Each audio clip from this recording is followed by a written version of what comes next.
support him. Unfortunately, the president did not nominate him. Instead, he nominated somebody else who was president of Ghana. He nominated somebody else who was actually very qualified. And I would have been quite happy.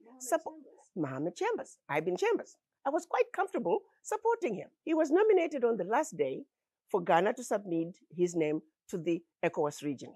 On a Monday, he was nominated. On Wednesday, he sent a text message to a friend who had congratulated him to say, "You are the nominee from Ghana for West Africa." And he responded, according to the article that was later published, by saying, "Well, the congratulations are short-lived. I have decided to withdraw my nomination after consulting with Chad." Wow. The word on the street is something happened. There were some shenanigans that were played, particularly from Chad. And of course, as you know, the chairman of the African Union is from Chad. So the question is, who in Chad did he consult with? Was it the president of Chad? Was it Moussa Faki Mahamat? So to your assessment, it wasn't his choice to pull out? And I'm simply going to speak about the word on the street. The word on the street is he may have been paid and enticed to pull out. But I don't have any proof for that, but that's the word on the street. Now, we are now down to 2 weeks before the deadline for submission of the applications to the AU. We decided I should jump in and see if I can submit my application out of SADC, because at this point it was clear Faki is not being opposed. So I quickly got in touch with my president of Zimbabwe. I submitted my documents, and a minister was assigned to work with the process of getting me to be nominated by SADC. It's my understanding on 2 separate occasions, a vote was scheduled. The first one was cancelled and rescheduled. And on the second, again, that vote was cancelled this time. So we don't have somebody from the West, we don't have somebody from the North, we don't have somebody from the Central. Now the Southern Africa region isn't sending an application. They did not vote for me. They did not meet because they had to meet in order to officially nominate me as a region. So it is that meeting that was cancelled. So you believe that there's also some play there to block your nomination? It's pretty clear that every effort is being made to keep getting opposition for Faki, because they know, and I'm going to be very serious, honest with you, they could put a monkey to run against Faki and the monkey would win. They know that. Now, if a positive response comes from these petitions that we're hearing that are coming up from different places on the continent, is it your hope that South Africa, your region, SADC, and specifically President Cyril Ramaphosa, will indeed this time submit your candidacy? They really don't have a choice. They need, if people apply, they must at least submit the nomination. Blocking the nomination before the vote is just wrong. It's wrong, it is undemocratic. But I also hope that we can get more people. Let's get more candidates.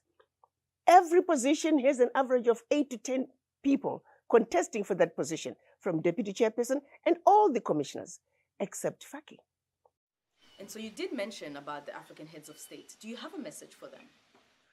I have a simple message to the African heads of states. I would like to remind them of the millions of babies that are going to bed with an empty stomach tonight, of the millions of women who are dying today while giving birth to another child, of the millions of the unemployed youth who are committing murders. This one is so painful, out of desperation and despair. We have an opportunity to do something. This moment is a special moment. It is a time that we might understand that it is a time that we have been waiting for centuries.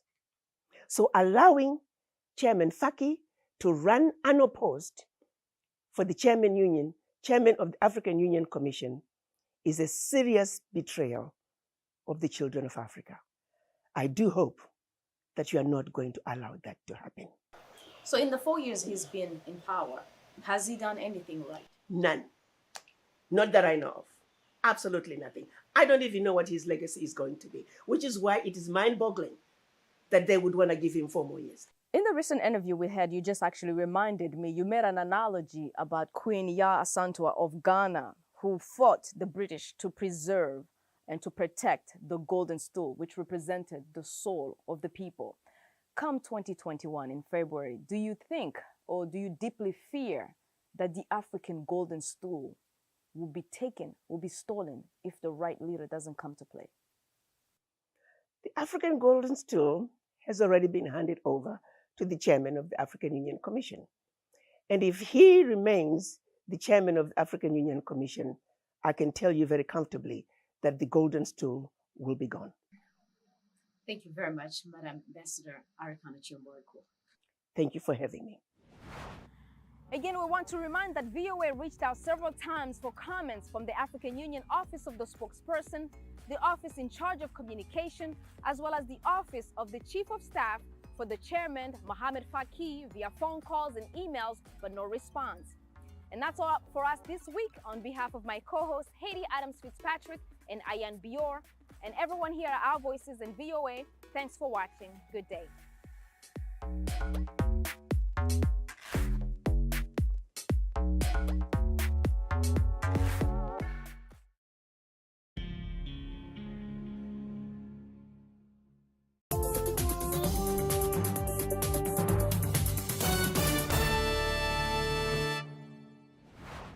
Kinky, freezy, nappy, cruise, all words used in different parts of the world to describe the hair of people of African descent, usually with a derogatory connotation.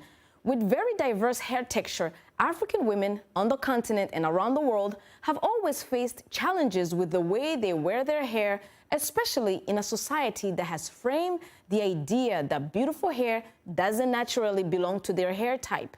However, in recent years, we've begun to see African women in natural or braided hair more often and being accepted due to seemingly open cultures and even legislations.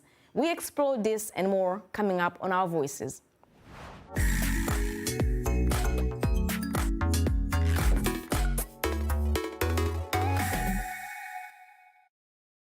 Welcome to today's conversation about women's hair and their identity. I am Orion Itangishaka. With me is my co-host Ayan Bior. Haiti Adams-Fitzpatrick is out today, but we are joined by our regular Our Voice contributor, Tatenda Gumbo, VOA's social media producer. Tatenda, welcome. Thank you. It's good to be back. We are also so happy to be joined by a gentleman today, Arzuma Kompare, who recently produced a VOA hair documentary called Braiding the Dream. Arzuma, welcome back to Our Voices. Thanks for having me.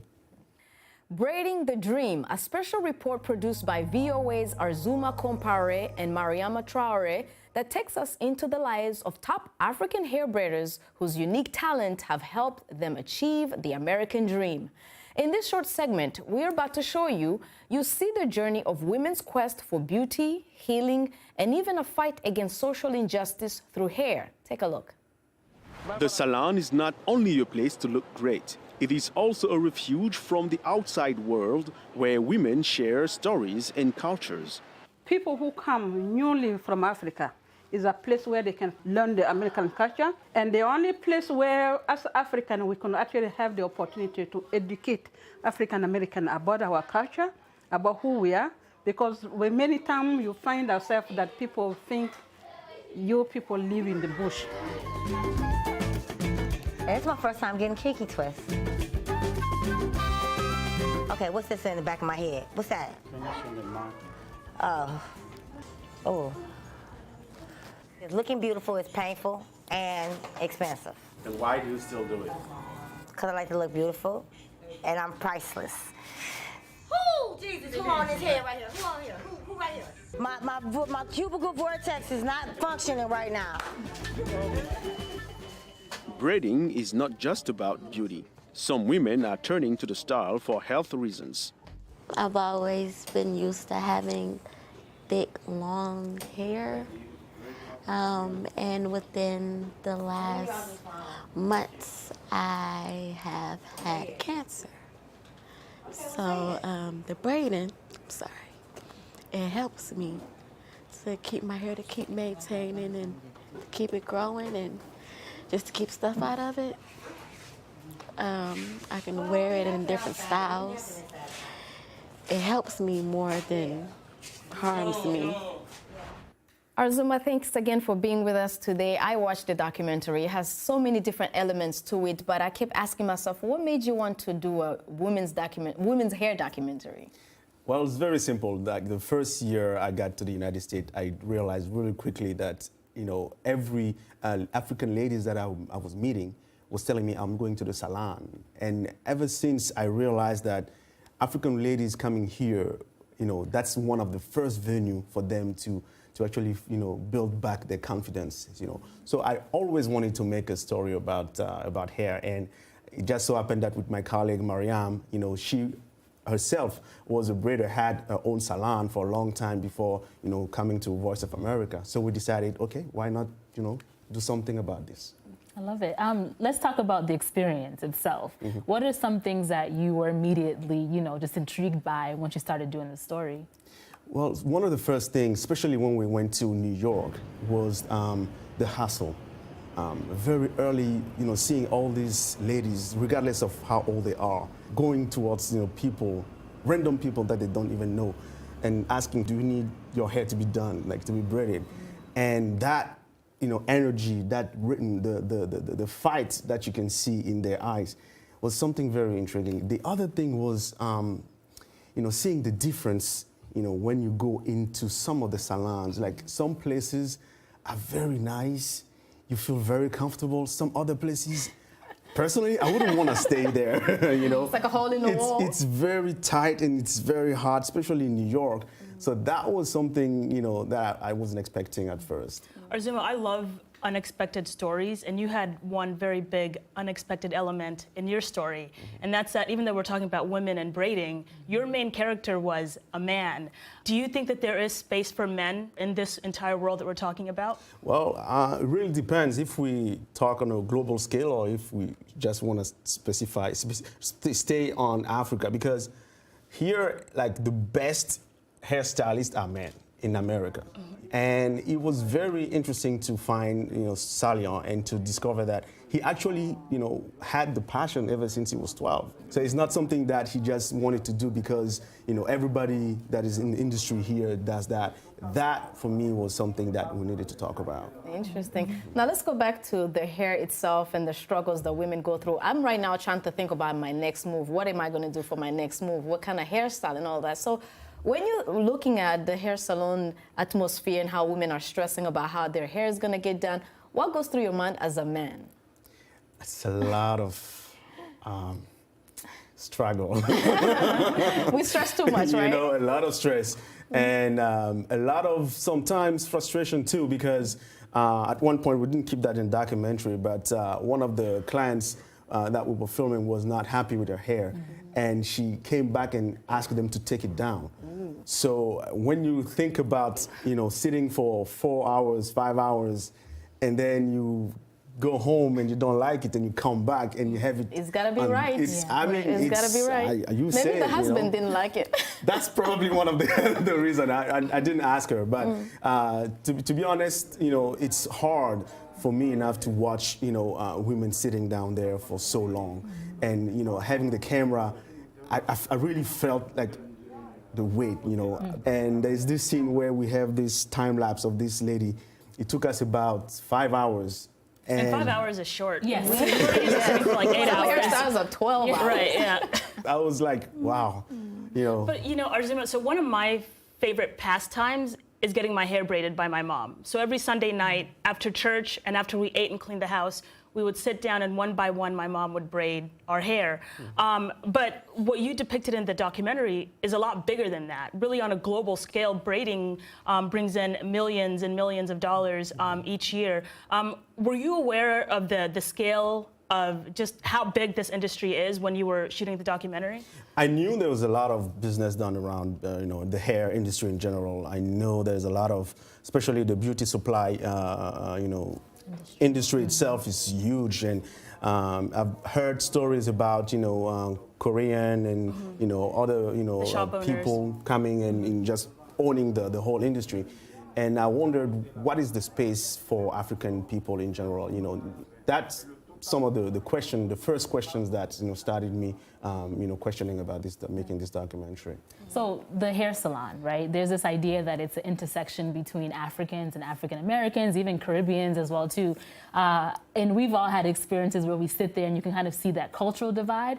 But sometimes, there's like that connection. How did you see it doing this documentary? There were women in there who were African Americans being braided by Africans. What was that interaction like? It's very funny. It's very interesting. Some places, they would have a very engaging discussion where one would be very curious, and asking, very deep questions about, how to do this African style and whatever. And other places you would just see people are just here to do their hair. They don't really care about everything else. But all in all, there's the whole environment is just helping people connect with each other. Most of the salons have, African movies going on, while they're braiding. So you always hear this little noise of, the languages, the different musics going on. So the whole, I want to say, ambience, makes you kind of like, stay in Africa in a way. So it does bring the people from outside Africa into a little Africa. Exactly. That's awesome. That's awesome. So like when I go back to, the way the hairstyles and the way the women really understand who they are because of hair, do men really pay attention to women's hair in terms of, oh, I want to date her, her hair is this way? Oh, I want to get into the mind of the really men. Putting you in the hot seat right Yes. Like we spend so much time and so much money. So like, is it worth it? I feel the heat. I want to say, of course, it's one of the first things that people look at when they look at you, right? So it goes both ways, I would guess. Women would probably look at men hair if it's old, young, it's bold, whatever, But I want to say that it's really something that is more superficial than anything. But that's from a man point of view. When you get to get into that age where, you take time to make decisions, you're not just rushing. You tend to not look at hair as the main criteria for you to be, interested or, be with somebody. Personally, I don't really look at it. My wife has short hair, and she made the decision to go this style a couple of years ago only, and I think it's totally fine. I like her, and I think she's very nice with that. So as long as inside you're confident and you know that you're beautiful inside, I think outside is going to be nice too. Arzuma, thank you so much for doing this documentary. I think people are going to really enjoy it. I enjoyed it, and the fact that you took the time to look at the atmosphere, the business aspects, and many different aspects of women's hair, what goes into it, it was really worth it, I think. We're going to stop it right there. A special thanks to Arzuma Kompare for joining us today. And be sure to check out his VOA documentary on hair, Braiding the Dream, on VOA's website, voanews.com. And we also want to know what you're thinking. What do you still see as challenges in African women's hair and their identity? Let us know on Twitter, Facebook, and Instagram. Our handle is VOA Our Voices. You can also send us a message on WhatsApp. The number is on your screen. We have to take a short break, but when we come back, have you ever been denied employment, education, or other life opportunities because of your hair? When we return, we look at these challenges and how some have fought against them and succeeded. Stay with us.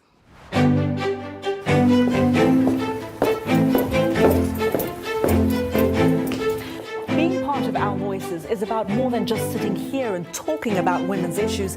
It's about listening to them and bringing their opinions to the table and making sure their voices are heard. Because our lived experiences, our stories, and our voices will help shape the next generation.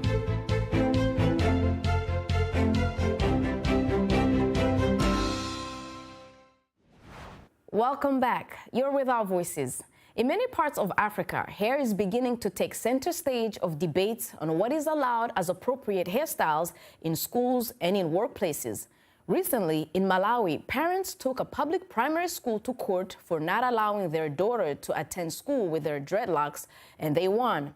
On January 14, the High Court of Malawi ordered that public schools allow students to attend classes with dreadlocks. Our colleague Lamek Masina reports from Blantyre, Malawi. Rastafarian Fenia Mbewe was upset when the Blantyre Girls Primary School refused to enroll her daughter Makeda Mbewe because of her hair. The school said the girls' dreadlocks were against a policy requiring students to have their hair shortly trimmed. So Mbewe took the school to court and won. Malawi's High Court this month ordered all public schools to allow students with dreadlocks.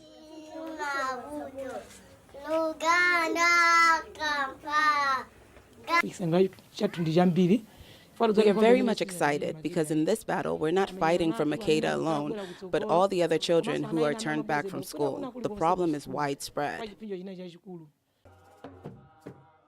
The Malawi High Court also ordered the school to give Mbewe extra classes to make up for those she missed. Rastafarianism is an Abrahamic religion from Jamaica that stresses living what they regard as naturally, including with hair.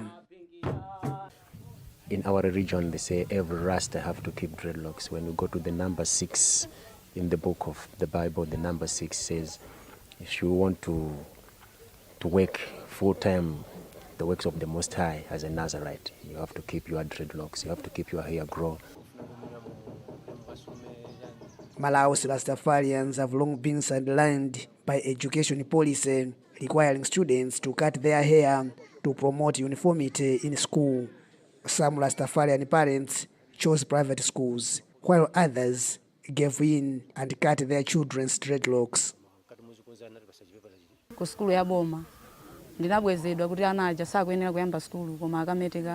When I took my children to a public school, they refused to enroll them until they cut their dreadlocks. I tried to find an alternative, but I failed. So instead, I trimmed their hair so that they could get an education.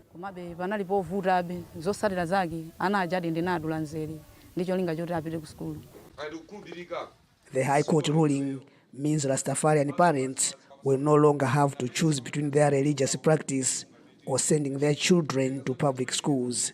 Malawi's education authorities refused to talk to a reporter on the matter and have until February 4 to appeal against the High Court's order.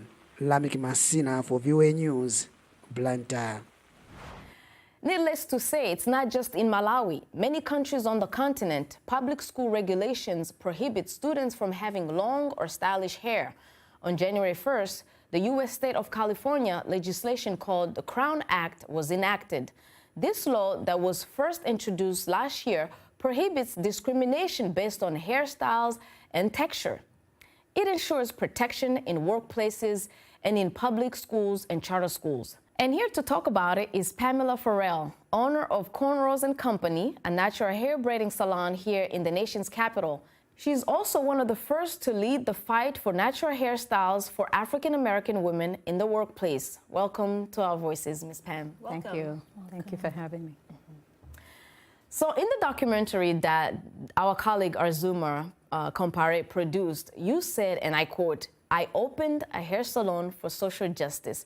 That was about 40 years ago. Does it surprise you on how long it took for the Crown Act to come about? Yes and no. When I made that statement, I was 18 years old, and I was fired from my job because of my braided hairstyle. So I declared then I was going to braid so many heads that this would never happen to another woman. Now, of course, 40 years ago, I was naive in thinking that discrimination would change, because it's a form of discrimination. And even though we have the Civil Rights Act, we still have discrimination. It's good that they passed this law, although it's unfortunate that you have to have a law to protect our hair and our hairstyles in particular. What does that say, about this country? You just mentioned that at 18, this is when you really started the fight. And since then, you've been fighting this fight in offices, in boardrooms, and of course in courtrooms as well. Could you tell us a little bit about your story? I mean, what happened when you were 18 that led you down this path? Well, as I mentioned, I was fired because of my braided hairstyle. And I declared I was not going to work for anyone else again. And I opened a braiding and hired up to 12 hair braiders that I trained. We got a phone call from the Department of Consumer and Regulatory Affairs telling us we had to close down because we didn't have a cosmetology license. So for 10 years, we fought the district because we weren't doing cosmetology. We were doing African-style hair braiding. So there were two, that was the initial fight. The second fight came with hair discrimination in the workplace. My husband put out a wanted flyer, wanted African-American women that have been threatened for losing their job or that have been fired because of their braided hairstyle. And this was before social media. Oh, well before social media. They didn't even have cell phones or computers. And so we put the word out and said we would pay for the attorney fees. Wow. And so that's how the case, the first call we got was, her name was Cheryl Tatum, and it was the Hyatt Regency Hotels. And it just, word got around, Marriott Corporation, American Airlines, Avis Rent-A-Car, Police Department, United States Navy, the Army. Then the other case was Braid Freedom, the right to earn an honest living braiding hair. So they went after the wearer of this hairstyle and then the person that provided the service. So those were two separate fights. So let's talk about these hair code policies. I'm going to quickly read, I'll paraphrase a bit, but there's a South African social and economic researcher, Hlonipha Mokena. Basically, she says that conservative institutions, schools, militaries, corporations, and so on, have the right to prescribe a dress code. However, these should not be based on partial knowledge where these institutions simply do not do any research into how their prohibitions might affect someone, the idea of common sense. Can you talk about that? Because that's kind of the approach that you've taken in this. Yeah. It's interesting she says that because that was my whole idea. I agree, and I'm a business owner. I agree that you can have grooming policies to meet the standards of your organization. However, they should not force someone to have to change their hair. And so that's what happened with the United States Army. They changed they had a policy in place, but they changed it where you could no longer wear twists or locks. And so I went in and did a presentation before 24 senior officials.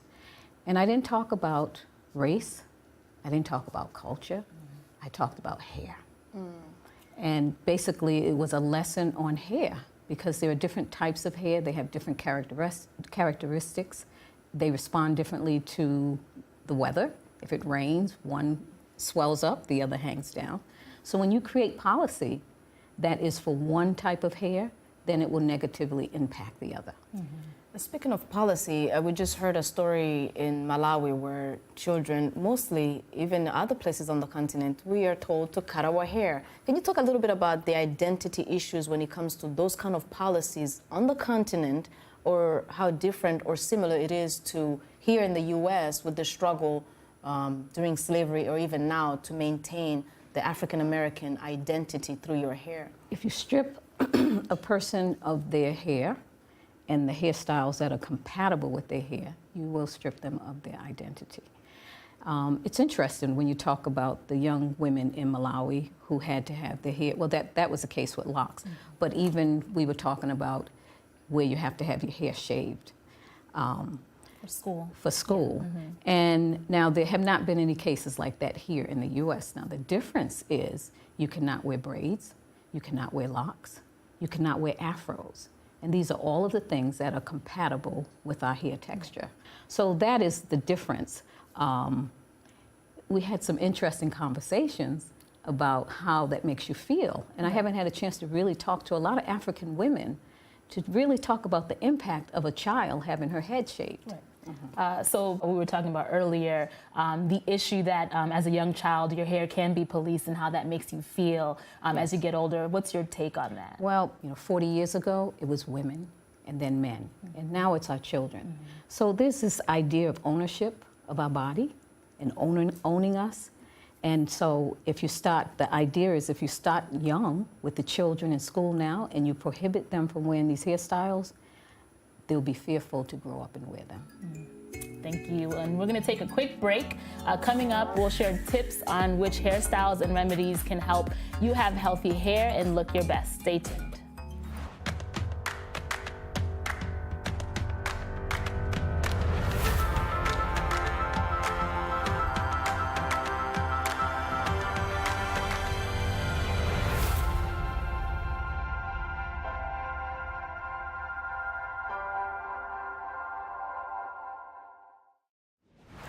Welcome back. You're with Our Voices. Still with us is Pamela Farrell, owner of Cornrows & Company, a natural hair braiding salon here in Washington, D.C. In the book Where the Beauty Touches Me, our hair care expert and stylist, Pamela, tells us that our face shape is key to choosing the hairstyle that fits us best. Pam, give us more details about that. We all have different face shapes, and there's what we call oval and oblong and round and heart-shaped. Square, and diamond. These are helpful to know what kind of face shape you have, because then you will decide on how you will style the hair and what your needs may be. So for example, if you have an oblong face, that means it's long in length. So you're going to choose a hairstyle that's going to give you a little more width on the side. If you do something that's hanging really long and flat, parted in the middle, coming down, it just makes the face look longer. If you have a, let's say, a heart-shaped face, that means you're wider at the top and narrow at the bottom. So what you would do is, you could do a light little soft bang, you could give it a little height, and what that'll do is that'll balance out where you have the width up here and where you're very narrow at the bottom. So here's a question that I think a lot of women have struggled with before. Bangs. Which face shape best complements bangs? There's different kind of bangs. Yeah. There's soft, wispy bangs. There's heavy bangs. There's blunt cut bangs. There's bangs that have a little height. So you choose based on what you need. Let's say, for example, you need some height. Then you can still have a bang, but you want something that's going to be fluffy and, sit up as opposed to laying down. Yeah. Because I remember Michelle Obama, she did bangs very well. And then after that, I was like... And I mean, one of the movements right now, of course, is the care aspect of hair, and a lot of products, ingredients that are found on the continent. You have your shea butters, your coconut oils, things like that. Tell our audience what are some of the things that they should look out for and be interested in using to care for their hair. And also, that's not going to hit your pockets too hard. Well, I would say, if it's a good investment, it's worth it. Yeah. Because if you buy cheap products that are going to make the hair dry and break off, then you end up spending more money to fix it.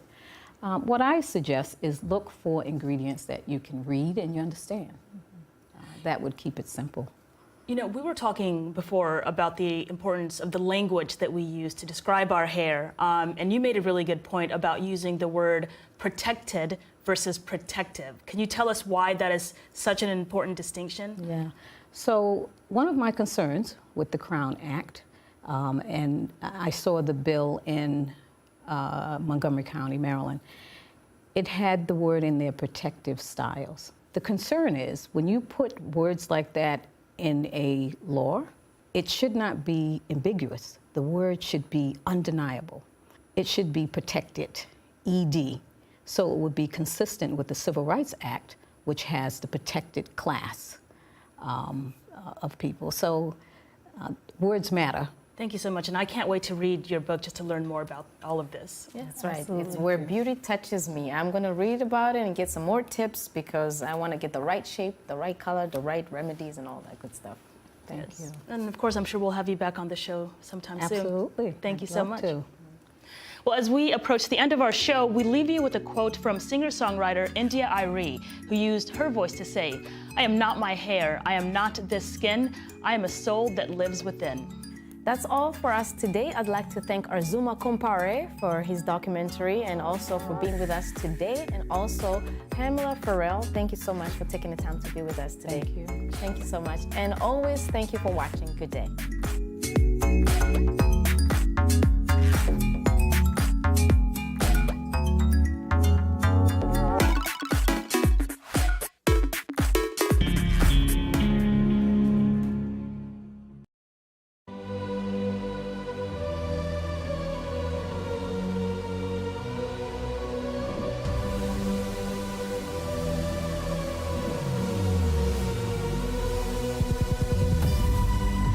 What we do not understand, we will stigmatize.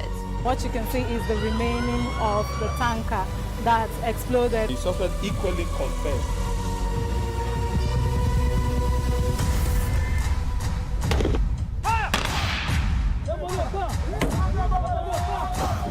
Now 500 naira they collect them. If you no talk, then go beat you. Now 2,500 they pay.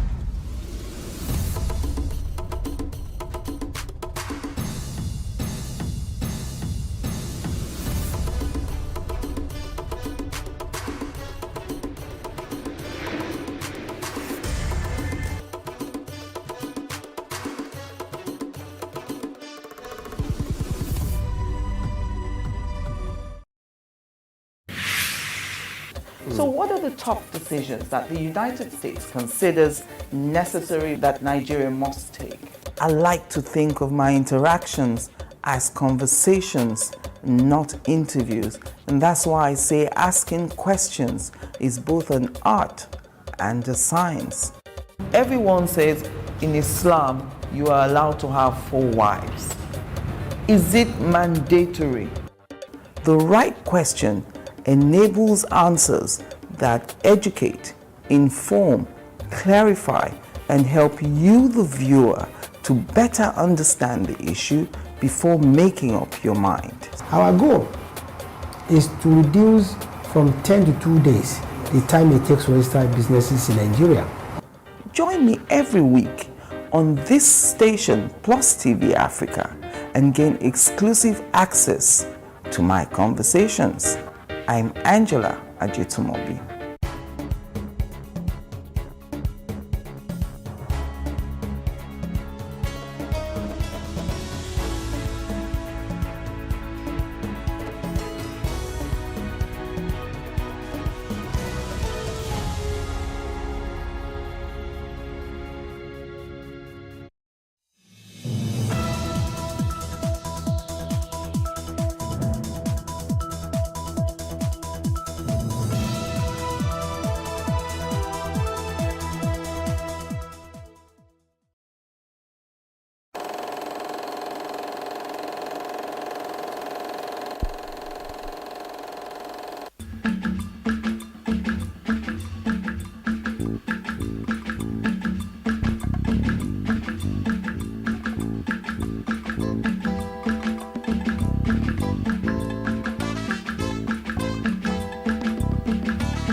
Hello, welcome to this edition of Timeless Conversations.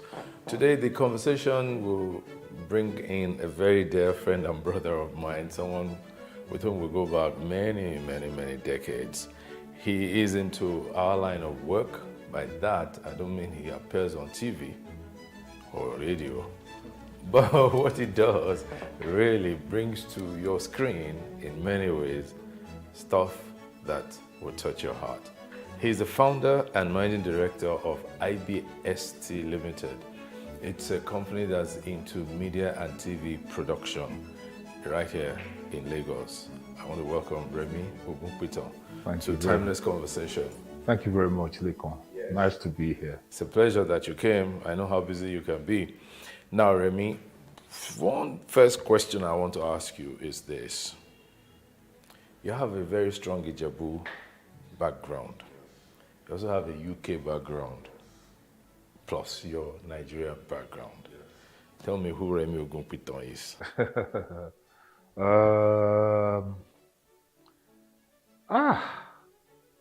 I don't know. I think I'm a mix of various things. You know, I think our experiences in life and our exposure, the places we live, the schools we go to, the friends that we make, and all these potpourri of experiences make us who we are. But I went to school in England. I left Nigeria when I was 5. My father was a politician.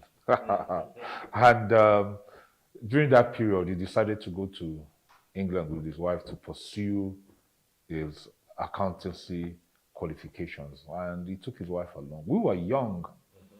And they left us behind in Lagos, myself, my sister, Yetunde, and my brother, Ladipo. Yetunde and I were living with the Adelajas. Okay. At CMS Grammar School. Compound. Yeah, Mrs. Adelaja is the senior sister to my mother. And Ladipo was staying in Ibadan with my mother's junior sister. When they settled in England, they sent for us. I was about 5 or 6. Yetunde that's my junior sister, was about 5. We went to join them. And we were with them there for many years. We went to school, went to university, started work. My father qualified, worked in various companies and organizations, and at a period in time, he decided that he was coming back to Nigeria. And he decided to come and work with the company he was working with in the UK then, and they brought him back, and he was in Kano. What company was that? That Raleigh Bicycles. Oh, wow. Yeah. And he rose to become the managing director of Raleigh Bicycles. They came back with Yetunde. I stayed in the UK. I was then, by the time they came back, I had left school, I had left university. I was in the British Army. And I spent some time in the British Army, in the Ordnance Corps. Wow. And that was where I got the love for video communications and all of those kind of things, apart from the fact that I was a sportsman. So those were the two things I was doing. And when I left the army, I spent 3 years there, came out of the army, and I was looking at what to do. And I realized that in all this period that my parents had left me. My sister had left me, and here I was in England. And by that time, I spent like 16, 17 years in the UK. I'd never been to Nigeria during that period. That explains your Yoruba. Yes. So, yeah, why I don't speak Yoruba well, and why you love to hear me speaking Yoruba and like to laugh at me. It's okay, I understand. And yes, now. Yeah, and all my friends who are Yoruba love laughing at me and give me funny looks, but it's okay, I'm used to that too. So I decided I was going to come back and visit my parents and come and see what Nigeria was like. And I came, bought a ticket, and went to Kano. And I want to tell you a funny story, because when I was coming back to Nigeria to visit, I decided I was going to look, amazing. That when I arrived at the airport, everybody was know that this guy just landed from England, and that there was going to be everything was going to be there. I'll just pick up the phone, I'll go to the public telephone, I'll call my mom. I said, guess what? Because it was meant to be a surprise. I'm in Nigeria, yeah, and all of that. So that's what I did, and I landed at Kano Airport, and I asked them, I said, please, I need a public telephone to call my parents. This is like 1980. And the guys were all looking at me. Who is this guy? Public telephone, what? What? And I didn't have the address where they were living. All I knew as of that time was my father was the financial director of Raleigh Bicycles. That's all I knew when I landed in Kano. So I came out with my stuff. I called a taxi driver and I said, look, this is where I'm going. I want to go and look for this man. I want to go to the factory. And it was funny because that was the same man when my parents arrived in Nigeria. The same man? Yes, that took them to their home in Alu Avenue. In Kano? Yes. So the man said, don't worry. I know who you are. I know where they live. And then he took me straight there. Of course, my father at that time wasn't back from work. He had gone to pick up my mother, who then was teaching, and there was no lights. Culture shock. No light. So he dropped me. He said I shouldn't worry about the money, that I will come back and collect the money. And I sat there for 2-3 hours in darkness, waiting for my parents to arrive. They drove in with their 504 Peugeot. They turned the light. They just saw me like this. They just ran out of the car. So, and I was in the north. I worked for some time in the north. I'm very familiar with the north. I worked in Kano. I worked in Zaria. I worked in Kaduna. I used to play rugby. We used to travel around together. I have a lot of amazing friends that I made in the north. When I came back to Nigeria, that period, it was peaceful. There was cohesion. There wasn't a lot of all this religious dissonance and all of that. It didn't exist. The only thing that I witnessed during that period that was anything like that was the Maitatsini riots. Maitatsini riots. That was in 1980 or 81. Yeah, that was the only thing. But Igbos, Yorubas, Hausa people, we mixed together. It didn't matter whether you had money or you didn't have money. We were all one. There was nobody, So that was, that was good. So that is where you get that mix of Ijebu, where that is my origins. Yes. My mother is from. She always used to tease my father when he used to misbehave. That look, don't talk to me anyhow. I'm from a royal family. My father is the Daguri of Idowa. So my mother was from a royal family. But Idowa is also Ijebu now. Yeah, Ijebu, yes. And my father too. You tell her that look. My father was one of the richest men in Ijebu. And that's how they used to banter. And I just used to laugh. But that's my Ijebu origin. Yes. That's my Oyibo UK origin. UK origin. To Nigeria, where I've been. Since 1980. Yeah, yes. You know, you see, I was going to ask you the question, but you alluded to it, so I'll just expand it now. But what attracted you to media and TV production? You said it started from the UK, when the I was British in the Army. army, yes. Yeah. We used to make, in those days, making career films, training films was a big thing. And I wasn't really doing that, but I was working in the department that used to do that. More like a production secretary. Yeah, okay. And I liked it, and I got interested in it. And when I applied to go to uni, which was Leeds University, to study film and television, it was the army that actually... Okay, so it was like a hop, step, and jump thing for you. Yes, and I got into it. Then when I finished, I worked a bit in the UK, CBS Records. Okay. I was doing what they call new release coordination, which is a big name for a runt job. And it was during that period, during that job, I decided to come back. And, and that's when I started getting into TV production. I went back to Unilag, I did Masscom again, I met Jimmy Odumosu, worked on some of his projects, Fiery Force, and that was how I started getting into the industry. Into the industry. Yeah. But you must have seen something that made you say, this is the line I was going to stay with. It was, some things are fortuitous in the sense that it's destiny. I went through a lot of different things. I worked with, when I finished at Unilag, Jimmy Odumosu was doing a project then called Fiery Force. Fiery Force, yes, I remember that.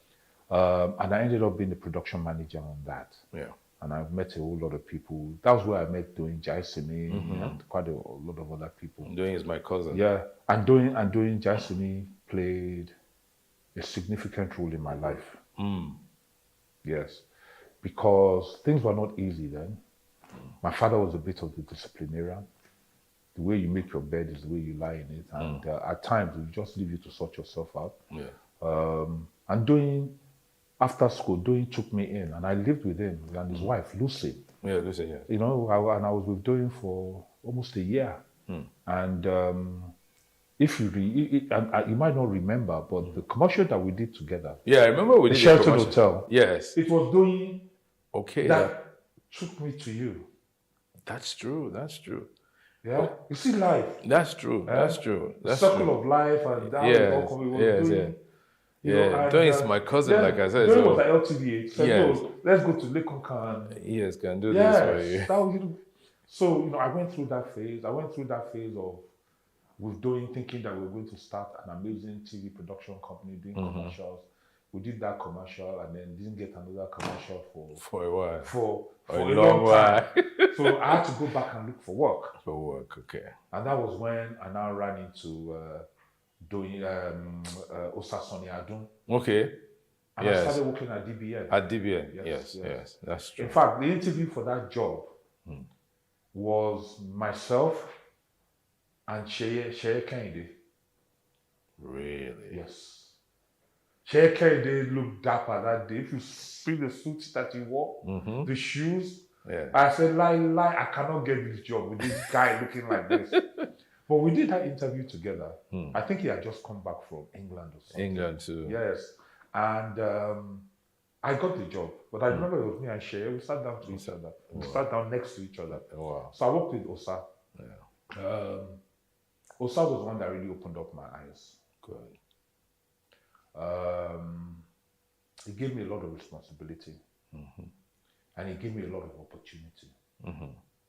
I was in charge of production. I was able to travel to around the world. Osat paid for it. Yeah. I'll go to NAB. I'll go to IBC. Yeah. I'll go to Cannes. All those places. I think he had a lot of faith in me. Yeah. And I was also able to challenge him in terms of, intellectually and in terms of vision and direction and everything. And I think he liked that. Yeah. Because he had just come back from America and he had set up a DBN. He had DAS network and everything. Yes. And we got on really well. And also had a lot of arguments. But what was important was that it was somebody that was always able to accommodate and listen. And if you could come with a superior argument, even if it will go with you.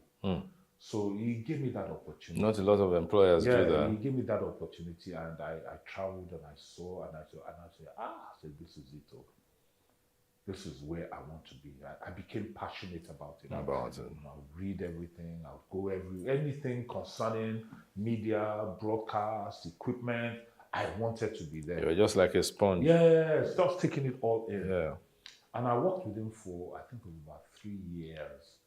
And then the American Embassy came along and offered me an opportunity that I couldn't resist. What was that opportunity? They offered me a job at the United States Information Service. Okay. Yeah, as the audiovisual manager. Oh, that's on Broad Street, USIS. Yes, when, I think the director then was a guy called Bob Lagama. Okay. And the director of communication was Carol Wild. And that was where I met the late Livy Ajunoma. Yeah, Livy Ajunoma, yes. He worked there. Yeah, and there was an amazing Hausa guy, Kabir Dangogo. Okay, yes, I know that. You know Kabir Dangogo too, yeah. Yes. So, but what was amazing about it was that was where I really got introduced to technology. Because even as of that time, this would be like about 1987, 86, 87, everything was computerized. And I'd never been exposed to a computer before then. Computers. It was a new thing. Everybody also start shouting about, I've got a 286, I've got a 386 computer, Yes. I've got a 486. Yes. And that was where I got introduced to computers and technology and everything. And I just soaked it all in. And it was the same time too that I started talking to my cousin, Wega Adelaja, about, he was then the managing director at a television company called Nationwide Television, yes, I remember that. Which I think was set up with the late Mike Enauro. Mike Enauro, yes. Yeah. Yes. And he was also running it with a guy then called Felix Egbanumo. Yes. So we started talking, blah, blah, blah. We're interested, can't continue working for people all our lives. This thing, we know it, let's do it. How are we going to do it? We don't have money. We'll talk, we'll see regularly. I was still at the USIS. He was at Tafawa Balewa. Tafawa, just next door. So we always see, always talk. Lunchtime talk. Yeah, lunchtime, evening, we sit down, drink beer, pepper soup. What are we going to do? So after working there for some time, I was approached by an American called Lloyd Weaver. Oh, Lloyd Weaver. He died recently. Yes, sir. It is. Yes. That's another of my... Yes. Lloyd. Yeah. He's so rested. Amen. He was an amazing man. I get emotional when I think about him. Yeah. Lloyd approached me. They were setting up a company there called Swift Studios. Swift before this, after CDW. Yes. After CDW, yes. They set up Swift. Yes. There were some Nigerians that came around and gave them money. I don't want to mention their names. Oh, no. We don't need their names. They gave them money and they set up Swift Studios. And they asked me to come and work for them as the executive producer. Okay. The unfortunate thing though was that during that period, Wig and I were already running around trying to see where we can get money, doing proposals, budgets, business plans, and all of that. And as I started that job with them, That's with Swift. With Swift, yes. A lot of things started coming through on the other end of On it, the other yeah. end, okay. And we approached Otumba Shubomi Balogun. I thought you said you didn't want to mention names. No, I must. These are the ones that are important. This one must be mentioned. Yes. Okay, let me take a break now. Okay. We'll come back. Don't forget where you are. Much. We're taking a break now. We'll be back with you shortly.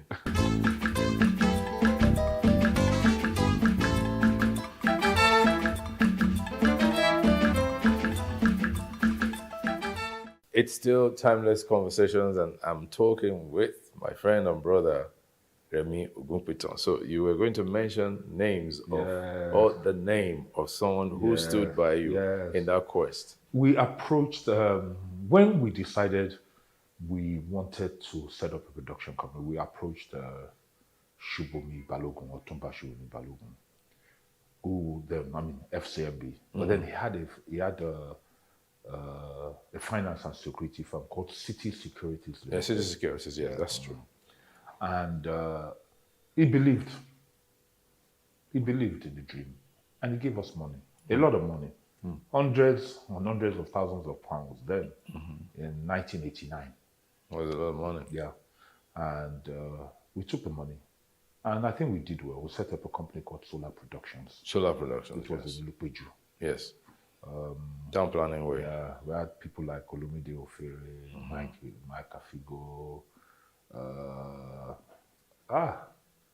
Unwosu, plenty of, the big company. I know all of those guys. Yeah. Yes. You know them now. Yes. Moses Ebere. Yes. All of them. They were all, and we had an amazing business, and we quickly established ourselves in the marketplace and did a lot of work and started to make money. But things fell apart. How? It's simple, and I think everybody can relate to it. If a business partnership is a marriage. Yes. And this was not even a ordinary business marriage. This was a business marriage of family. Yeah.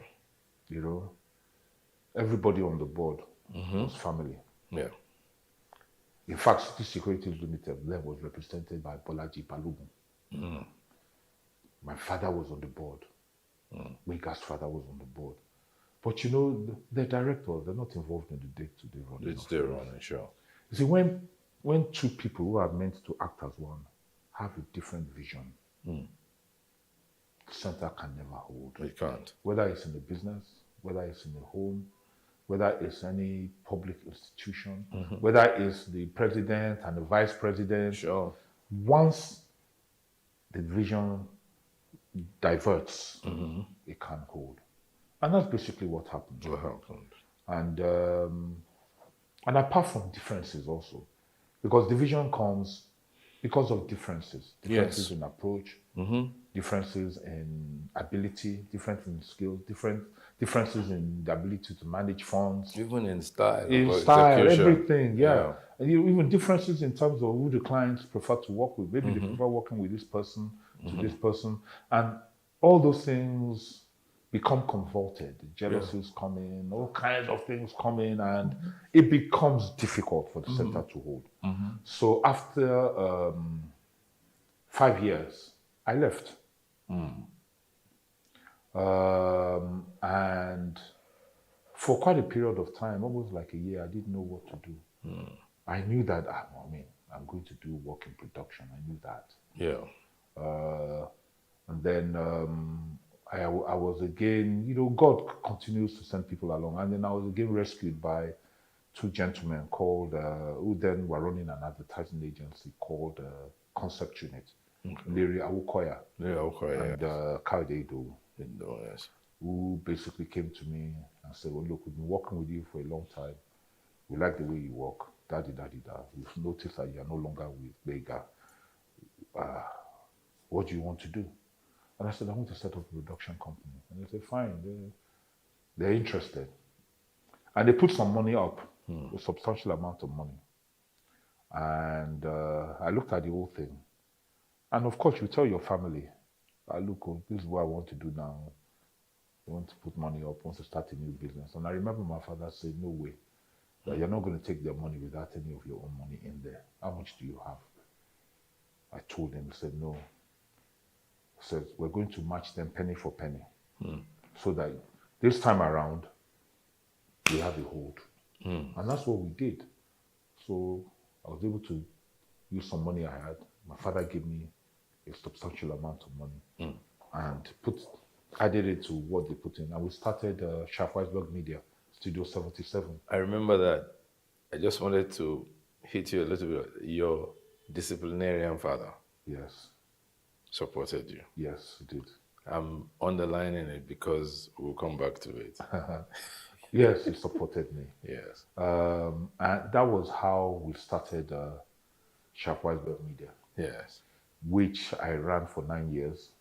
And later on sold my shares to, because by that time the company had become part of a bigger group called Integrated Marketing Services. Yeah, I remember that.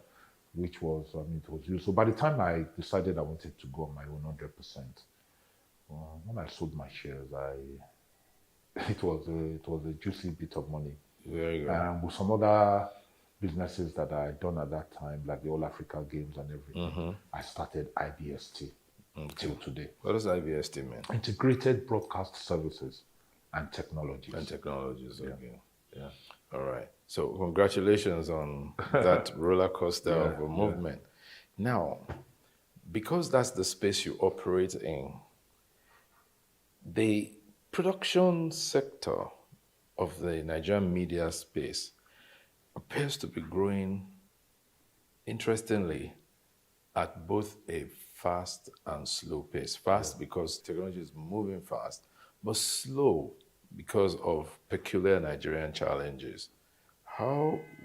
What do you think can bring us to par with other clients? And by other clients, I mean even other African countries, like South Africa, for instance. What do you think can bring us to par with that?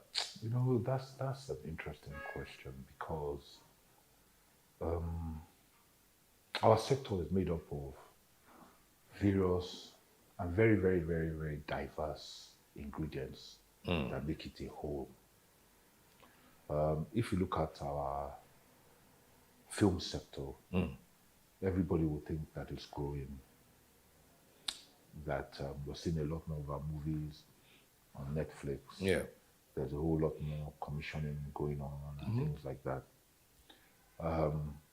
which makes sense. Yeah. Because that's the perception. Yes.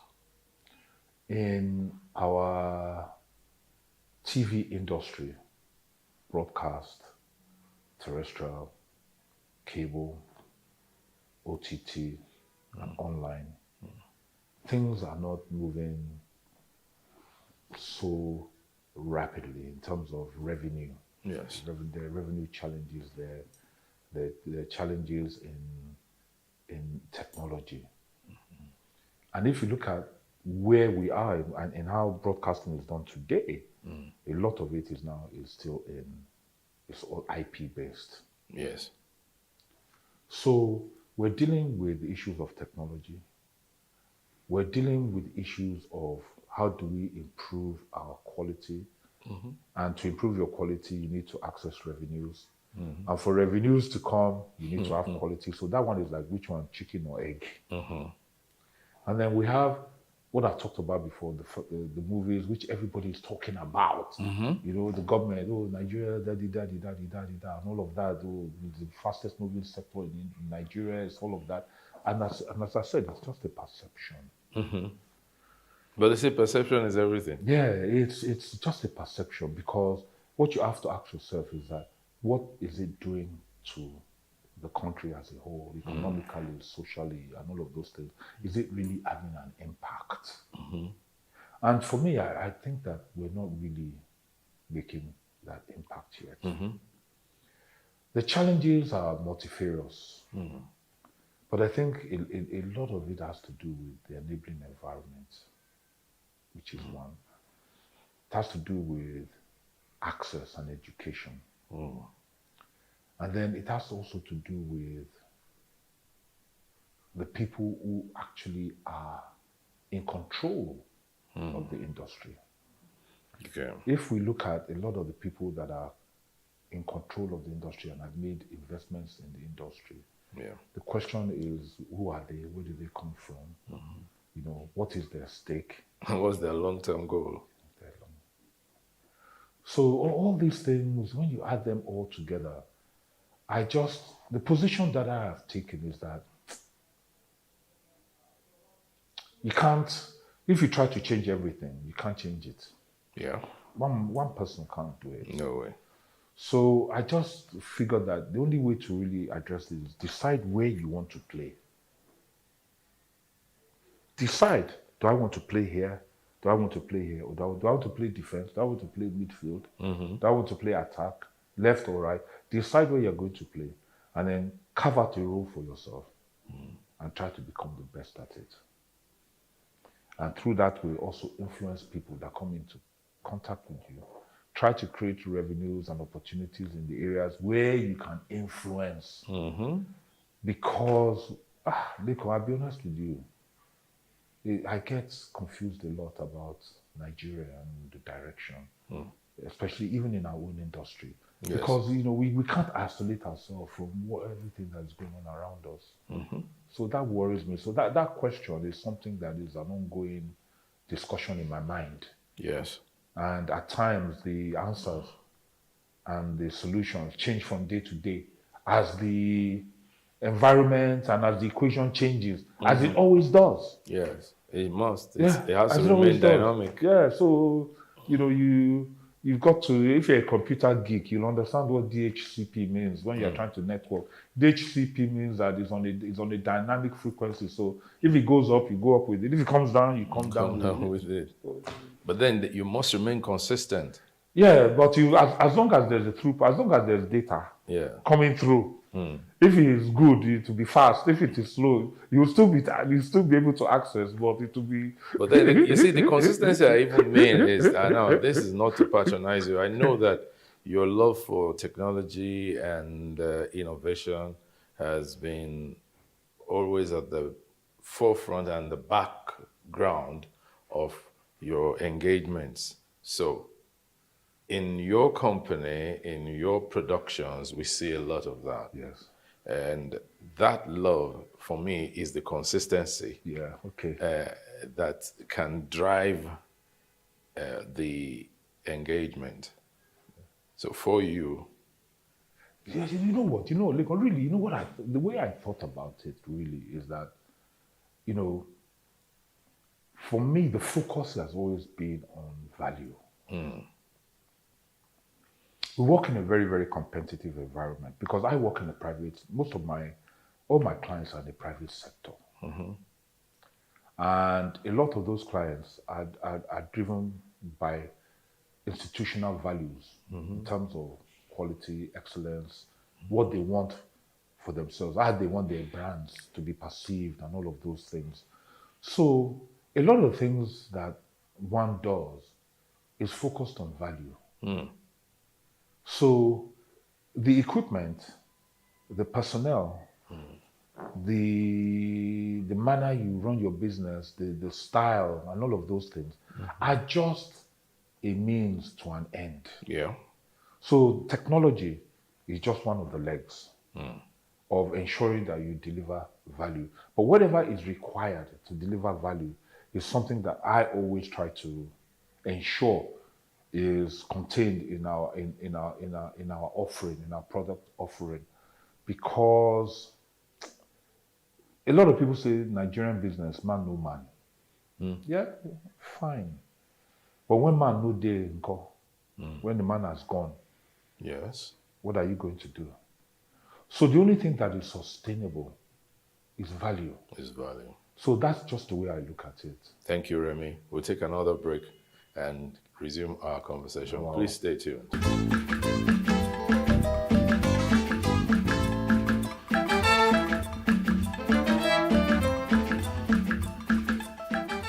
All right, welcome back to our program. Remy Ogukpito is still my guest. And we just during the break, we were saying he'd never been interviewed like this before. And I said, well, it's, like they say, it's the person who knows you that knows what to ask you now. And don't be too humble. I know who you are. Don't I? I do now. I do. Now, value is the soul and the heart of the business that you run. If you deliver good value, then your clients will come back. If the value is bad, they take a hike.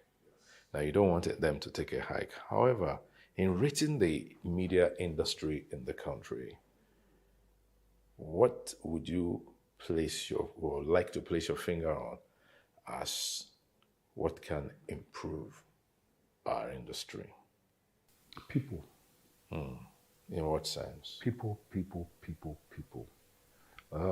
We've got to train people.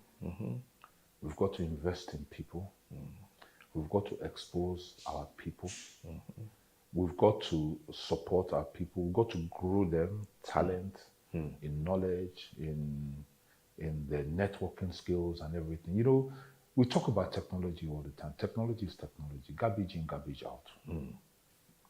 So give anybody, people talk about DOPs and cameramen. They talk about all these kinds of people. But if you give, I always, this analogy is that give a 60,000 pound camera to a cameraman that's not trained, and give a $5,000 cameraman to a DOP who has been trained and has experience and has exposure, and tell them to go and shoot the same thing.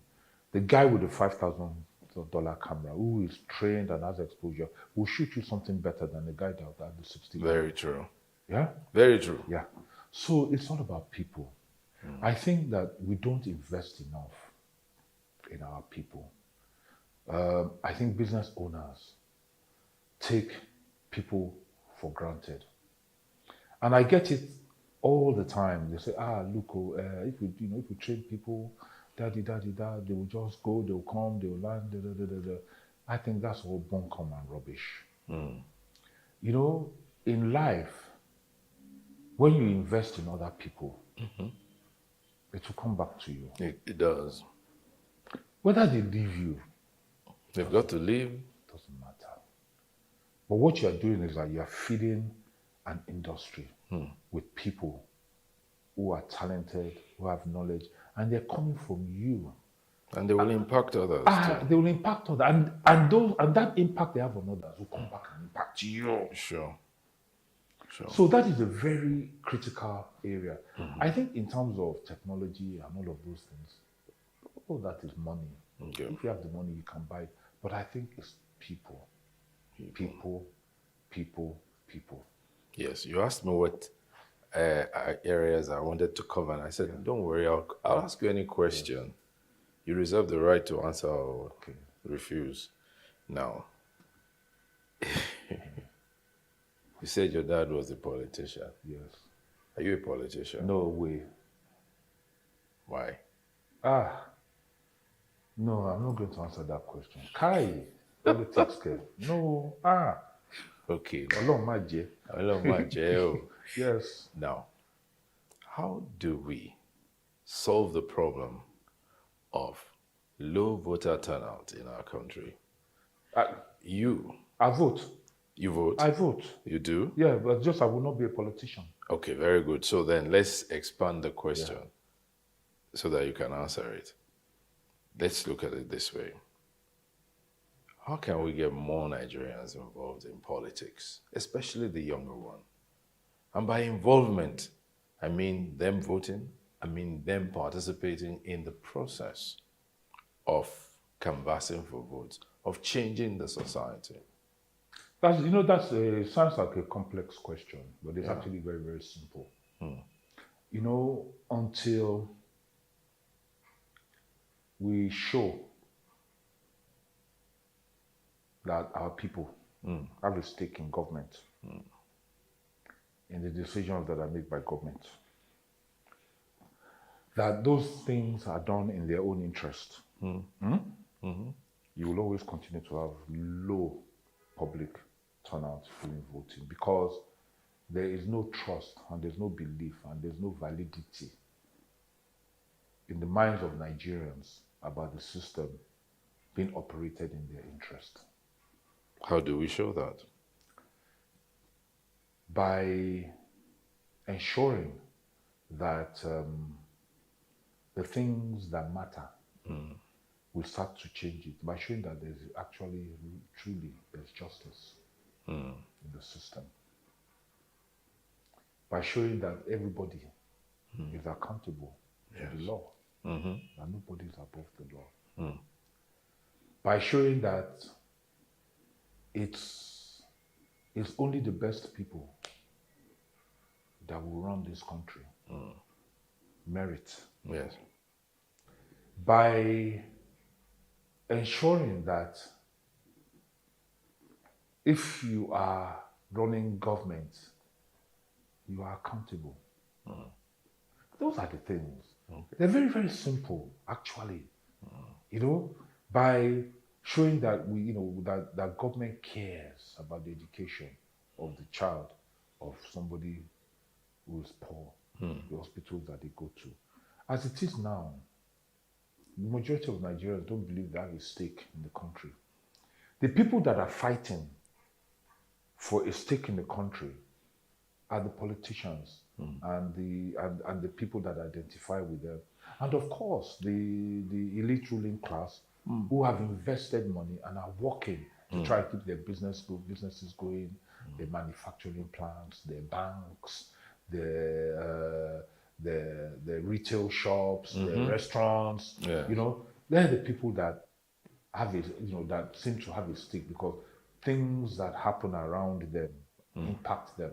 But the average Nigerian believes that no matter what impacts them, they can't change it. They can't change it. So that's why they don't bother to vote. How do we achieve that change? You know, Lekon, it's a very interesting question, but I used to be very idealistic about all these things, and I used to be very vocal. And I came to the conclusion that we're in a big ocean of, can I say, rishi. And that I, as Remi Ogunpiton, the only way I can impact and do anything is within my sphere of influence, within the people that I relate with, that I do business with. Spot on. You know, we talked about people before and training and everything. Do you know, Lekon, I have staff over the years. I have staff that have worked with me. I've had a driver that worked with me for 23 years. From the time I was at Solar. And he's retired now. I have people that worked with me for 7 years, 8 years, 10 years. I have 3 of my staff. I know that, because that was the way I was exposed and I was gifted. So when I have money, I send them, yeah, go to America, go to NAB, go to Dubai, go to CAPSAT, go to this, go and attend this course, go and do this. Some of them have gone, some of them have left. Many of them, one of them that has left was a young man that I found in Computer Village. He worked with me for many years. And I originally brought him to come and do cabling for me, cabling. But after 7 years, he left, set up his own production company, and he's doing amazingly well. Fantastic. You know, so we have the ability to influence people around us. We have the ability to uplift people around us, and I believe that, when we do that, the more people we uplift, the more people we expose, the more people we teach, the more people we mentor. When they look at us, they will see that these are the principles, these are the values that have made this man what he is. And hopefully they will emulate us, imbibe some of those values, and also teach other people. So hopefully to be like a ripple. Okay. But we need a lot of people doing that. A lot of people doing that. A lot of people able to stand up, for instance, and say that there are certain things they won't accept. Yes. Yeah? Yeah, and principle. And for you to get to that level in this country where you are saying that there's certain things you don't accept and you be principled, the tendency is that you must have either been through a lot and you are not comfortable to be able to say, I'm not going to take it. Mm-hmm. Because you can't ask a man to be principled and not steal and not take an orange you put on the table there who has not eaten for 1 week. Well, he could be. Hmm? It could be. It could be. Yeah. He could resist it. He could say, I want it. Could I? But the tendency is that most Nigerians, they don't have. They are in need. They are in want. So they take shortcuts. Because at the top, you don't get dealt with if you take a shortcut. So who am I not to take a shortcut? So we need to strengthen our institutions, right? Institutions like the police, like judiciary, we have to. Yes, we know now. We say this all the time. Now. Yes. We all know it, but but then we have to keep saying it so that it can be relevant. We have to. Change does not come when we keep quiet. People in leadership don't know that. Well, some of us will get into leadership too and not change from what we used to be. Well, that's the truth. Well, the thing is that individual change can change yourself, can change you, can change your life. Mm-hmm. But what we're talking about is a change for a country of over 200 million people. Yes. And that's something that when I think about it, I won't lie to you, it baffles me how you do it all. Because I ask myself, how do you galvanize into a cohesive force of the same power, the same thought, the same vision, the same drive? 200 million people or so of different interests, of different backgrounds. It's leadership. It's leadership. Well, yeah, even from your own analogy, it's leadership. Yeah. It's if they start in their own spheres. Yes. Right. Then others will emanate. They will produce people and all that. And some of those people will get into that position of leadership. I think at times when we look at leadership as being from the top down, at times leadership can be from bottom up. It actually should be from bottom up, so that when you find yourself at the very top, you already are known for something. That's it. You're known for something. But it can be very disquieting. Yeah, well, it can be. We're going to take another break now. Don't worry, it won't be too long. We'll be back shortly. Thank you.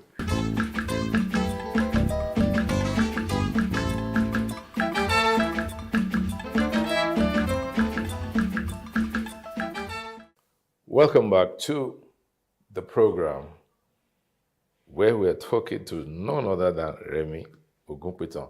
Now, Remi, in the last 3 or 4 decades, almost about 4 decades now, almost 4 decades, you've been doing business in Nigeria, you've worked in this same industry, you've led or headed, and then you have founded, right, companies that deal with production. What's that experience been like for you?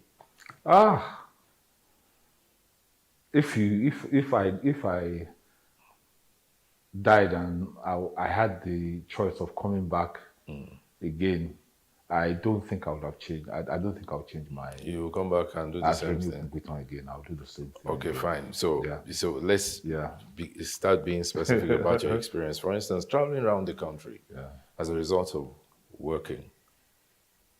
What was that like? Okay, let me tell you.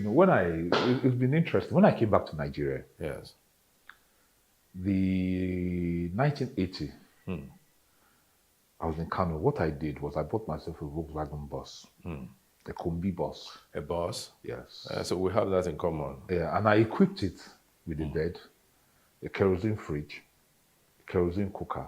Are you kidding? And I spent 1 year traveling around Nigeria. You did that? Yes, I did, yes. My first 1 year back in the country. There was nowhere I didn't go to. I traveled there was nowhere I didn't go to. And in some places, I would spend a week or 2 weeks. I remember I spent 2 weeks in Boko. Really? Yeah, because I met this girl and I thought I was in love with her, but I had to move. But there was no way I didn't go to. From Sokoto So to you left the love back in Yeah, Boko. I moved, from Sokoto to Potiskum to Nguru to Biu to Daura, Dambata, Adija, Just driving. Yola, Guzo, Mubi, yes. All right of that? down to Miduyo, Kafancha, Futwa, Adija, Guzo, Kafancha, Kontagora, All by yourself? Shendam, Jos, yeah. And I did that for about 11 years, almost a year. And it was amazing. And your parents left you to do that? Yes, now. There was no, Yeah, well, you were a full-grown and adult. apart from that, Nigeria wasn't stressed now. Mm-hmm. Yeah, there was still armed robbery, but it was not like the way it was now. You could move, you could drive at night. Yeah, that's true. You could drive at night. And police were friendlier. Yes. You could get somewhere, park and sleep and wake up in the morning, and the villagers will come out and say, well, okay, look, you want food? Nigeria was like that. Now, it's not so much like that. Yeah. We travel a lot now. Our production crews today in Nigeria, when we travel to locations outside of, let's just say Ibadan, Abeokuta, but the minute we're going to Ilorin, Akure, Benin, all those places we normally go by road. We go with police escort. Now? Yes, we do. But you didn't need that in 1984? No, you didn't. Even when we were doing productions where we were traveling on the road with things like Benson and Edge's Golden Tones, the road shows, when we were doing Rothman's Groove, the road shows and things like that, Peak Talent Show, Glow Soccer Academy, all of those things. We used to travel by road. We didn't used to go with police now. But now you do. You do. Some of the clients will not even allow you to travel without them. I mean, we work for flour mills, we work for a lot of the oil companies. You can't go anywhere without security. Without police? Yeah, you can't. These days? Yes, you can't. It's impossible. Yeah. What's that like for you? Someone who's traveled all by himself. Yeah. And now needing police escort to do that. It's just part of the, it's part of the mix now. These things, they become normalized. So you don't see, what happens is that over a period of time, things that you're not used to, you now have to start putting them in place. And after a while, they become normalized. So you don't even see it as being unusual. You see it as being just part of. Just part of. Yeah. Like our international clients that we work with. Yes. I'm not going to mention their names, but there's not one of them that comes into this country without security devices, which maps and tracks their every single movement, right up to where they are, with an accuracy of 25 meters. They carry it. It's not a phone, it's not anything, but a lot of people don't know it, but it will be on them. So that if anything happens, they can be tracked. So that is there. In terms of work, liaison with Nigerians and getting things done, it's a bit more challenging because Nigerians are wiser. They know that a lot of these things that people do, you want to use a place, you want to use somebody's shop, you want to shoot in a location, they understand that what we're doing, we're being paid for it and we make money from it. They're smart. Social media, live TV, cable TV has made everybody understand. Made them aware. Yeah. So, they will cooperate with you, but, these days you need to drop something. We're shooting something in the market on the 3rd of February. We have to pay 250,000 naira to enter the market. I was going to ask that. Yeah. How do you acquire your sites and locations? Yeah. What's been like? We pay. And then even shooting within communities. Yeah, communities are easier because the shooting within communities, what you tend to do is that you identify who the key leaders are within that community, whether it's a traditional Oba or a chief or whatever, identify them, tell them what you want to do. At times, some of the things we want to do is actually to their advantage. Yes. And when it is, They might even end up being the ones entertaining you. They'll cooperate, and you know, we're Africans, and we're Nigerians, and we have a culture, you know, which is not this is not a corruption culture. No. But this is a culture of you show respect. Yes. I accommodate you. I thank you. Yes. That's So the experience has been a mixed one. Yeah, it's mixed, but nothing nasty, nothing horrible. Okay. You know, in the last 3-4 No, years. you can always get over that. Yeah, walk over it. Yeah, we've never had anything nasty like that. So finally, let me ask you: you did some tourism content, some of which you even graciously passed to us and we're using. What inspired that? Was it that your... Yes, it was. 1980, yeah. 1881? Yeah, it was. And the fact is this, is that, you know what? Road trip. You did a road trip? Yeah, road trip, yes. Yeah. And that's what opened your mind up to, I need to... And it still keeps on, and my mind still keeps on getting opened up every day. You know, we've had the opportunity of traveling around Nigeria, to so many places, and at times some very obscure places. And the more that you travel, the more you see, number one, how beautiful we are as a people. The average Nigerian that you see in Lagos that is hustling is not your typical Nigerian. When you go to some of these obscure, remote areas, and you see the land, you see the topography, you see the potential of the opportunity that there is, you start to say to yourself that I need to do something about this. And that was what inspired us, basically starting to put that kind of content together, because we just felt that, well, look, it's our country. Yeah, there's a lot that is wrong with it, but we still have 1 or 2 things that we're proud about.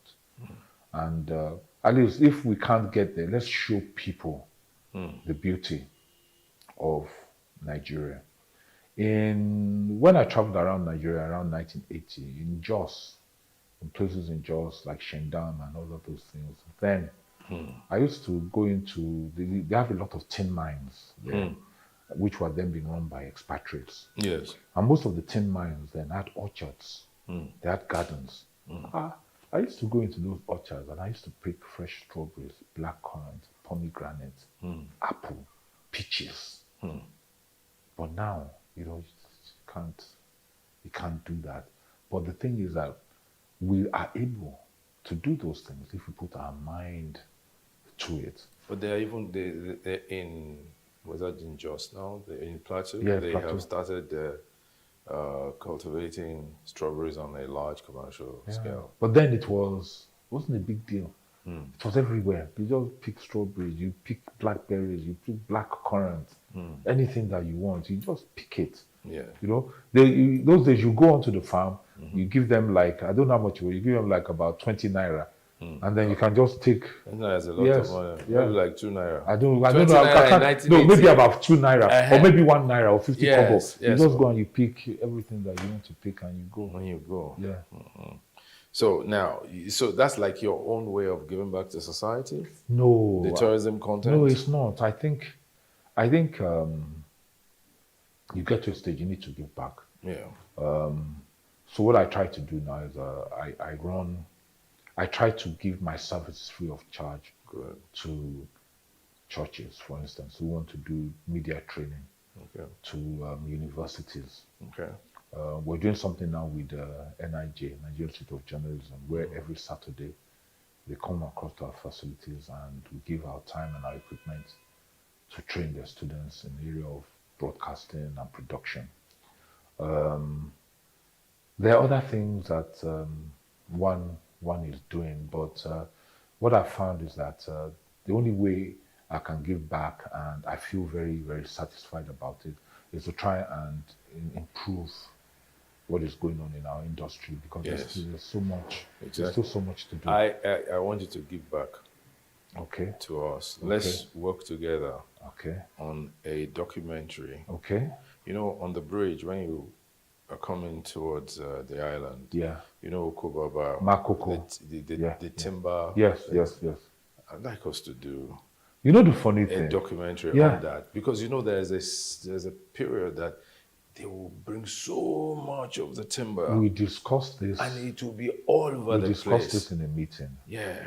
About 2 weeks ago in our office. And we'll go all the way to Ondo. Ondo, Kitikupa. Where they now build the raft. Exactly. And then ship it down. And if possible, follow the raft. Who's going to follow them? Me and you? No, follow. We don't have to be the ones. We have big belly now. So yes, we have underlying. I have underlying issues. Even the children will say, "Hey, Daddy, where are you going?" but let's do that together. No, I would love to do that because that would be an amazing. It's a good way, and it will be something we'll put in the public space. An amazing film. Right, to tell the story of the timber industry. Okay. I'll take your offer up on that. Yes, do it as a joint production. Yes, let's do it together. Okay. Let's merge forces. Yeah. Right, write scripts and all that. I can voice. We can put all those young boys to. You can go get this our young guy on the camera. Yes. To shoot and all that. You live on the raft for 2 weeks because that's how long it takes for them to. It takes 2 weeks. Yes, I know. You'll be eating on the raft, sleeping on the raft. Yes. Just take plenty of mosquito repellent. Yes, that's it. It will be good. It will be an experience for them. And worst case scenario, we can train somebody on the raft that can position the camera and all that. No, they have to go with them. Exactly. So that's it. Anyway, it's been nice talking to Remy. Remy, well, we know each other. We know how far we've been together. And I'm just so amazed at your accomplishment. I'm not any way flattering you. You know that. We don't flatter. But just commending your great work. And thank you so much for coming. Thank you very much. Right. Yeah. Thank you so much. And we thank God too. Yes. So till we have another episode of Timeless Conversations. It's been Remy Ogunpitan as my guest today. Thank you all for watching.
Hello and welcome to the news brief. My name is Nyamgul Agaji. An unspecified number of people have been trapped as a 4-story building collapsed in Unity House Area 11 by Nkwere Street in the Garki area of the Federal Capital Territory. The incident occurred on Monday night when occupants of the building were asleep. The Federal Capital Territory FCT Police Public Relations Officer SP Josephine Ade confirmed the incident on Tuesday. She said 3 victims have been successfully rescued from the rubble while search is still ongoing. Starting at around 7:30, we are up, so we are quicking. So you can't hear the building is shaking. So this my brother can say, what is happening here? So rain no falling, thunder no struck. So as you can nothing. You can hear the thing like say vibration, like say rain is coming. So as you can jump, we follow window. As you can see, say the thing is falling. You just follow window, calm down. The truth here is that developers, both construction, general companies, and individual developers, one, they do not keep to building codes. 2, when there is a warning sign to suspend construction work, they don't obey. 3, They don't carry out integrity tests, especially when it has to do with existing buildings that are going to be renovated. 4, they don't give the workers personal protective wears. It is unfortunate that within a week, we've had 3 building collapse, which is a very sad situation. This is a society that has no regard for regulations and standards. Oftentimes, when structures are marked, it's not about demolishing that structures. It's drawing the attention of the developer to stop further development until issues are rectified. But you know who we are in this part of the world. People hardly respect authorities. That's why you see sometimes we are hard on them. Like this structure is an existing structure that has been here for more than 20 years.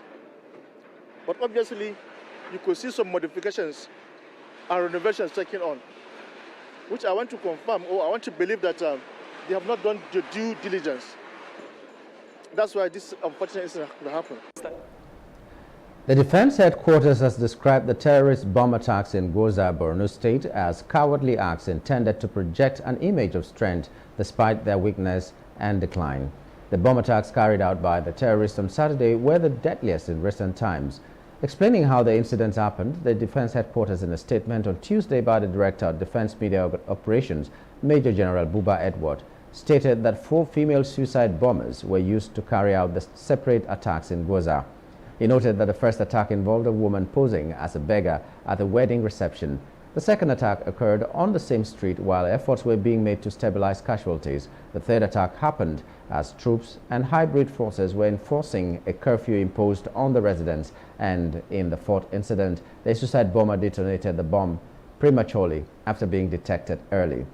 Buba said the Chief of Defense Staff, General Christopher Musa, commiserated with all the victims of the incident, noting that the attacks were a result of successes being recorded against the terrorists. He added that the terrorists attacked to cover their weakness. The Southeastern Governors Forum has stated its commitment to visit President Bola Tinubu to seek the release of the detained leader of the indigenous people of Biafra, Nnamdi Kanu. The forum, which comprised Governor Hope Uzodimma of Imo, Alex Oti, Abia, Chukwuma Soludo, Anambra, Francis Nwifuru, Ebonyi, and Peter Mba, Enugu, met on Tuesday during a meeting held in Enugu State. Chairman of the forum, Uzodimma, who announced the resolution, also noted that the delegation of former President Olusegun Obasanjo, former Commonwealth Secretary General Emeka Anyaoku, and the Obi of Onitsha, Nnameka Achebe, paid a solidarity visit to the forum. Uzodimma stated that about security and economic summit held in Owerri, the Imo State capital, on September 28, 2023, the forum had agreed to implement the aspects of the report pertaining to security and economic integration, and affirmed its desire to put actionable plans on the key issues agreed. The forum deliberated on the reviewed report of the Southeast Security and Economic Summit held in Owerri on the 28th September 2023, and agreed to implement the aspects of the report pertaining to security and economic integration of the region, and affirmed its desire to put actionable plans on the key issues agreed. The forum resolved to visit Mr. President to discuss the pressing issues, all pressing issues concerning the Southeast region. The forum also deliberated and resolved to interface with the federal government to secure the release of Mazi Nnamdi Kanu, and the meeting adjourned whenever. The Imo State House of Assembly on Tuesday suspended 4 lawmakers of the State House of Assembly for an alleged attempt to remove the Speaker, Chike Olemgbe. The Speaker's Chief Press Secretary, CPS Peter Uwa, who confirmed this in Owerri, said it came as an announcement by the Speaker, Olemgbe. The lawmakers suspended include the state lawmaker for Kigwe State Constituency, Chidebere Ogbunikpa, Ahiazu State Constituency, Sam Otuibe, Ezinite Mbise State Constituency Henry Agbasonu, and Oru West Constituency Dominic Ezioha. On the reason for the suspension, he said it was for hatching, scheming an impeachment plan and inciting members to impeach the Speaker of the Imo State House of Assembly. The Senate on Tuesday's plenary urged the federal government to urgently make emergency provisions for victims of flooding in some communities in Abia North, sponsored by Senator representing Abia North, Senator Oju Zokalu. In his lead debate, Oji noted that the ugly occurrence happened as a result of heavy rainstorm which came with lightning and thunder. According to Oji, the downpour was so severe and devastating, thereby claiming precious lives and properties. Worried that with the destruction of certain infrastructure affected, resident majority who are rural dwellers, artisans and farmers are presently facing existence without basic necessity of life. Most worried that if no emergency response is provided for the victims, the desolated society will be worse for it, and the incredible number of casualties may be recorded. Has rendered the people involved so helpless, homeless, and there is urgent need for intervention at quick impact level, intermediary and long term, because the roads were washed away, houses were broken, and most of them are rendered homeless. Njaba, erosion have taken over. Of 2024 is a major issue because last year we had flooding in this country, and we were advised that this year is going to be worse. But I thought maybe some remedial jobs ought to have been done in some of these areas. In support of the motion, Senator Austin Akubondu, Abia Central Senatorial District, Senator Enyinnaya Abaribe, Abia South, and Senator Osita Izunaso, Imo North, concurred with the motion, urging the federal government to urgently intervene in the area. The Deputy Senate President, Senator Barau Jibril, who presided over plenary, congratulated the sponsor, stressing that the federal government was doing its best in road constructions and other matters, and pledged that the motion will be seriously looked into. The Coastal Road is a legacy project that has never been done in this country, something very, very big, and several others are coming. This is just 1 year of the administration. The Renewed Hope is working, and it will get to the root of what you're asking about. Just continue to cooperate with the government. Everything will be okay. As an opposition senator, cooperate with us. A lot will come, and things will change for the better. Call on the Federal Ministry of Humanitarian Affairs and Poverty Alleviation and National Emergency Management Agency to urgently make emergency provision available to cushion the effects on victims of the affected communities in Abia North Central District. Those in favor of this prayer, please say aye. Those against say nay, the ayes have it. The chairman of the House Special Ad Hoc Committee on Restructuring of Government Agencies, Parastatals and Commissions, Honorable Isiaka Ibrahim, says the current review exercise is to enhance efficiency in the civil service to enable it meet current realities. Honorable Ibrahim made this known at a press briefing with members of the House of Representatives Press Corps in Abuja, where members briefed the media on the progress and challenges it has encountered so far in the exercise. He says the committee will revisit the recommendations of the Rosanya report and other white papers to ensure that the President Tinubu's administration structures aligns with current realities, best practices, and changing needs of the Nigerian society. Talking about managing scrapping agencies, the National Assembly is still creating, that is still making making many establishment bills and passing them into an act of the Parliament. You see, the work of legislation is a going process. And the fact that one thing you should not forget, some of what we are going to look at is some agencies were created for a certain exigency of time in the past. Perhaps maybe some of them have outlived their function, okay? And it is the duty of the National Assembly now to review all those. If it's to strengthen them, I'll look for more functions for them, so be it. The committee further laid fears over the loss of jobs by civil servants due to the ongoing review. What we are doing or what we are going to do will not be to throw people out of job. No, definitely that will not come up.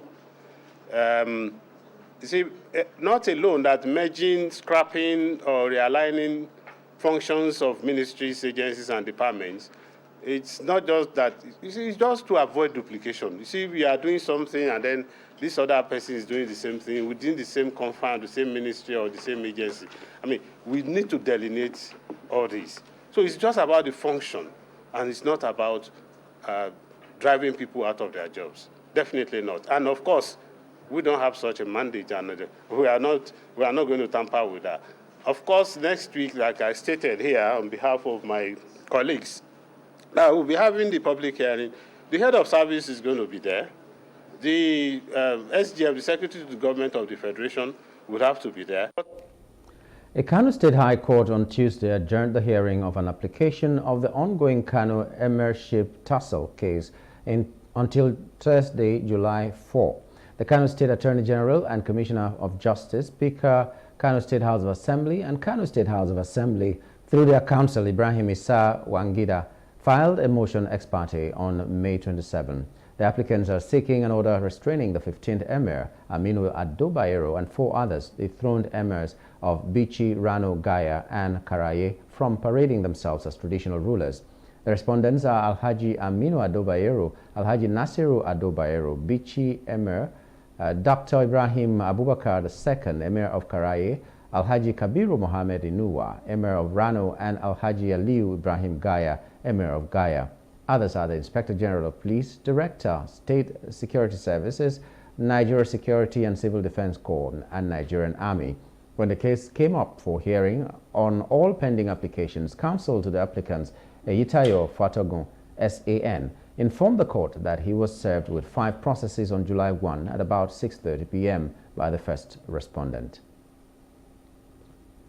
A High Court of the Federal Capital Territory, FCT, has struck out a suit filed by Abuja-based lawyer Chidinma Udeburani, seeking to remove former chairman of the body of benches, Chief Wole Olanikwekun, SAN, from office. Justice Anthony Ebong, who struck out the suit, held that the issue in dispute had already been overtaken by events as Olanikwekun had completed his term. He also noted that the plaintiff and her counsel had abandoned the case. Former Attorney General of the Federation, Chief Kanu Godwin Agabi, represented Olanikwekun in the case. Justice Ebong struck out the suit following Agabi's application, citing the absence of the plaintiff and her counsel in court. The court agreed with Agabi that the plaintiff's absence strengthened the argument that the matter had become academic. Chidinma had filed the case at the FCT High Court registry on August 2, 2022, asking the court to compel Olanikwekun to vacate the office of chairman of the body of benches and to declare null and void the call to bar, the ceremony that he presided over on July 27, 2022. The Nigerian Bar Association Adamawa State Branch has inaugurated a new executive committee with Idi Ali Esquire assuming the role of chairman. The oath of office was administered on Monday by the Chief Judge of the state, Justice Hafsat Abdul Rahman. In his inaugural speech, Ali pledged to leverage the influence of the bar to ensure justice administration within the state. He expressed gratitude to Governor Amadu Umaru Fintiri for his support of the bar's activities. Justice Abdul Rahman, in her goodwill message, expressed confidence that the new committee led by Ali would elevate legal practice in the state to align with international best practices. This new leadership marks a significant step towards strengthening the judicial system in Adamawa State, focusing on the welfare of NBA members and the unwavering impartiality of the judiciary. Elected Executive Committee, we are united in our resolve to unify the entire Yola Bar, aiming to realize the vision of enhancing members' welfare, upholding the judiciary's independence, integrity, and impartiality, and furthering the rule of law. Let me once more offer my warmest and most sincere congratulations to the new leadership of the bar and all who have played one role or the other in making this event a success. May this day be remembered as one of the finest moments of the bar in Adamawa. The Rivers State Independent Electoral Commission, RCEC, has announced that the local government chairmanship and councillorship elections for 2023 local government councils in the state will hold on October 5, 2024. The chairman of the commission, retired Justice Adolphus Enebeli, made this known during a stakeholders meeting and unveiling of the 2024 election timetable guidelines at the commission's office in Port Harcourt. Justice Enebeli called on stakeholders to work with the Commission in actualizing the set goal of conducting credible elections. We are here today to unveil the guidelines and timetable of activities for the 2024 local government elections. I humbly appeal to all politicians aspiring to contest for positions to do so in a simple and disciplined manner. You are expected to play by the rules. The guidelines are set for the good of all. They are not intended or skewed against any party or individual. We all have a collective responsibility to consolidate our nascent democratic experience, to respect all stakeholders, to act with professionalism, good ethics, and civility before, during, and after the election. The People's Democratic Party, PDP faithful in Oshimili North local government area of Delta State, have expressed confidence in winning the forthcoming local government election come 13th of July. A former House of Assembly aspirant, Comrade Israel Ahmadi Emina, noted that the party's flag bearer at the election, Honorable Innocent Esewezie, has done well for his people in creating so many opportunities for the youth and community leaders across the wards that make up the council during his first tenure. Comrade Ahmadi Emina made this statement at the PDP rally in Oshimili North local government area of the state. Our Sabah correspondent, Akpomajero Friday, reports that Comrade Israel Ahmadi Emina opined that the state is a home of the PDP, as no other political party can win any local government election across the 25 local government areas of the state. Comrade Ahmadi Emina pointed out that since 1999, PDP leadership has been in total control at the state and local government levels and has recorded massive development under the leadership of Governor Sheriff Oboroweri since he became governor of the state last year. I think the past chairman and the incoming chairman now for the People's Democratic Party has done greatly for the local government. It's visible in the local government, and he deserves another tenure. That is why we are all a month and coming out to work for him in order for him to deliver for second term. So I think we don't need to be skeptical about anything. We don't need to be scared about anything, because we are well confident in his delivery, and also we are well confident in his capacity to deliver more for us in Oshimili North. Antecedents or all his works and results are visible to everybody in Oshimili North and even Oshimili South. They performed extremely too well in our local government. When we want to rank all the chairmen, the past chairman, he has done extremely too well, better than any other chairman, because he's a man that carries people along. He's a man that does not want cheat. He's a man that believes in equity. So that's a same way. Innocent the same way. With this, everybody, every party is afraid to come out to contest with him. Even the other parties, they talk good of him. Oshimili North, our local government, has been with PDP, and PDP has been with him. Oshimili North, all the while, PDP has been producing chairman, all positions, and we believe this time around they are going to do the same thing. If you see my cap, what is written there is specific, and what it simply means is coming out to the limelight. Please stay with us as we now take a commercial break to return with the rest of the news.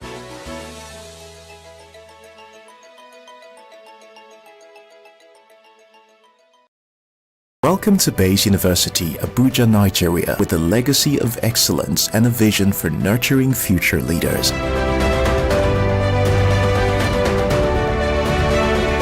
Bayes University is in a league of its own. We're all about our people, processes, and technology. Bayes is one of the highly rated universities in Nigeria in terms of product quality standards. We don't just produce graduates, but groom people into employers of labor. And it has made us understand that learning is all about three things. We learn, we unlearn, and we relearn. Bayes University Hospital offers a range of specialized services equipped with the latest technology, manned by a team of trusted professionals. And now, our vision extends beyond our walls with the Baba Ahmed University in Kano following our lead. Join us at Bayes University and invest in your future today. Bayes University is the institution that you will get the best value for money education in Nigeria. Bayes University. Learn to live.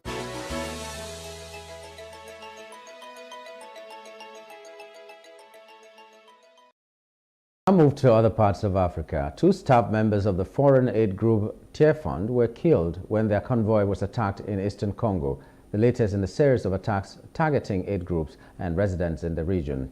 The aid workers were killed on Sunday after their convoy had arrived in Butembo City in North Kivu province, where armed rebels have been fighting Congolese security forces, according to a statement late Monday by the organization. It wasn't immediately clear which group was behind the attack.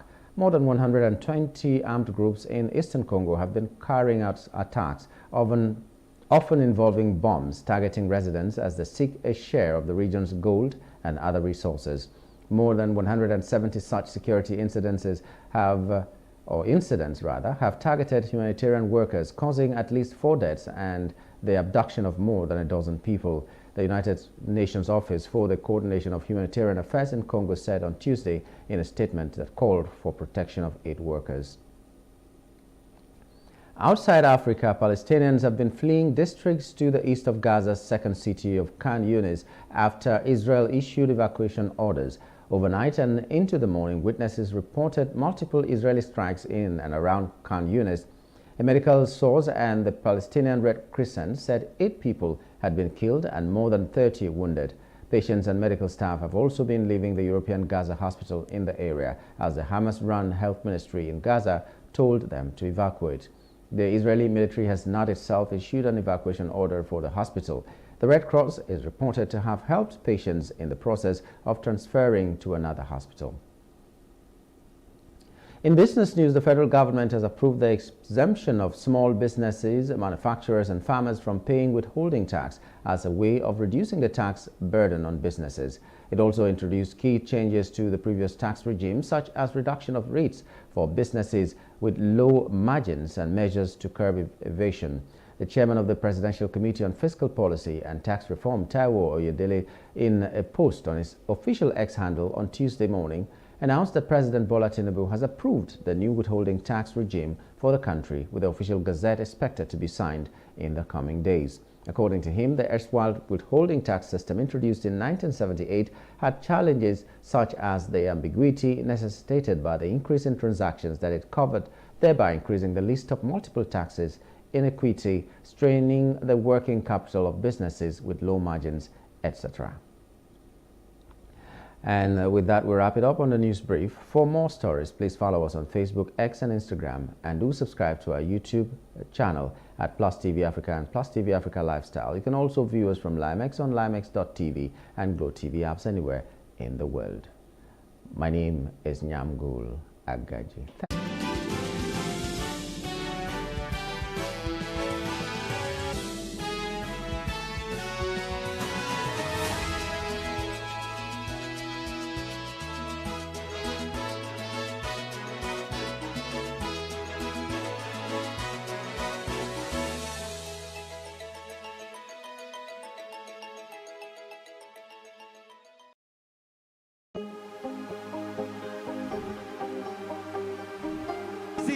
I will take you through this amazingness today.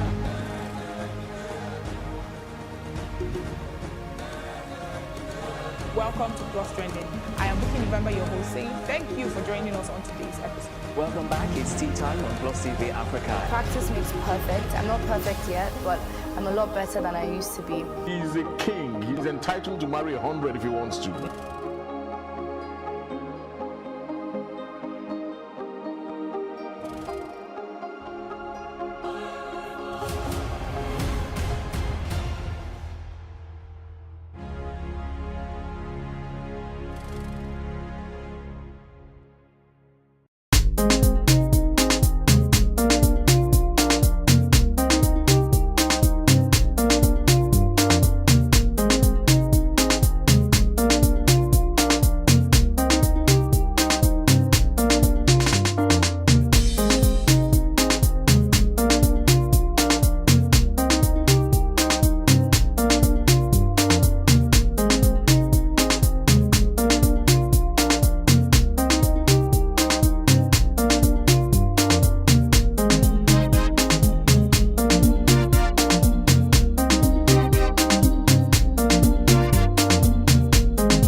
I was just calm. I just kept calm, like, okay, let's see what's going to happen next.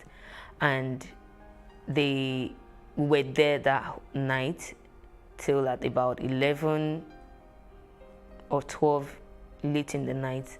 And then they brought a bus. So they packed all of us. The bus was empty, like they had removed everything inside the bus. They made us sit. We sat in the bus and we drove. So we drove for a couple of hours. I can't remember how many hours, but like close to 7 hours. So on daybreak, I saw where we got to was like a house, very big house, gated, fenced and all that. And they just dropped us there and turned back. So I was surprised, like, So for the first time, and I had to ask the 4 ladies, the 3 other ladies that we left together, please, do you guys really know where exactly we are going to? Like, this whole thing is really looking blurry to me and I don't understand anything anymore. And they're like, even them too, they are even confused though. And to crown it up, they asked us not to talk to each other. They asked us not to say anything to each other. I don't understand. So I just looked everywhere and saw that, okay, there are batches and batches of people seated at different corners. Okay, so I really need to ask questions. So at that point, when Alhaji came out, like he's one in charge of that house, and then he did say, okay, let's look for something to eat. All through this while we are not eating, and he said we should fix something to eat, and they made one spaghetti that didn't have salt, and it was so very funny. Like, so I just summoned courage. I went to meet the Alhaji. I said, please, sir, I need you to just be open and tell me what exactly is going on. Where am I, first of all? He said, Duruku. I said, where is Duruku? He now said, how do I expect him to be able to explain that Duruku, that is what he knows, this place is Duruku. I said, okay, do you know where exactly I'm going to? Or do you know the person that brought me here? He was like, maybe Libya you they go. I said, Libya. I said, I'm not going to Libya. He said, I still say you be Johnny just come. Like, he said, you don't reach here. The only thing now for you make you they go the place where then they carry you, they go say, then go come carry you on tomorrow night. And he refused to say anything afterwards. So I went to sit down and relayed what he said to the other ladies. And everybody became very, very, very like upset and curious, like, okay, let's even find out. So just at that time, there was a lady in the particular room that had like 5 big bags, Ghana must go bags, big ones. So she said she was going back to Kano, that she stays in Kano. She sells gold and clothes. She speaks Yoruba. So she was explaining to one of the ladies. So that was the first instance where I started hearing information, and I just didn't want to believe. Honestly, I didn't believe at that point that maybe that is what we are in. But what she explained to the lady was that we are either being transported to Libya for prostitution or Italy. And then the lady said, she told her that no, the person that took us said we are going to Malaysia. And the lady now laughed and said that is what they will tell you, and that this is her 5th time going through this route. That was the same way she was deceived. But she ran away and was able to find someone who helped her, and eventually that was the person she got married to, and now they are doing like illegal business. She goes there, buys stuff, and goes back to Kano to go sell. So I said, no, it cannot be possible. Like, we all agreed that it cannot be possible, because that was not what they told us. Looking at what the first guy told us, what the magician guy told us, what the lady told us, that it cannot be possible, that maybe hers is a different kind of connection. So fast forward from there, they came to pick us the next night in a Hilux, arranged us, and we drove for like 3 days non-stop. Okay, we had 2 stopovers. The first stopover was in a very cold, white place. Like, I have never seen that kind of cold in my life before. I was shivering to the brain. Like, I just couldn't imagine why I was going through this. Like, if these people really want to help me, this is not a way to help someone. You cannot be helping someone and the person is in pain. So, but I couldn't really say much because I was already in it. So we drove for days, and on the 3rd day where we stopped was really looking like, I didn't know what to call the place. There were thousands of people, young ladies, guys, and they were calling it ghetto. This is ghetto. They were calling the particular ghetto. The ghetto had a name, and they said, okay, now we can go and have our bath. So for the first time after 7 days, we're going to 8 days, we're going to have our bath and have change of clothes. So first of all, my concern was to even just let me even have a bath first and find something tangible to eat. So they made rice, we ate. In the midst of eating, I started hearing conversations. So I said, okay, since they said we should not talk to anybody, no problem. I'm going to find out everything I need to find out, and if possible, go back from here.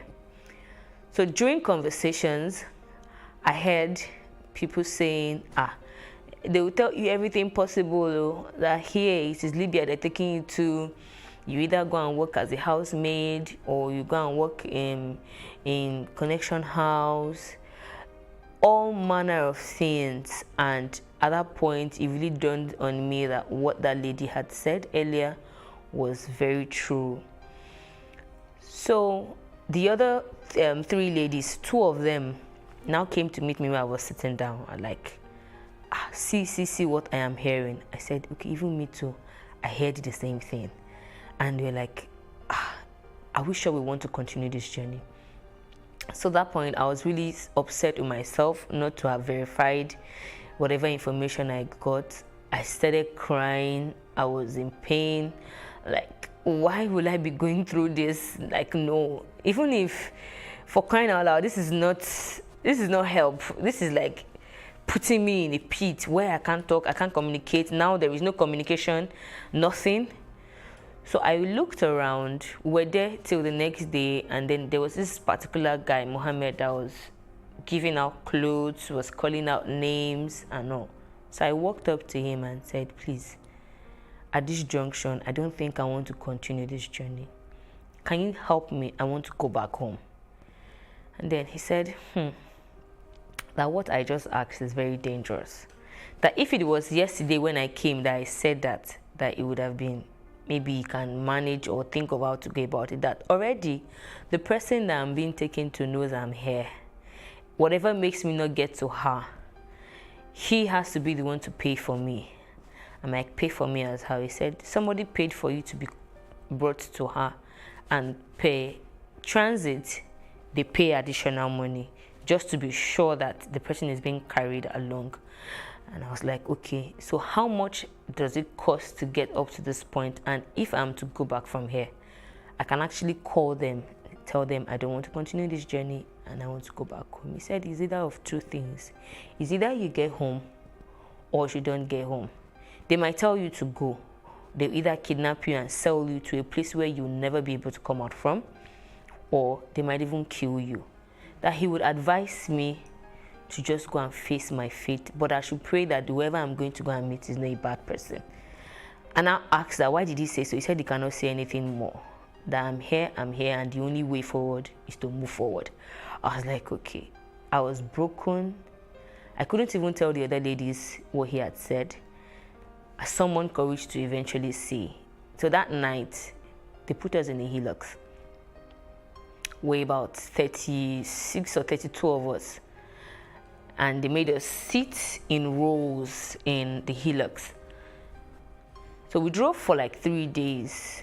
We had a couple of stopovers, but I was really choked up because I was seated back in the hillocks. So everybody's weight was resting on me, and it was hell for me. I couldn't breathe at some point. My legs were dead. I couldn't move. Even when we stopped, I took like minutes. Most of us took like minutes to even be able to stand up. And I was like, no. But even if I were to travel by road, he did say it was going to be at some point. At least by now, the traveling by road should have stopped. And that was... So I remembered what the other guy said at the... where we were, that there's no flight, anything. They deceived you. Everything they told you was just to cajole you to decide to go, that there is no flight anywhere. You're going by road to wherever you're going to. So at that point, I was just concerned with one thing, which is surviving and coming back home at all cost.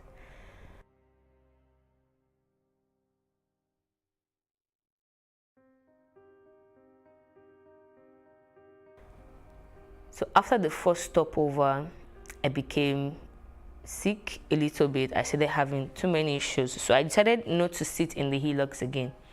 And then I had to sit at the edge on top of the tire box. And then I had a stick in between my legs. So they made ladies sit inside the hillocks, and then the guys would sit around the hillocks. But because of my previous experience, I had difficulties breathing. I said I wasn't going to sit inside the hillocks again, that I was going to sit at the edge. So I did sit on the edge of the hillocks and had a stick to hold on to, and we drove for another couple of days. The experience in the desert was it's not something, sometimes when I think about it, I just smile. My smiling is not that, okay, I'm happy, but I wonder how I was able to pull through. I wonder how I was able to manage my health. I wonder how I was able to cope up mentally, emotionally, thinking about everything I had left back at home, everyone. I kept them in the dark. I didn't really say much. And then thinking about the people who deceived me, like, if you want to help someone, you should help someone and not even put them into more problems. So a lot of things were racing through my mind. I got so discouraged at my own life. I felt really bad that I was impatient. I didn't ask questions. Of all places, why would I be going to Libya to do what? Like, I wasn't even, I couldn't really define the feelings I had then. But at each point, what I always did was to just pray to God that, God, I know that I have done wrong not to have even, look out for my own self. But I'm asking for just one thing. Wherever I'm going to, make sure you take me back home, healed and healthy. So we had another stopover. I got beaten along the way by Arab men. I was trying to save someone from getting beaten wrongly, and I got the beating. Difficulty, there was no food, there was no water, the weather was, the sun would be shining and scorching, and the cold was extremely cold. Like, I couldn't really, there was no definition of everything that was going on. I was just bleak and blank. At the point, I was regretting every step from my friend. I started cursing, like, so she knew about this. That was why at the point she disappeared. She didn't really see anything. And even when I asked her about it, she pretended not to know anything about traveling. That this guy didn't tell her anything about traveling. But I'm like, but you introduced me to this guy, so it's not possible for him to come tell me something about traveling and you didn't know. I thought so far and wide to the point where I felt, okay, I know I'm not going to die. I know I'm not going to die. I know I will go back home. And I'm so going to fish these people out and really find out the reason why they ever did such to me. At some point, I became very ill. I had very bad cough because I refused to sit again at that point. We had sat for like 3 days. So all my ties were burnt and peeled from the sitting. And the Hilux, the speed at which the Hilux was moving was really high. It wouldn't stop. At a point, a guy fell off the Hilux and they didn't wait. They didn't wait. The drivers were so mean. We don't understand their language. They don't understand our language. So even when you're beckoning on them to say, oh, something is going on. There was a time a guy was throwing up. He was feeling, okay, I think it was about throwing up. So we're like, okay, maybe if he stops. We tried beckoning on them. And if they come out, the next thing they do is to maybe hit you with something, saying all manner of languages. We didn't understand. We couldn't speak to them. They couldn't speak to us. It was hell for me. So because my laps were peeled, I couldn't sit again. So I now stood behind the pavement of the main Hilux box. And then that journey was for 5 days. 5 days of cold. 5 days, as in I couldn't breathe. I couldn't breathe. Like at some point, I would just cry and scream out loud. Like, I wish the sky could even feel my pain. Like, there was no definition to what I was going through. And I just kept crying and crying and crying. After crying, I'll console myself. You're just crying. You see, everybody here, they also have one reason to cry. So they cannot shoulder you and tell you sorry. So you alone will have to shoulder your pain. And that hurt me so bad. Sometimes when people see me talk about the story and I'm not really showing so much emotions, they feel, oh, we're not too sure you went through this. I have said it like 1,000,001 times. It's something I went through, and I can imagine how I had to just tell myself that, come, you have a child back home that you love. You need to be alive to come back to her. That was my source of strength. And the life I really wanted for myself ever before embarking on that journey just kept me going, that I know one day I am going to eventually come back and say this story to people. So at that point, remembering and recalling everything, one question kept popping in my head: why will people not have any other thing to do other than to do a business where you transport people to an unknown country, you lie to them, you deceive them, you promise them heaven and earth, and then put them on a dangerous path where is either they make it or they don't make it, and you will not even tell them any of this. So I was bent on making it to wherever it is. I said to myself, no matter how wicked whoever it is I'm going to go and meet is, I'm going to come back home and know the reason why people really did this business. On getting to Sabah, Sabah is halfway into Libya. On getting to Sabah, we had a connection house where they put us. We met about 60 ladies in the room, and then the guys also had their room. And they kept adding us. They kept adding. And at a point, I counted, we were about 80 in that room, the ladies' room. The guys were about 40-something. The food was really bad. You know, having to make banku. Now, this is not even the original banku. This is the banku made with flour. Having to make flour like fufu. And then maybe they'll serve like 20 plates down. And then everybody will now line up. By the time you're eating, it's as though you're eating stone, you're swallowing stone. The soup was so watery that you won't even, you're not. The very first day I was asking myself, like, I know I had challenges back at home, but my challenges were not so bad that I couldn't even eat a good meal. Like, this is not a meal. So the first day we had that in the night. The next day we had rice, very small portion of the rice was dried. You can imagine when you boil rice and then you open it, you put it in a plate and you just open it down. And because the weather is very cold, so anything you don't keep properly dries up. So by the time you're eating the rice and like it's like you're eating rubber.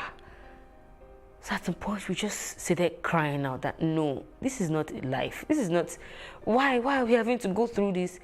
I would cry every night. I would beg God that please, can I just vanish from here? Okay, at the point I was begging for death to come because it wasn't funny. It wasn't funny. And within ourselves, some girls were like, they were really radical about it, and they were like, no, we need to tell them, it's either they change the way they are doing this food, or maybe we should even take up the cooking by ourselves. So I thought of it, I was like, okay, that's true. So if already I'm going through hell, and then food now has to be a problem. So we waited for the ghetto man, the person in charge of the ghetto, like, we waited for him to come. We kept shouting, when is he coming? When is he coming? We don't even know why we are here. We don't even know what we are doing here. So at that time, we had stayed a week. We don't know why we are being kept here. We don't know who even put us here. We don't even know anything. Nobody is saying anything.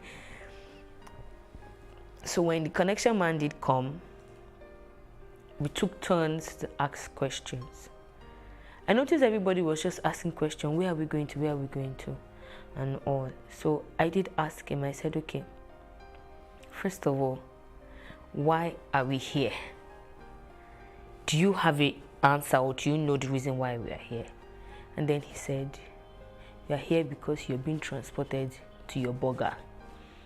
And then we now asked, what is the meaning of a burger?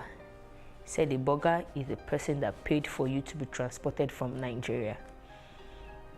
So we're like, is that the reason why we are being given bad food? Like when you're given something to swallow and it's already hurting your throat, like practically almost everybody had sore throats from that banku. And it was like, okay, he doesn't know anything about the way the food was being prepared, but that this place is just a transit, and the reason why we are here is because the road is bad, there is war, and they cannot transport us. It's very risky, and that we might meet rebels on the way, and rebels, they either rape, kill, abduct. And we're like, okay, so for how long are we going to be here? He said, doesn't know until the war is over. So if it takes 1 month, if it takes 2 months, but just know that for every food you are eating, for every extra thing you collect here, your money is piling up. It is your burger that is paying. And when you get to wherever you're going to, you have to work to pay your burger back.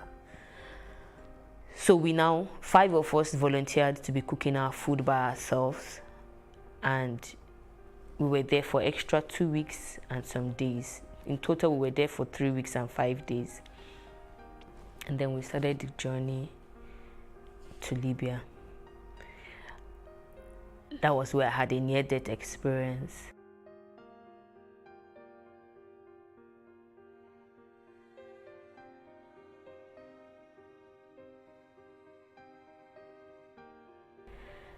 So we were somewhere, we were kept in a particular house where they locked us. There was no light, nothing. And then we were pressed. We had traveled, we had drove for like 2 days, and they put us there. So, but before we entered, we were already beckoning on this boat that we want to ease, we want to ease. They didn't even want to listen. They were just pushing us like, how can you people just be pushing somebody like animals? We don't even know where we're going. Like, this is very unthinkable. So I held that urine. I held that urine for good 2 days. So the next morning when they came, now see they begging that, please, we want to wee. So the man was, you know, arrogantly, he was talking, and he went to get a gallon, like this aluminum gallon. We now looked at it that, how a guy can pee in this, but how can a lady pee in this? And from the descriptions he was giving us, he meant that we shouldn't allow the pee to spill on the floor. So we said, okay, all the guys should pee first and the ladies would take turns to pee, which was what happened. And somehow pee actually spilled. So by the time he was coming back, when he opened the door, so the pee, you know, pee wouldn't, and you can imagine pee that stayed, the smell, it was awful. He was angry. He went back, he went to get a stick, and he was holding like 3 different things. So I was wondering, what does this guy want to do? At that point, everybody had their heart in their mouth, because the moment you see them holding anything, they can hit you anywhere. They can hit you anywhere. So he was now asking who spilled pee on the floor. They were pointing to the wrong person. So I was just watching initially. They were pointing to and he was going to start beating her. So I was not like trying to say, no, she wasn't the one. You see, when that spring landed on my head, you know this spring they use in the water closet? Very strong and thick. And all I knew that was going on was that I was screaming at the top of my voice with both hands on my head, because it actually hit me on my head. And when I gave birth, like 8 months, when I was 8 months pregnant, I fell in the bathtub and had a slit on my head from the tiles in the bathroom. So sometimes that part of the head still hurts. So when he hit that spring on my head, it was exactly on that spot, and he did it like 3 times. He kept hitting the spring on me. I remember crying till I didn't know what was going on. And you know, for the first time, when they say people have transition, I always wonder. I knew I was just lost somewhere. I knew something was going on to my body. I didn't know where I was. I didn't know what. I was just blank. But I could hear myself crying. I could hear myself crying, and I was just crying, as in, you know, bitter tears, you cry bitter tears, and you just have to still be the one to tell yourself, you have to stop. So by the time I woke up, the other ladies were like, you need to see the way they were rejoicing, because they said they didn't believe I was going to still come back to life. That, yeah, the head was actually bleeding at that point. Like, and at that point when I woke up, they had cleaned it, they had tried everything. I remember when they were pouring water on me. I remember when somebody was tapping me and everything, and I was like, they started explaining what actually happened. That the moment he hit that spring on my head the second time, I started screaming, and they noticed I was bleeding, and I cried, and I just went mute. And they were telling him that she's not talking, and the man just told them, bara, bara, bara, bara, and he went away. He said they were praying, they were begging God that this girl must not die.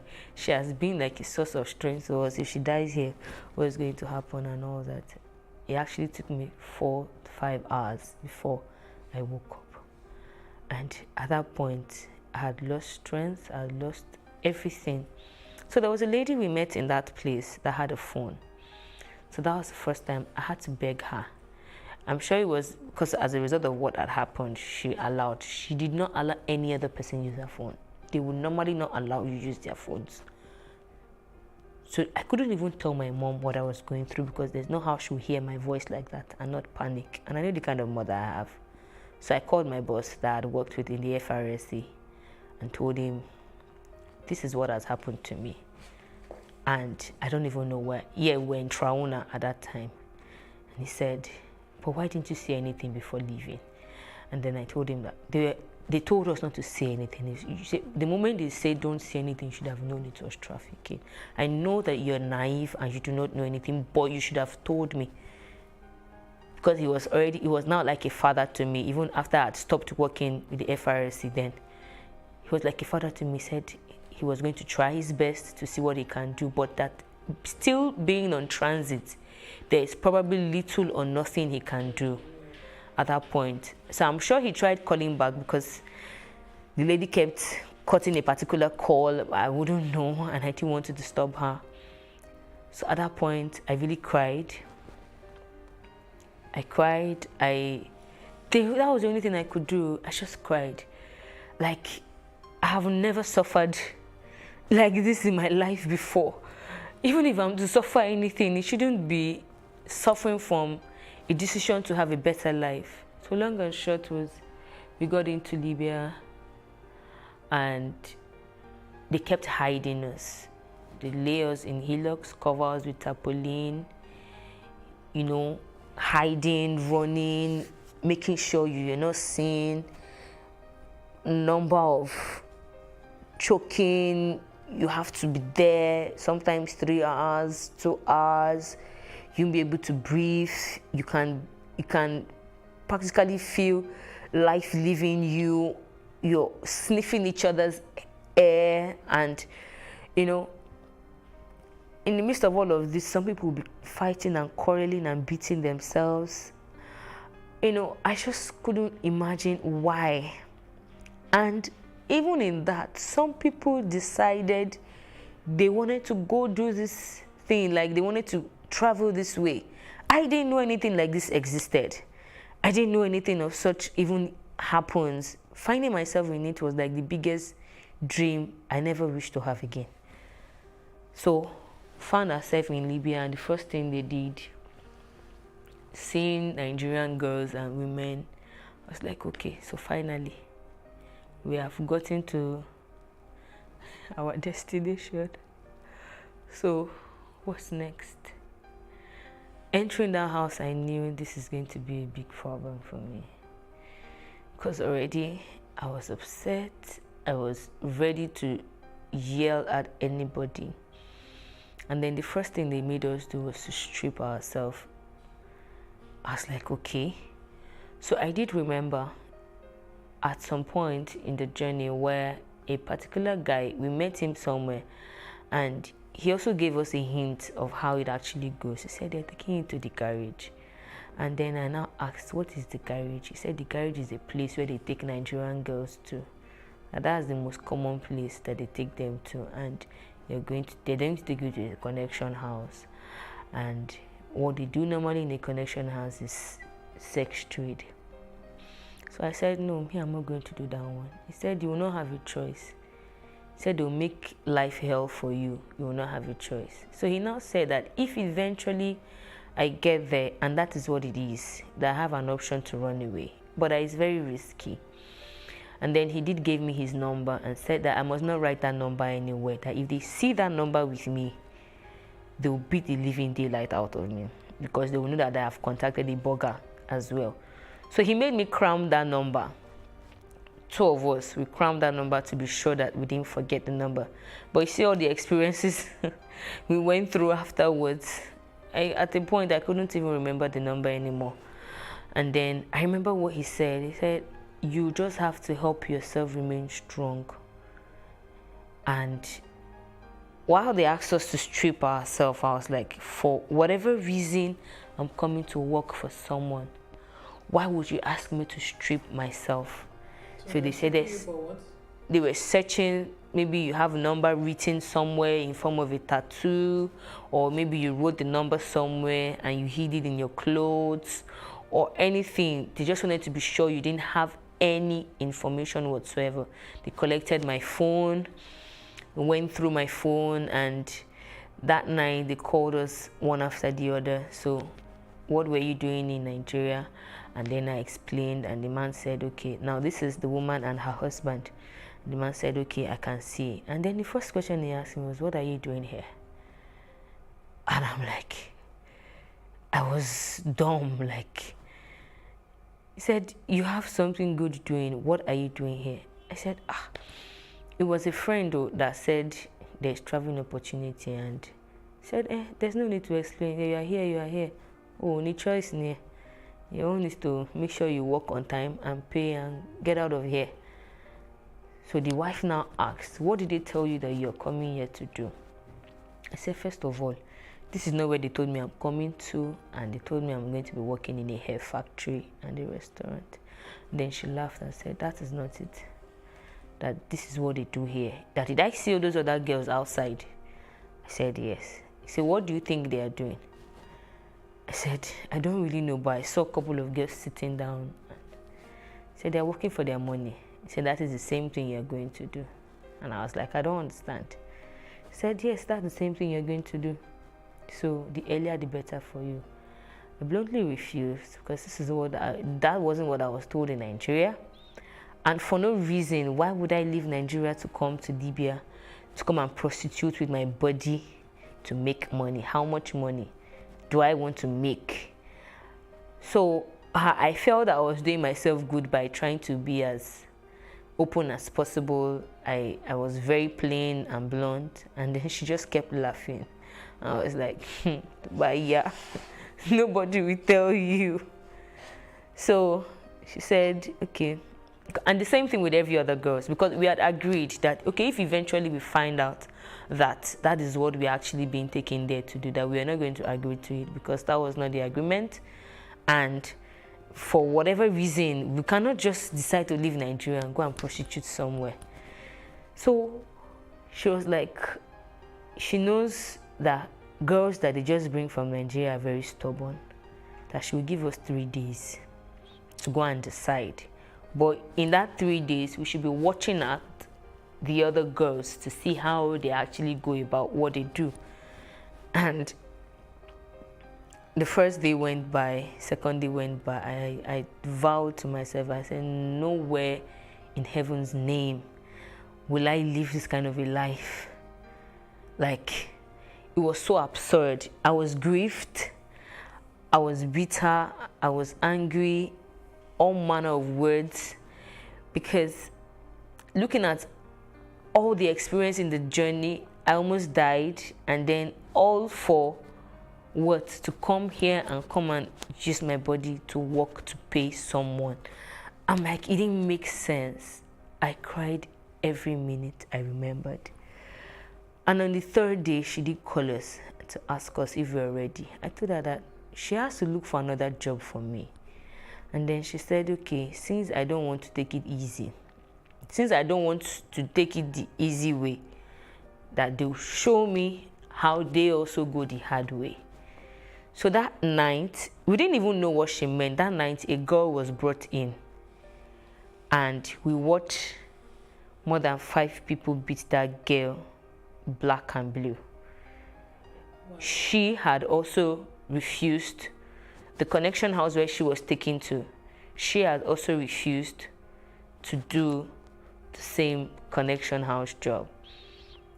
It was actually a burger that brought her, but they took her somewhere else. So they said she was being stubborn where she is, or where she was, and then they brought her back to the burger. Madam, come and take your girl, give us back our money. She said she knew the work. They beat that girl to stupor. They beat her to the point where I sat where I was and I told myself, I said it out, like, these people are not humans. Like, why? On seeing the way they beat that lady, I was like, so I will also come to this point where they will have to beat me to say, yes, I will do it. I said, I'd rather die. Because at the point when they beat her, she was like, okay, Mache, I will do it, I will work, I will do it. I was like, so this is what I will go through. So for some reasons, I didn't know, they took the other 3 ladies out of where I was. It was now left with only me in that house that came together. So after a week, she then asked me that, what else can I do? I said, I cook. She was like, okay. She gave me pepper and oil. I said, go and make stew with it. I made the stew. She told them to teach me how to make banku. I made the banku. She was like, okay, not bad for a start. So first of all, your first job here is you're going to be cooking for everybody. My heart was like, okay, finally she has agreed to give me something else. So another week went by and she said, Orobo, I don't know where one day she just called me by that name and said, for her, that is what she will be calling me. Although she gave me another name, Success. So everybody calls me Success, but she calls me Orobo. And then she looked at me and said, Orobo, are you ready to work now? I was dumbfounded and I couldn't say anything. And in my head, I was like, if it is to die here, I think I'm ready to do that. But to use my body here, I will not. So 3 weeks went down. And all of these weeks, nobody even came in one day to say, this person, how she be, who she be, and all. So after the 3rd week, a man came in, a matured Nigerian man, a Yoruba man. He came in and did ask to take me home. And at first she refused, that she wasn't going to let him take me home, but he begged and all of that. So when we got home, he sat me down and said, I didn't bring you here to come and sleep with you. I brought you here to teach you one lesson that will help you if you must live where you are. He said he noticed the way I was being questioned, the way I was being bullied and all that, that is the way the woman does.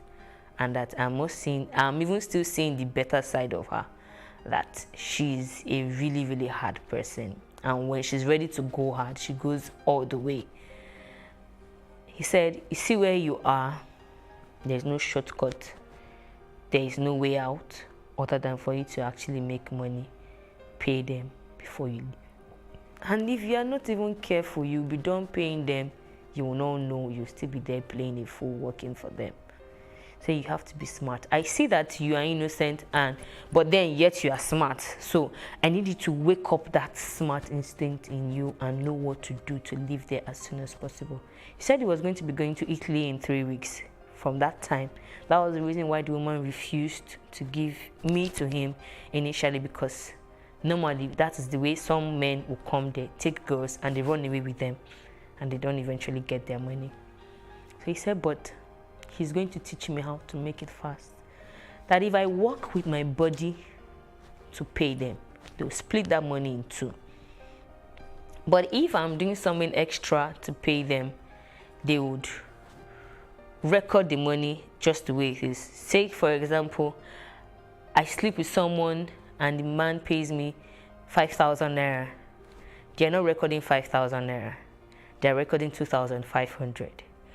But if maybe I sell something or I save up money and I give them that same 5,000 naira cash at hand, they'll record the 5,000 naira for me. So the best for me is to think of something I can start doing to get extra money, which is begging.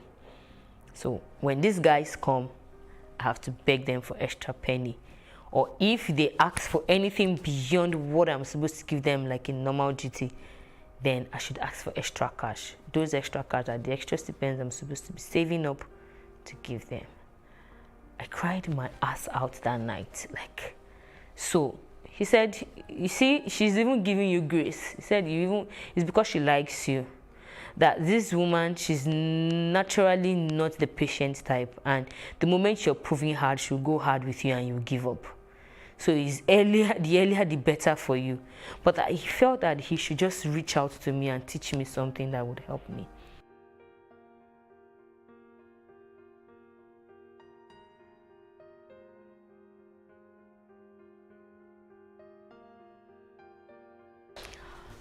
So I eventually spent 2 years and 9 months in Libya altogether. I spent a year and 8 months in the Connection House, and that a year and 8 months was hell for me. So after 7 months, I tried reaching out. So at the point they released a phone for the girls in the house to call their customers, to know when they're coming, to know if you're having someone who is coming to come and sleep with you over, or someone who is going to come and take you out and all. So I begged one of the girls in charge one day to allow me buy airtime on the phone to call. So I did call my dad, and my dad was really bitter, and he said the only way he knows I can get out of that place is for me to find my way to the Nigerian embassy and tell them that I want to come back home. So I waited for 3 days to actually get that report, because he didn't know what to do at that point. He said, okay, can I call you back? So I said, I don't know, but I'll try and talk to the person in charge of this phone so that whenever you call, they give me the call to answer, which was what actually happened. And somehow, I don't know how they got to know, but they found out that I called the Nigerian embassy, and they beat hell out of my life. They beat hell, everybody in the house. Plus, at that time, my burger wasn't in Libya at that time. She was in Nigeria. It was the husband that was at home then. The husband beat me. All the girls in the house beat me, so I wanted to run away. Oh, I'm trying to be smart and this and that. After all, they knew that from the very first day I came, the woman was calling me a virus because she knows that I'm kind of smart. I will try to play smart. So from that time, they locked me out from phone. They stopped allowing me go out. It was I can't start recounting experiences, day-to-day activities, how I felt. At some point, I would just practically pray that, God, please, when I sleep this night, don't allow me wake up in the morning. I slept very late, and I'm always the first to wake up. So after a while, I started gaining confidence, like, no, even if I foolishly allowed myself into this, I should be able to still bring myself out of it. So I changed my attitude and started being very smart. I called up as much information as I could. I got to, I became very nice. I always learned lessons, and, I was trying my possible best to see beyond the problem I was in and was already thinking of a way out.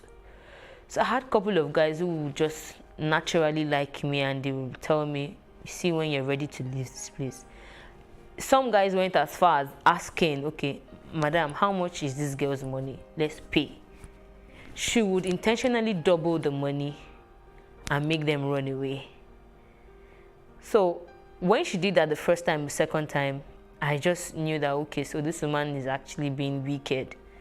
But not to worry, I'm actually still going to live here. So when it was about a year and 5 months, I sat down one day and calculated how much I had paid, minus all the subtraction. If you do anything, she'll beat you and subtract your money.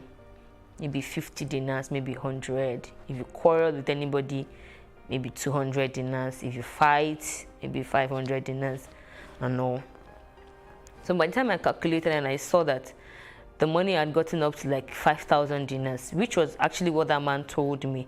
He said normally it's supposed to be 2,500 dinars, but burgers are always wicked. They want to collect even double of that. So sometimes you have to pay up to like 5,000 to 6,000 dinars before they will let you go. And some will still not let you go, except you fight for your freedom. So when I calculated, and I had calculated about 7,000 dinars, I was like, okay, I think my time here is up. And then I started asking for freedom. She initially refused and said that I was not done paying her.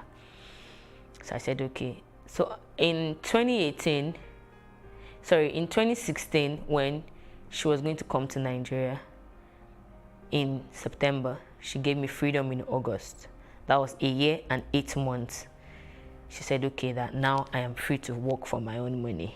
But whatever money you're working, the same way they were splitting in two, it's just that this other half now, instead of them collecting it, they'll give it to you. Sometimes they may not even give it to you. They'll tell you to keep it with them. Maybe you want to send some money to Nigeria. So I said, okay, no, that I didn't want to keep it with them, that I actually wanted to live there. She said, I cannot live there until she comes back. I have to wait for her to come back to Libya because she had had a new child and she wanted to come home. I said, okay. So throughout that month, that September, I kept having dreams that if I don't leave that place, I probably might not have my life again. The dream came like about 5 to 6 times, and then I just summoned courage to open up to the husband, to tell him that I think I'm very sick and I want to go take care of myself. This is about a year and 9 months now. From the day one up until now, I worked every day and slept nothing more than 3 to 4 hours, that I needed to take care of myself. And he understood with me because several times in between, I had fallen sick, like so bad, that at some point it took drips to like resuscitate me back and all. And the man also knew that I was very, very hardworking. Like at the point, he would always tell the wife, stop beating this girl. Like, you need to stop, even if you're beating every other person, but you see this one, stop beating her. And the next thing is, she will say, oh, okay, so now you're sleeping with my husband. My husband is fighting for you.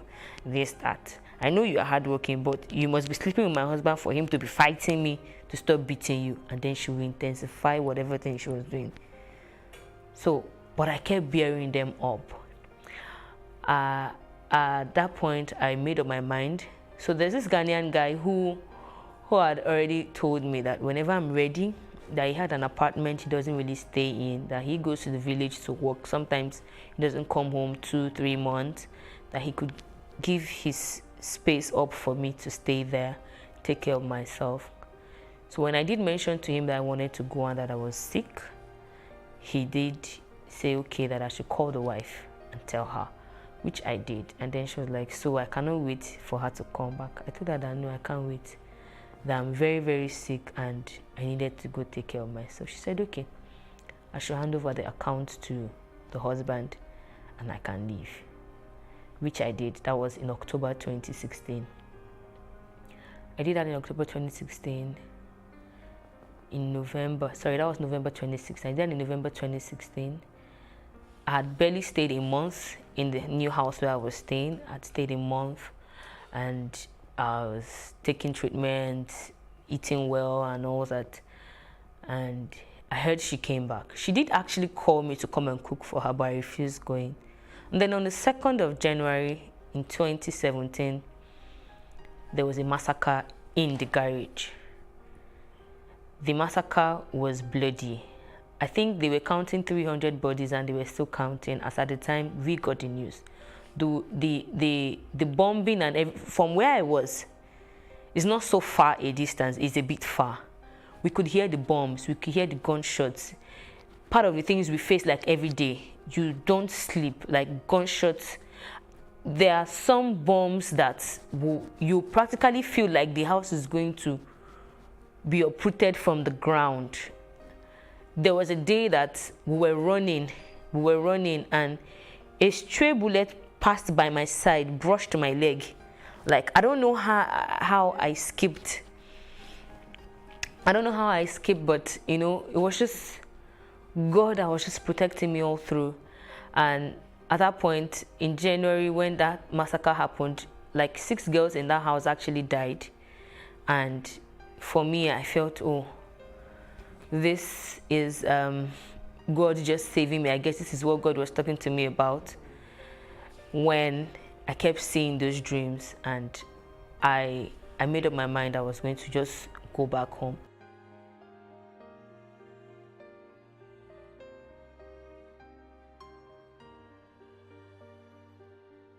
Um, 2 months out of there, I called a friend and told her that if there was a way she could help me find money, I needed to come back home. And she was the one that told me about the voluntary return, that I needed to find my way to the UN's office or whichever way and all that. So I remembered contacting the Nigerian embassy. So I did keep the number. So I then asked questions because I was now going to a church. I then asked questions and they said, okay, that I needed to get to the IOM office. I had challenges locating them in the first place, but eventually I got to the IOM office and then they gave me a date to come back to visit. I did drop all my information and then they said, okay, that in 2 weeks' time I should go to the Nigerian embassy to go get a travel document. And after getting a travel document, they will not let me know when to come back and I'll be ready to go to Nigeria. So that was all. And up until then, I just kept managing, kept believing God that it was going to work well. And eventually it did work well, and that was how I came back to Nigeria. August 28th in 2017. And for me, that was the best decision I could make. Though it was painful that I just went to suffer my life out for almost 3 years and no gain, nothing, and then I'm back, having to come back empty-handed. And up until today, both the travel agent, both the guy that introduced me to the travel agent and the lady, none of them has been found. And life hasn't been easy getting back to my feet. Like, I was in bad depression for like almost 2 years. It was really bad coming back to see that, okay, first of all, I have lost money, I have lost friends, I have lost business, and then having to resume my motherly duties almost immediately because children wouldn't hear, oh, I had a bad experience. And then having to reintegrate back into the community, it was really difficult. Like, it just took the grace of God, and it took my kind of strong personality to just keep resuscitating me, and I just kept believing that I'll definitely be who I really wanted to be. I didn't really need to think about the pain, but then the lesson can never be forgotten. The experience can never be forgotten. The trauma, the pain, and everything can never be forgotten. But then one thing can be done, which is moving ahead and making use of all the experiences. And then I did find answers to my quest as to why people did trafficking as a business. And I think that apart from poor economy, some people are just ignorant and they don't really care. They just can do anything just to make money.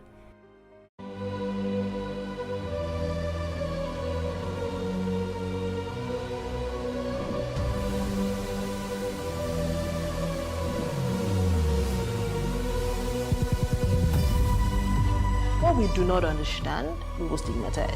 What you can see is the remaining of the tanker that exploded. The suspect equally confessed.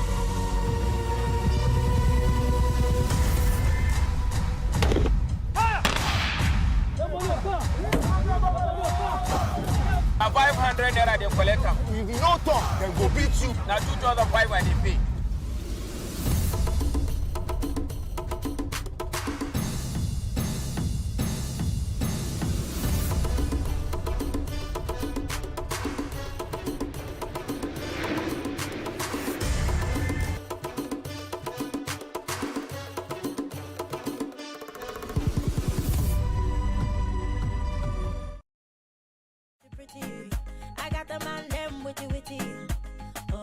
I love to dance. My dream is to be impactful to humanity, and dance is connecting me to that dream. So I don't see dancing as just movement of the body.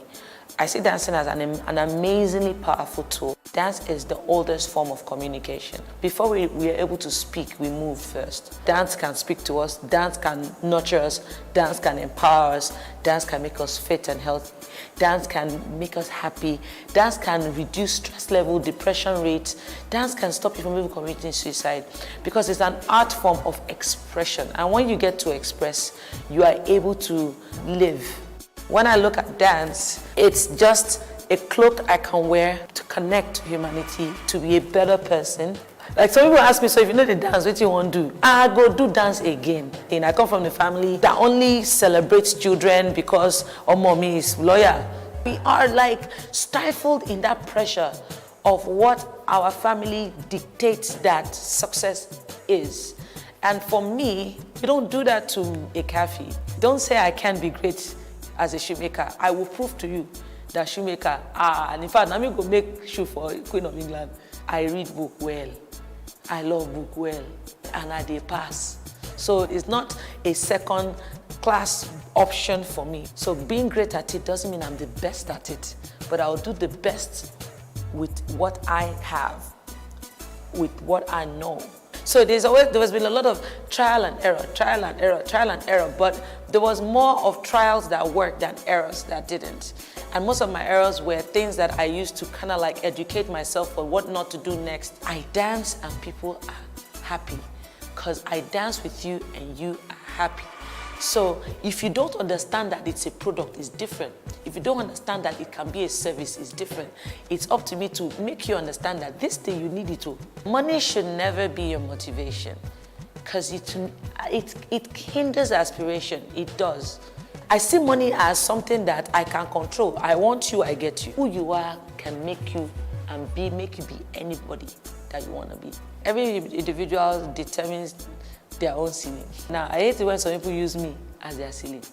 I want to be better than Kafi. That's why you are not getting to where Kafi is. If I can dance better than her, I am better than her. Our African system doesn't like to learn from one another.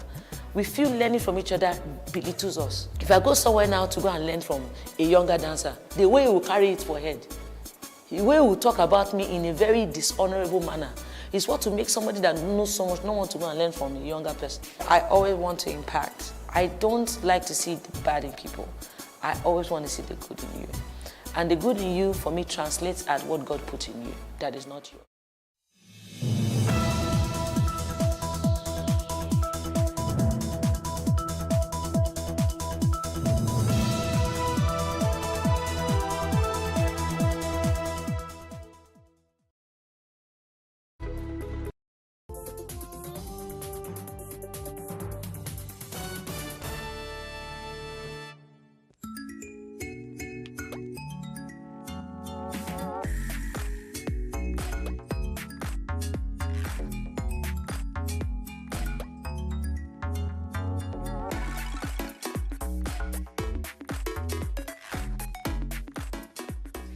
Historically, politics has been viewed as a male-dominated field.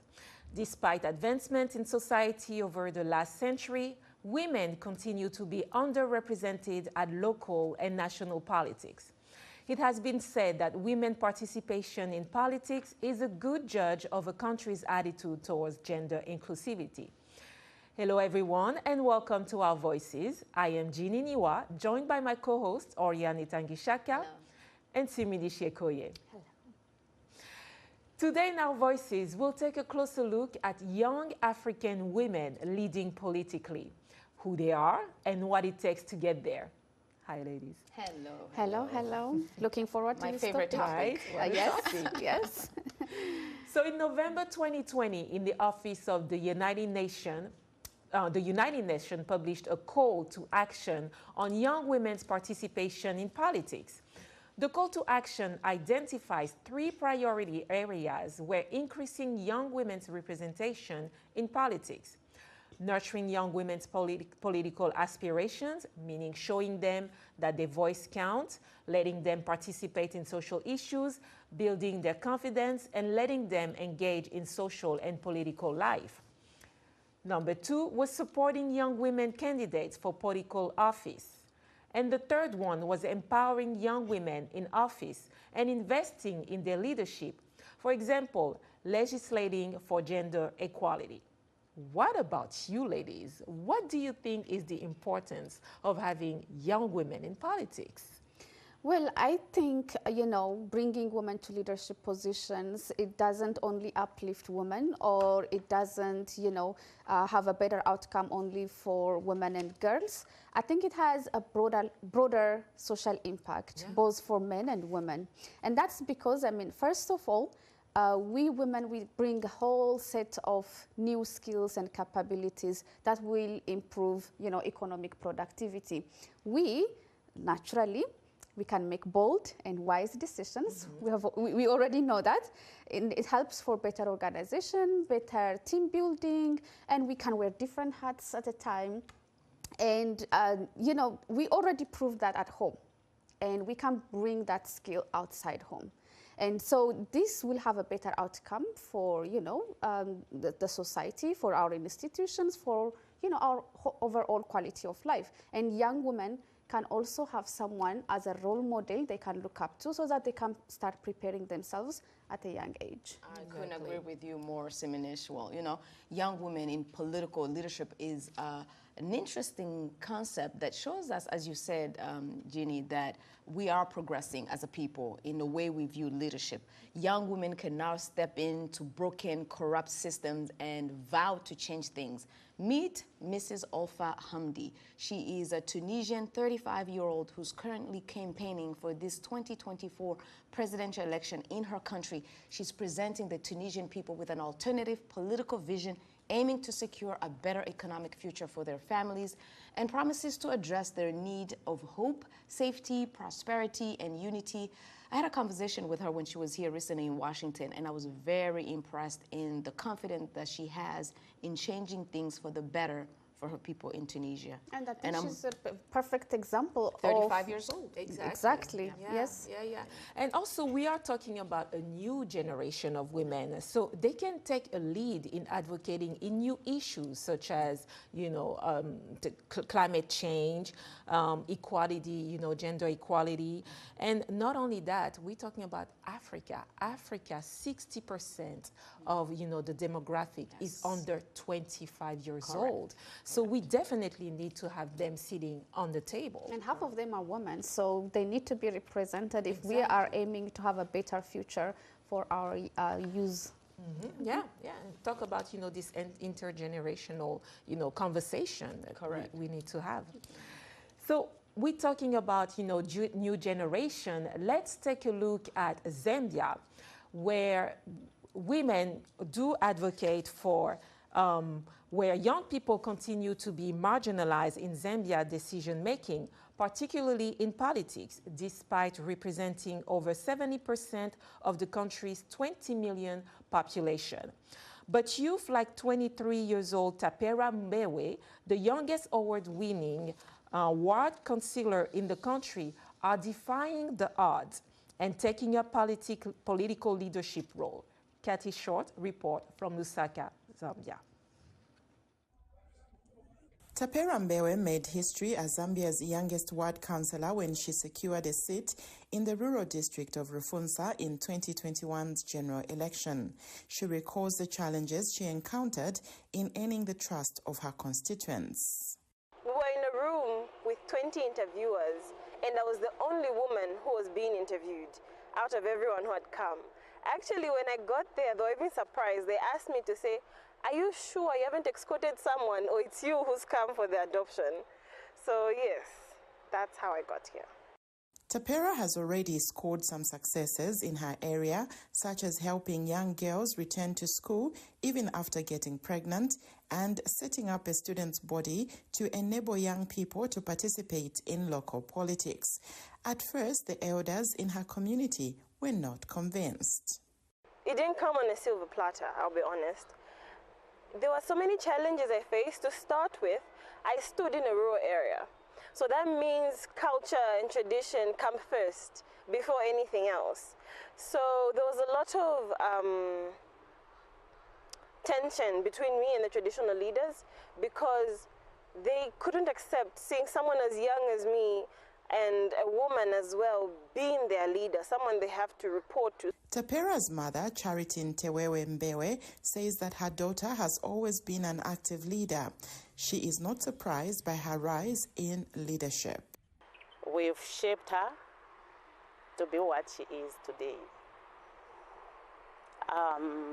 During her growing up, I used to take her she used to follow me, not really taking her to where I used to go, but following me, like to community meetings. And she was like this child who would always be like, Mom, where are you going? I want to see what you do. So me being in that rural setup, Tapera used to follow me to community meetings, church meetings, and this really helped her how to interact with people. Apart from being an elected politician for the opposition Patriotic Front Party, Tapera is also a lawyer. She says she wants to use her legal expertise to represent the voiceless in society. Her childhood dream is to one day become the president of Zambia. I will not stop until I am president of Zambia. So my vision is, I want a Zambia that is youth inclusive. I want a Zambia where we don't have to fight to get a seat at the table. It should be there. The seat should be, we should be expected to be participating in politics. Charity Ntewewe Mbewe says she is extremely happy and proud to watch her daughter blossom into a promising leader in mainstream Zambian politics. As a mother, I'm proud. You know, to play a role in shaping a national leader like Tapera and helping her realize her dream, to me, I'm proud. Kathy Short, VOA News, Lusaka, Zambia.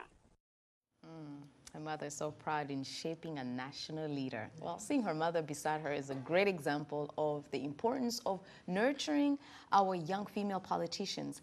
To further discuss this importance of supporting young African leaders, we have with us via Zoom Mrs. Sifi Sosoma Dube, Program Officer of the International Ideas Women in Political Participation Program.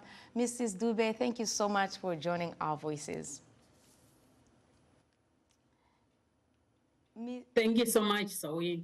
Yes, I thought I almost lost you there. Well, straight into the questions. How can you help? How do you help women ascend to power? Can you explain to us a little bit about the program specifically? How we support young African political women in ascending to power?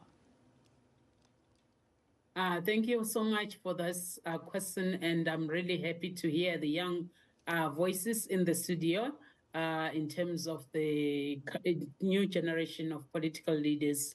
As International Idea, we've worked at various fora with the youth and in particular young women through building their capacity. In particular, our flagship approach is the youth academies or young women's political academies. Okay. It's kind of like a summer school or a winter school of politics where we gather different youth or young women for political training, rather in terms of how they can position themselves for political positions. So there are various aspects in that academy, from the basics of gender and governance, to the basics of how to engage with media, to the basic of how to move motions in parliament or in council meetings. So that's how we've engaged with young women politicians, but also putting them in positions of mentorships through the intergenerational dialogues where we take the young women politicians and the more seasoned women politicians and put them in a room together. By in a room, I don't mean a physical room. Sometimes it can be virtual, where they go through a mentorship process over the years or over the months, depending on the funds that are available. Some really have enjoyed it, and we've got seen results whereby those who are still doubting whether to get into politics after the mentorship process or after the youth academy process, they actually then go through the political nomination process and become candidates in their country's elections. Ms. Dube, you do a lot for these young women to, you know, for their capacity building. But in doing so, do you work with local organizations, governments, or international communities to support these young girls? And how do you do that? Yes, definitely. We do work with local organizations.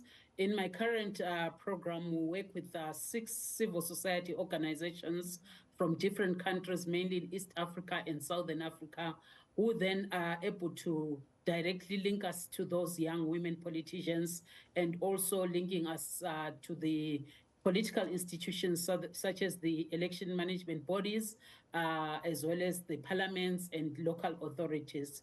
Our work spans from the local government area all the way to the national parliament level. That's great. It's at every level. Also, can you tell us, how does IDEA address gender inclusivity? We do have a global program of gender, of democracy and inclusion. It's quite a big program, but we also have got a number of databases.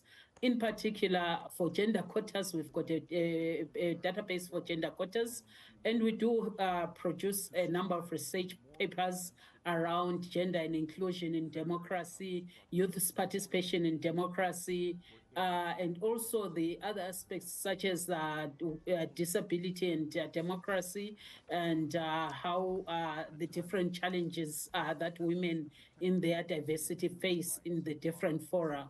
But also we do convene at a large scale as IDEA, collaborating with other multilateral organizations, civil society, academia, as well as media, in terms of bringing together a platform to create for young people to convene and share ideas around political participation. I'm curious. Earlier, we heard the Zambian young leader talking about how elders have a hard time accepting her. So can you tell us about the social acceptance? Is it improving? How are people prepared to have young women leaders? I think things are really changing fast. But the theory in terms of, not the theory, there's a saying in Africa to say the youth can run fast to the mountain and leave the elders in the valley, but the elders see far beyond the mountain. So that means when the youth run for election position or for political position, they need to run together with the elders, or they need to consult those that have been there before them in terms of advice, in terms of tips, in terms of really navigating the political space. I think with the rise of social media, the rise of the cyber community, things have really been changing, and I think more and more people in the communities have come to accept that it is possible for youth to lead in politics. Yeah, definitely. That's a very good tip. They both need to go hand in hand to be able, to support one another, learning from the older generation, and also the older generation, helping them be able to tackle the new challenge for the new generation.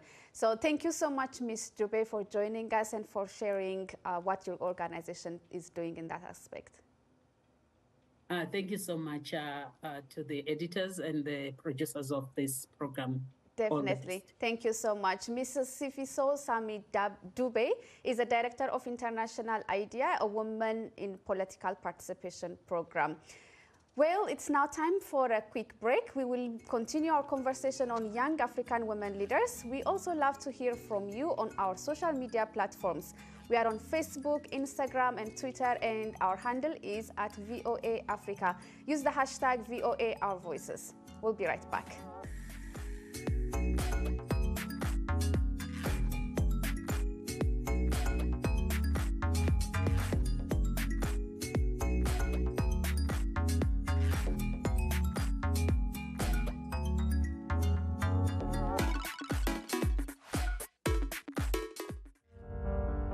In times of change, when the world seems uncertain, and what we hear doesn't reflect what we see, we seek the truth. When we are told only part of the story, we lose trust. In moments of crisis, our dreams, hopes, and wishes for a better tomorrow depends on a free press. At Voice of America, we bring you the stories that people take risks to see. We connect the world and unite it with truth. At Voice of America, we show you the whole picture.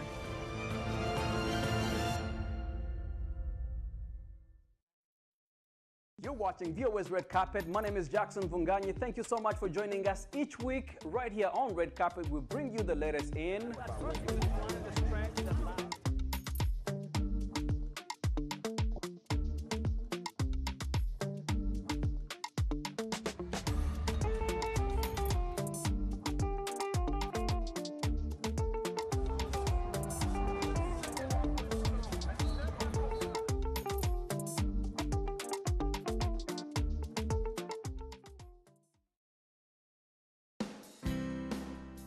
health, wellness, sport, beauty, medical breakthroughs. Healthy Living cares about your well-being. What are the main health concerns in Africa and around the world? Find out the latest on coronavirus. Connect with our experts and ask them questions. How long does the virus stay? Join me, Linor Moudou, in Washington, every week on Healthy Living, right here on VOA.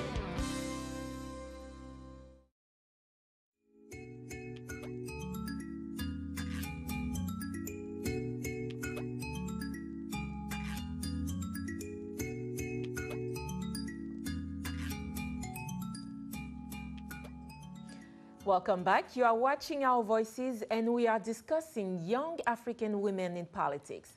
Now let's come here where young women from the African diaspora are playing a crucial role in shaping policies and advocating for important issues.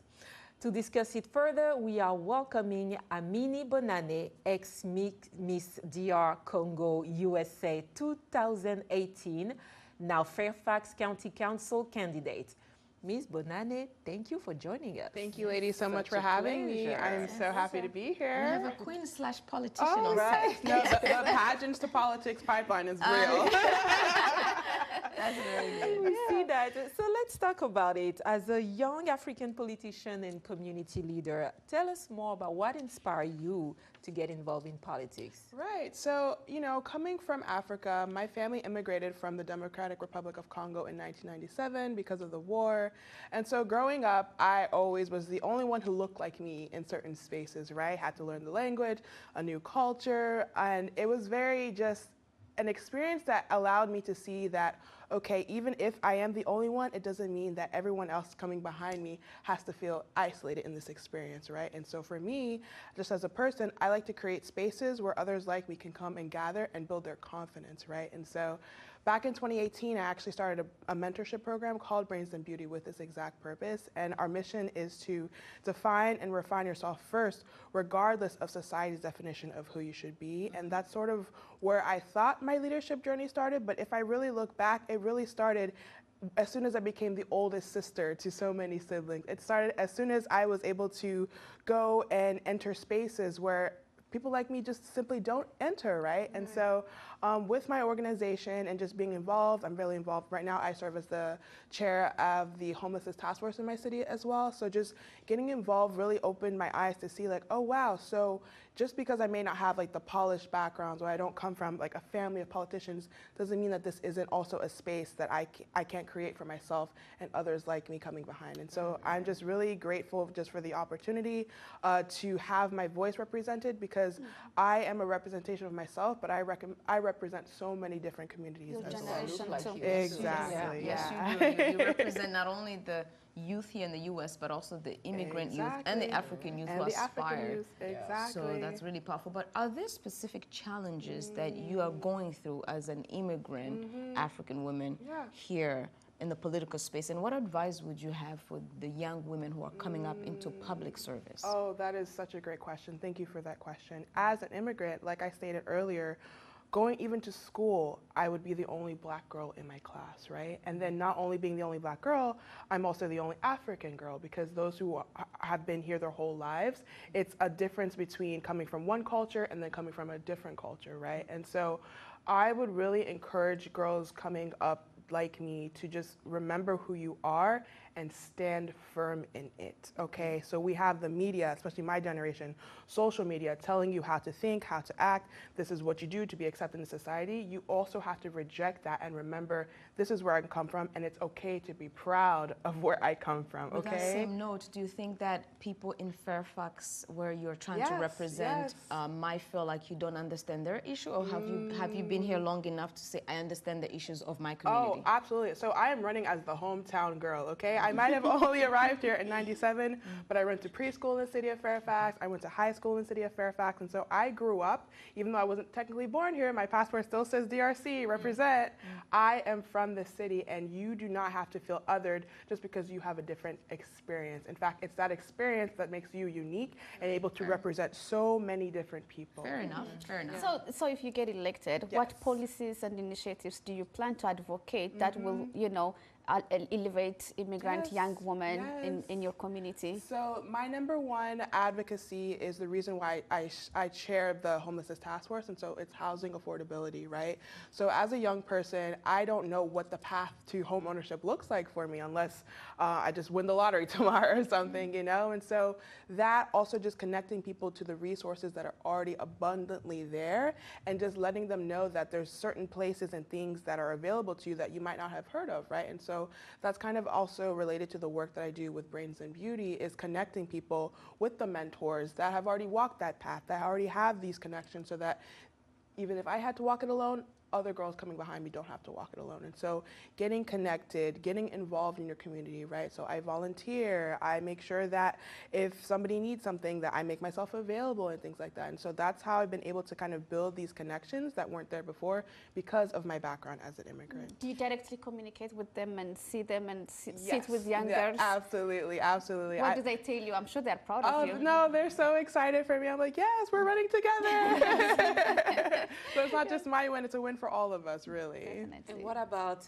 the immigrants like you who have the same background? Is there issues that you tend to, you know, you want to highlight, you want to help them if you're elected? Yeah, so one of the biggest things that I've been seeing with our people is really just knowing how to connect to resources, right? So they come here, they're like, okay, so maybe this is my set path, but I didn't know that there's a certain program that's going to help me with starting my own business, or I didn't know that I'm able to apply for certain benefits so that if I'm running low on income, I can help sustain my family with that. And so my biggest thing running as a young person is really, I'm not running pretending to be an expert in anything, but I am running knowing how to connect you to these experts, right? That's how I'm able to take on so many leadership roles in my short 20-something years of life. So what about resources? I mean, you are competing against, you know, people who come from old money, generational wealth. Yeah. So how are you overcoming that challenge? Absolutely. You know, maybe you won the lottery. We don't know. We'll see. But how do you? No, I love that question because that's what really keeps people out of the game. They feel like you need to have a certain resume, and don't. I won't discredit myself. I do have, you know, some sort of things, like I completed the campaign school at Yale. I did the Sorensen Institute and things like that. But you really need to know how to start building a coalition, right? And so my campaign, I like to say that it's a people power campaign. And so I have people like my campaign manager who has never done anything remotely close to this, but just because we're bonded by the same values, we're able to connect other people who also are trying to have the same exact vision for our city. And that kind of brings in the people that are like, oh, it's like slowly starting a movement of people that understand community, that understand community. Like the Africans say, it takes a village. It takes a village. Oh, I need my village. Well, you village of Fairfax, you know, they heard you, they heard your message. We wish you the best. Thank you best so of much. luck. Thank you. Yeah, I mean, you know, there's a lot of times when people see who they look like, it inspires them. So I think you're inspiring a lot of young women, but you know, just women in general. Yes. I think these political spaces need more women, Black, Spanish, white. They just need more women to be able to come forward and show that women are able to lead in, as we said in the beginning, maybe corrupt system, maybe systems that are lagging, maybe systems that are lacking. So we definitely wish you the best. Thank you. I appreciate you all so much. And I hope you all see you all at my launch on June 30th on Congolese Independence Day. And when you do win, don't forget about us. I will not. I'll be back. Thank you. Well, this is where we end our show. We thank our guest, Ms. Sifi Sosami Dube, Director of International ID and Social Entrepreneur, Ms. Amini Bonane, for joining us. Last but not least, we thank our editorial and production team. We will see you again next week with another exciting program. Until then, be happy on purpose and spread your light. Thank you for watching.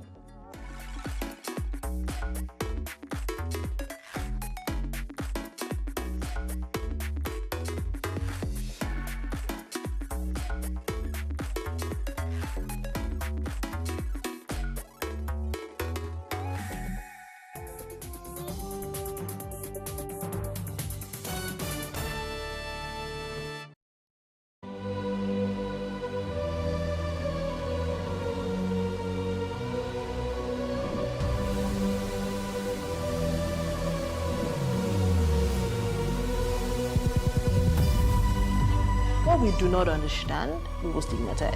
What you can see is the remaining of the tanker that exploded. The suspect equally confessed.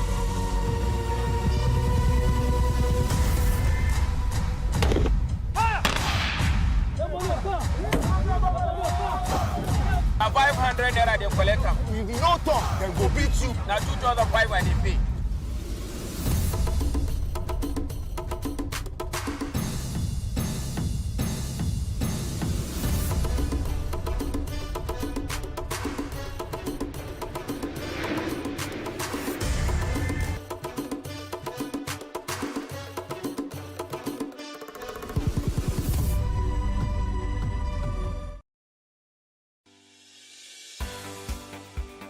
Businesses in Africa can be very challenging. In Nigeria, it is particularly intimidating, and successful builders have learned how to navigate a hostile environment to unlock opportunities. But one major challenge businesses face is how to filter through the noise and identify where their ideal customers exist. Get insight and practical steps from industry players and captains of industries. Hear success stories to help you make informed decisions as you scale your business in Nigeria. Watch Business Insights at this time on Plus TV Africa.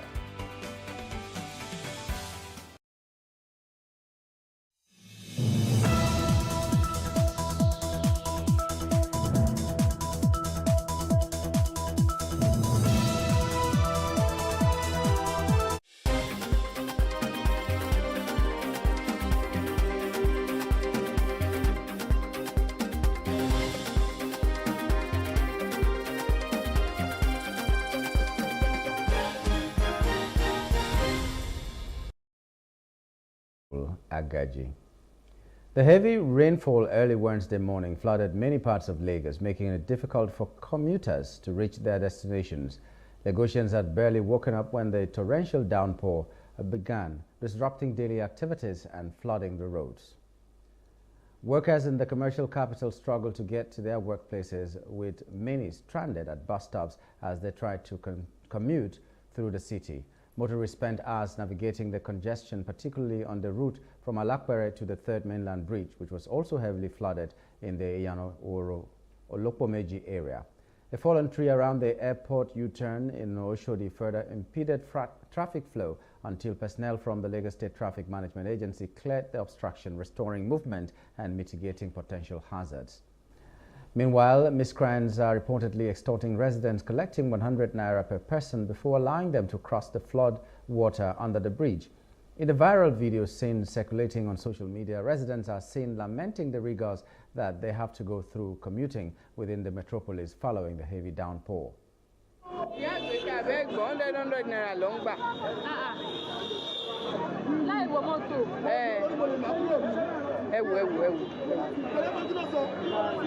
They are collecting 100 naira on each person to take this passage. This is trade fair under bridge. Trade fair 100 under bridge. Pay 100 naira before you can take the passage. And we have presidents in this country. We have presidents in Tinubu. Look at their faces.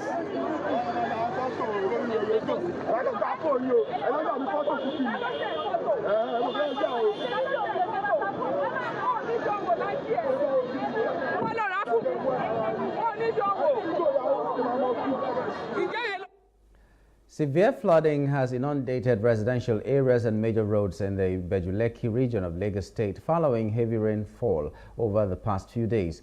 The prolonged downpour on Wednesday led to the widespread flooding in residential neighborhoods across Ibeju-Lekki and other key locations, including Ekpe, Eredo, Bogije, Labora, Abidjan, Shongotedo, Awoyaya. Many residents attributed the flooding to blocked waterways caused by the indiscriminate dumping of waste in the affected localities. At Labora area, resident said his home was submerged due to the lack of a functioning drainage system in his new neighborhood, resulting in water damage to his belongings. Another local decried the chronic flooding on the Ibeju-Lekki Expressway, which he blamed on clogged drains in the area. Awoyaya said called on the Ibeju-Lekki local government to clear the drains and urged residents to stop discarding waste in the drainage system to help control the flooding. Others also lamented the devastating impact of the heavy rains and flooding in her community.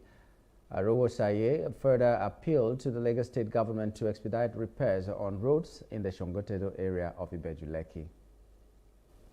The House of Representatives has condemned the multiple suicide bombings that occurred in Goza, Borno State, and urged security agencies to intensify their efforts in intelligence gathering and community engagement.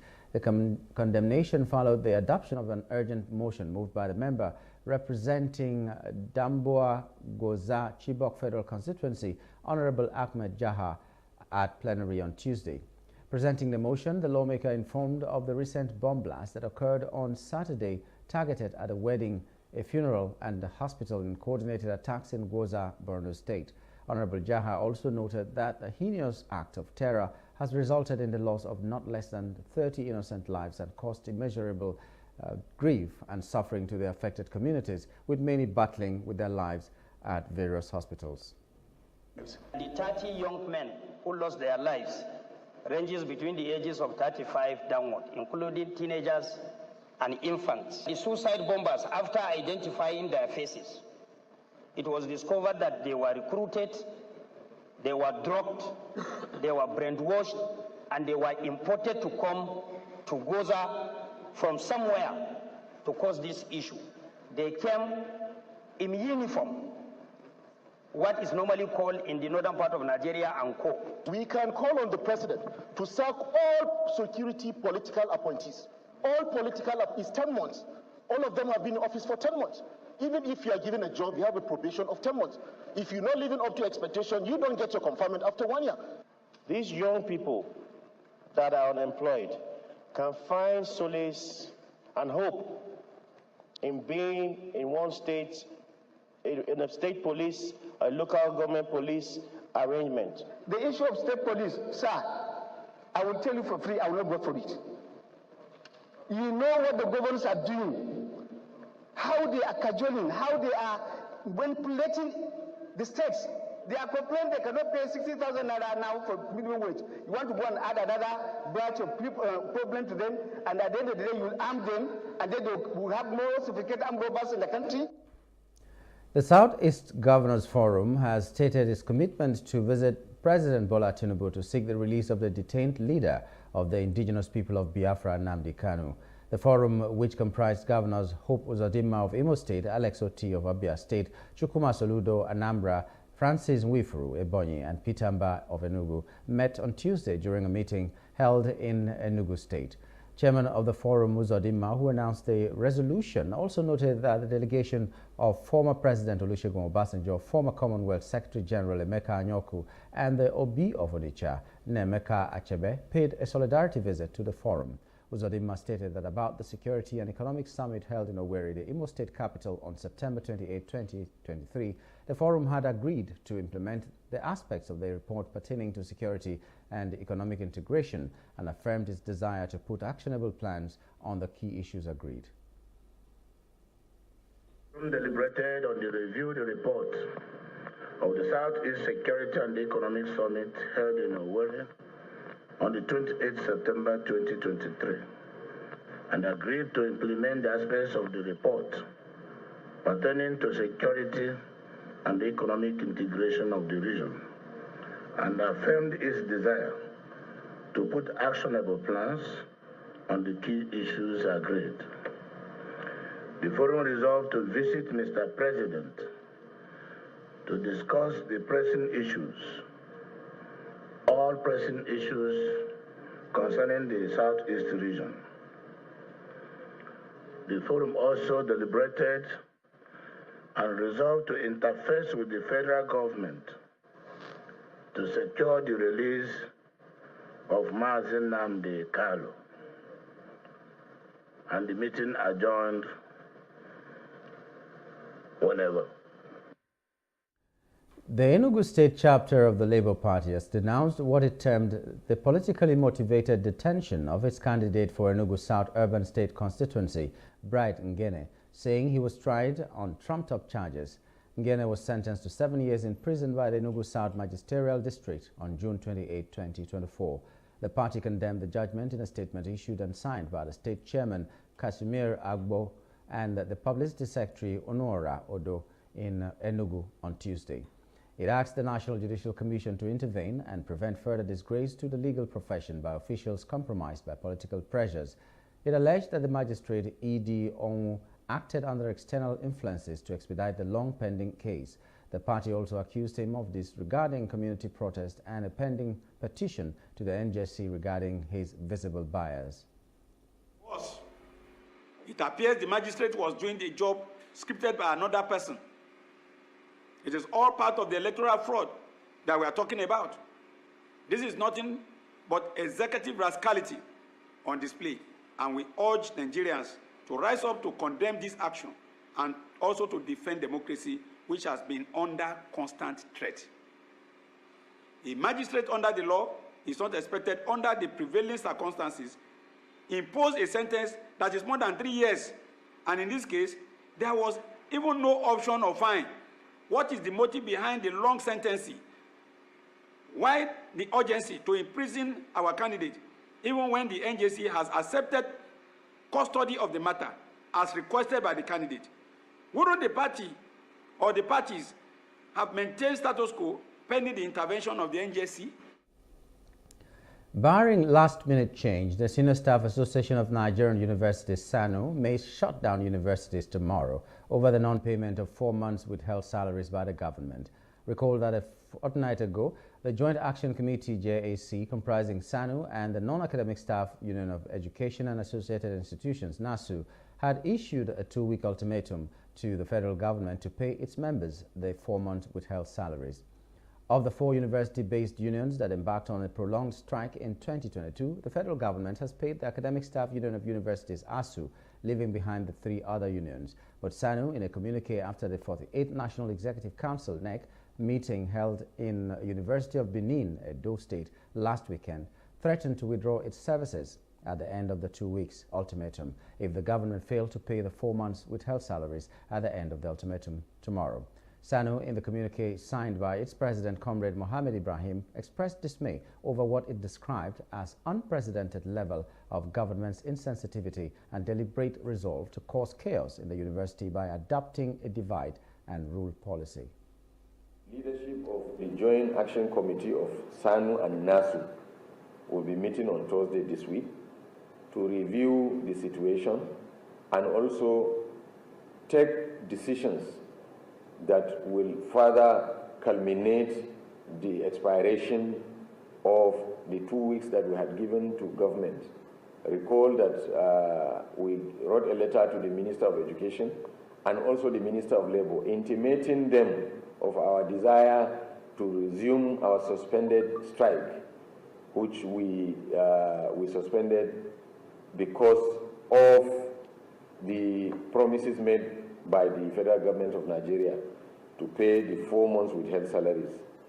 This we have not seen, and there is nothing convincing before us so far to show that efforts are being made. Even the House of Representative Committee that came in to discuss with us and passing a resolution on the floor of the House of Representatives directing the President and the Minister of Finance to see to it that these payments are made. Nothing has been done so far.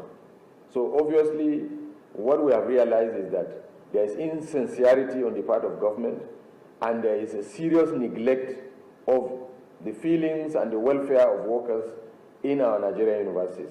And this clearly translates into poor conditions of service, and also it affects the performance or job performance of our workers.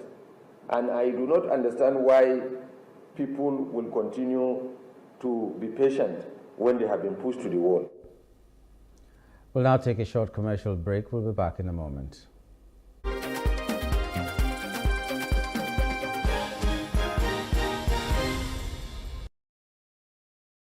Picture this. You're sitting at a table, ready to indulge in a mouth-watering meal. Stop. For many of us, it is hard to resist the temptation, especially when it comes to enjoying a juicy beef dish. But have you ever stopped to think about the impact of your food choices on the greater good? Our food choices have a great impact on others. The beef industry is one of the leading contributors to deforestation.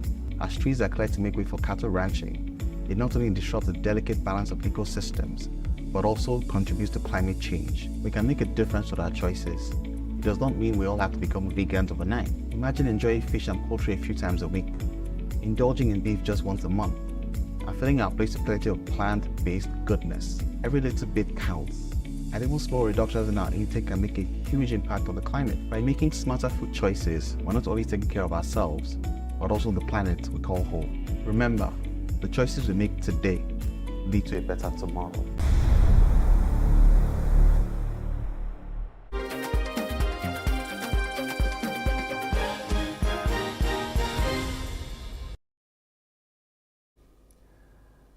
Thanks for staying with us. We move now to other parts of Africa. 14 people died when a 3-story building collapsed in the southern Egyptian city of Asyut, according to city governor Essam Saad on Tuesday. The bodies were recovered from under the rubble during search and rescue operations following the building collapse on Monday. Saad said 6 people were rescued and have been transferred to the hospital. According to him, poor maintenance of old buildings and violations of construction regulations are often blamed for deadly collapses of residential buildings in Egypt. Rescue teams are still searching for survivors over the past 24 hours, according to the report.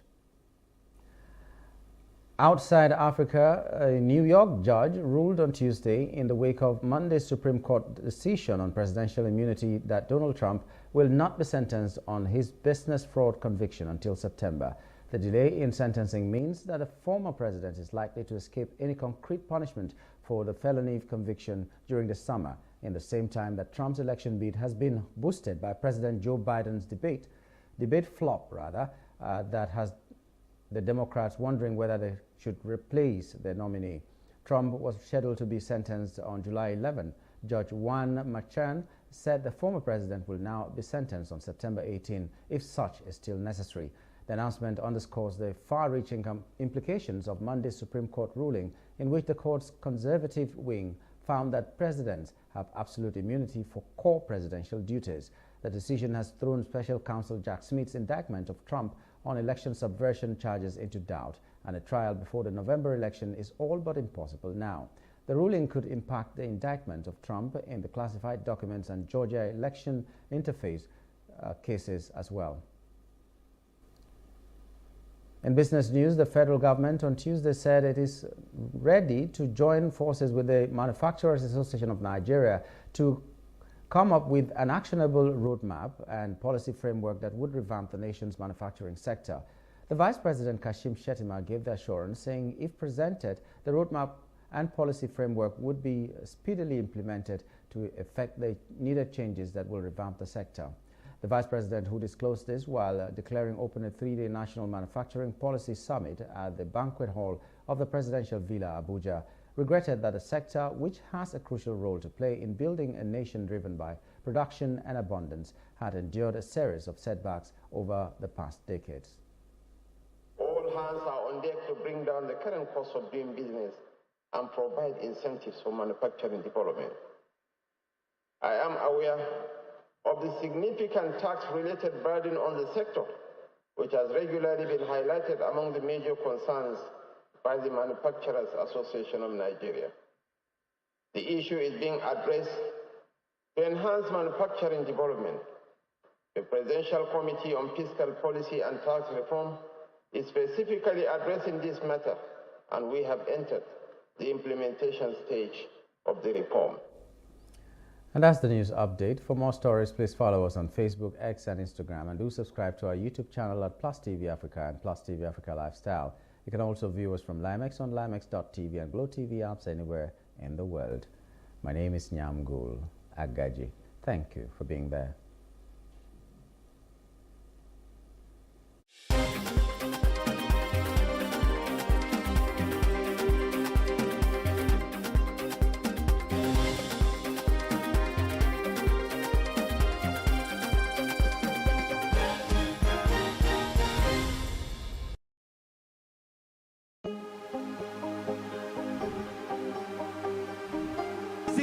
I will take you through this amazingness today.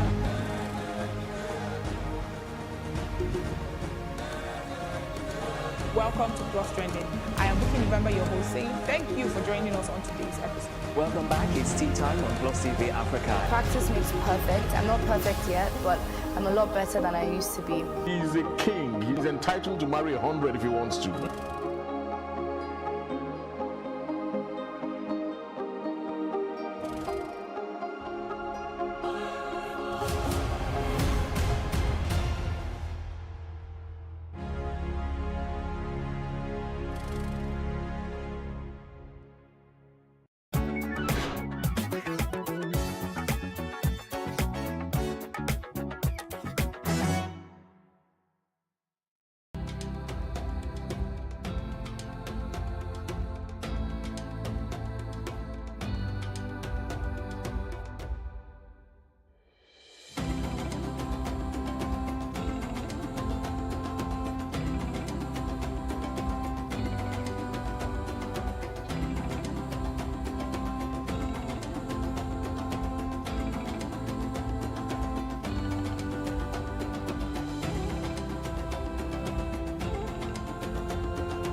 Everything changed the day I decided to transform the quality of my life after going through some critical incident. One of such was at a point in my career when I was compelled to take a decision that was a complete detour to where I had envisioned my career. During that spell, I lived with a bruised self-confidence while stuck in a career path I was not completely aligned with. These, alongside other painful incidents, were dark periods of my life. They took me by surprise and disrupted the trajectory of my envisaged career and personal life. Instead of making me live as a victim, it made me want to transform my thoughts, emotions, decisions, actions, results, and the quality of my life. During those dark periods, self-inflicted anxiety about the future increased. while my self-esteem decreased. However, my passion was ignited when I reconnected with my Creator, seeking deeper meaning to life and reason for existence. Getting clarity about my purpose in life changed the narrative. It made it easier to find and be part of a worthy cause. Most importantly, I was committed to making my world a better place, one day at a time. God at the center of it all formed an anchor that kept me at peace to pursue life's successes. I got clarity on my identity and purpose in life, what values were important to me, how I wanted my emotional, physical, spiritual, relational, professional, financial, societal, and personal quality of life to feel. My name is Nkem Ofanavo, and I like to be known or called the Harmonizer. So what I do currently is, apart from being an author, is that I'm also a HR consultant, and I'm also a life coach and therapist. So I work with organizations, I work with individuals to coach, to train, and most importantly, to help organizations build, empower their people so we can transform the world of work. Okay, when I wrote The Harmonized Life, I wrote it from a personal experience, right? Because I was at a point in my life when I was stuck, and then I struggled with the critical areas of my life. So what I did to be able to take charge of my life was practically what I wrote in this book to help busy professionals, busy, overwhelmed, and burnt out professionals. Because when you are overwhelmed, when you are burnt out, there is little or nothing you can do to increase your performance at work.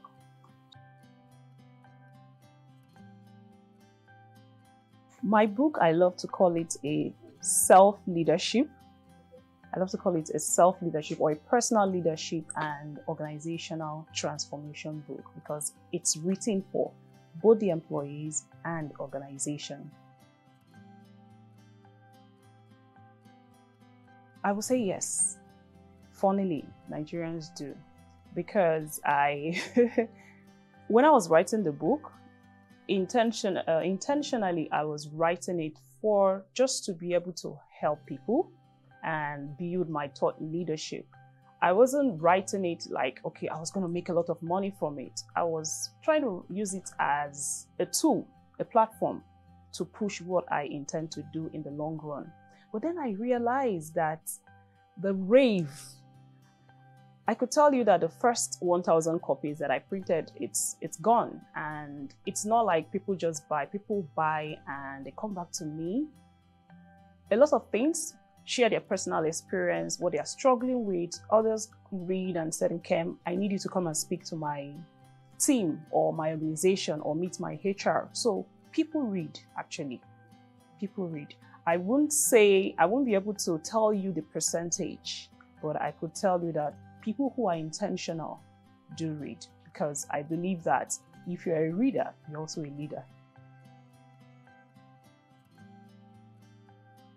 Yes, I will say, because I would say that writing has opened several doors, unimaginable doors for me, right? So when I was resigning from my paid employment, there were so many opportunities I didn't consider, right? All I wanted to do was basically work with organizations, but writing this book has opened several doors, several partnerships that I never imagined.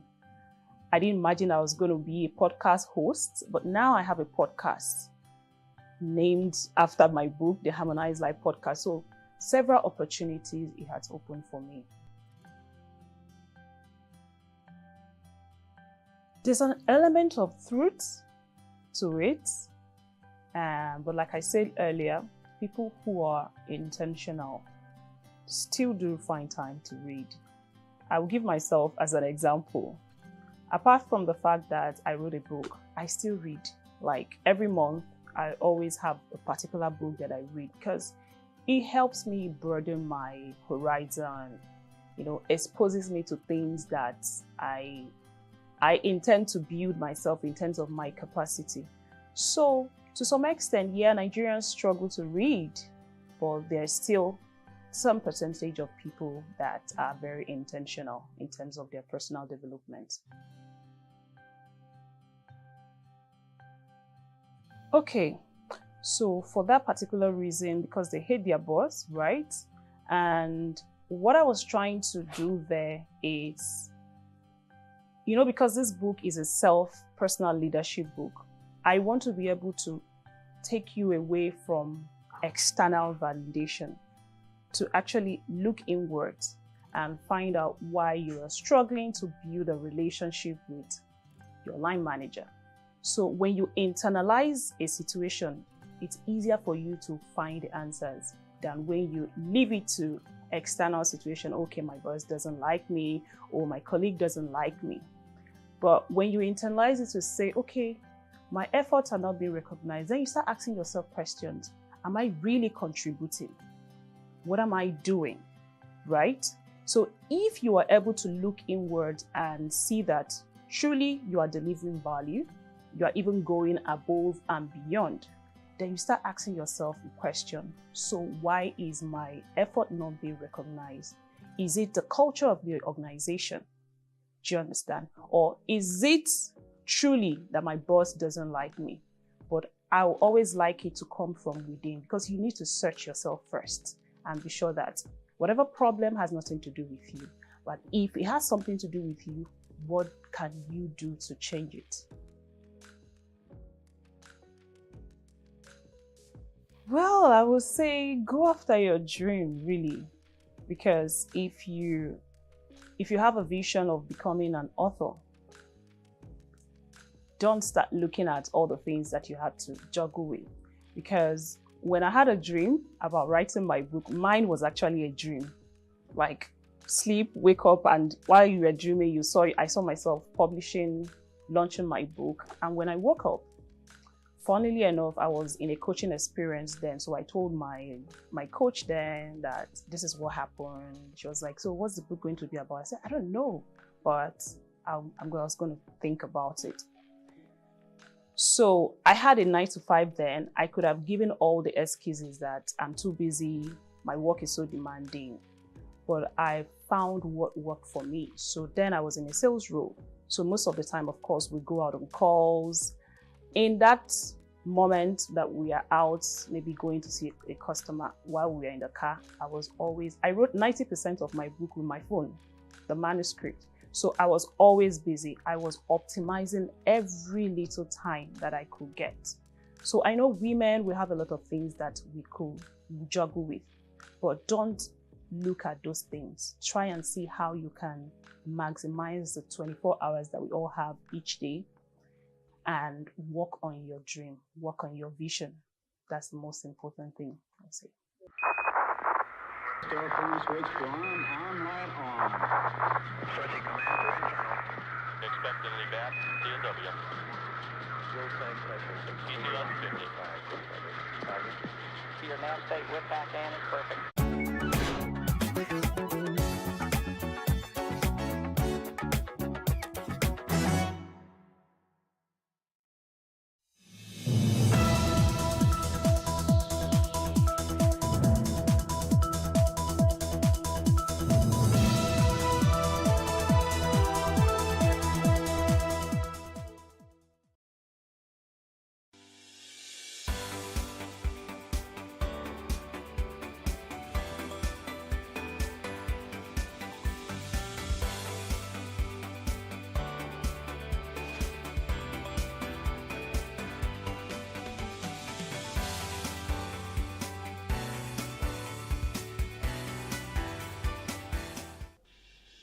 The Nigerian digital lending industry is currently in a dire state, with both lenders and borrowers expressing concerns. The lenders, commonly known as loan app companies, are worried about the high levels of indebtedness among borrowers. Meanwhile, borrowers are lamenting the exorbitant interest rates, which are making it difficult for them to repay their loans and pushing them further into debt. Now, some of the loan apps currently offer annual percentage rates APRs ranging from 34% to 271%, with repayment periods of 3 to 24 months. While these rates are significantly higher than those charged by traditional banks, digital lenders argue that the risks involved in their lending model are also greater, and many of the customers may not be able to secure loans from banks. Furthermore, digital lenders reveal that a significant portion of the funds used to operate their lending businesses are borrowed from banks, with banks' interest rates already factored in.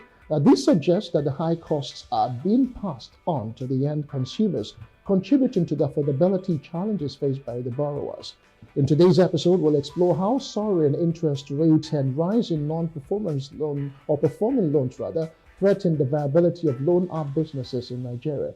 Welcome on board. I am Justin Nakadoni, your host.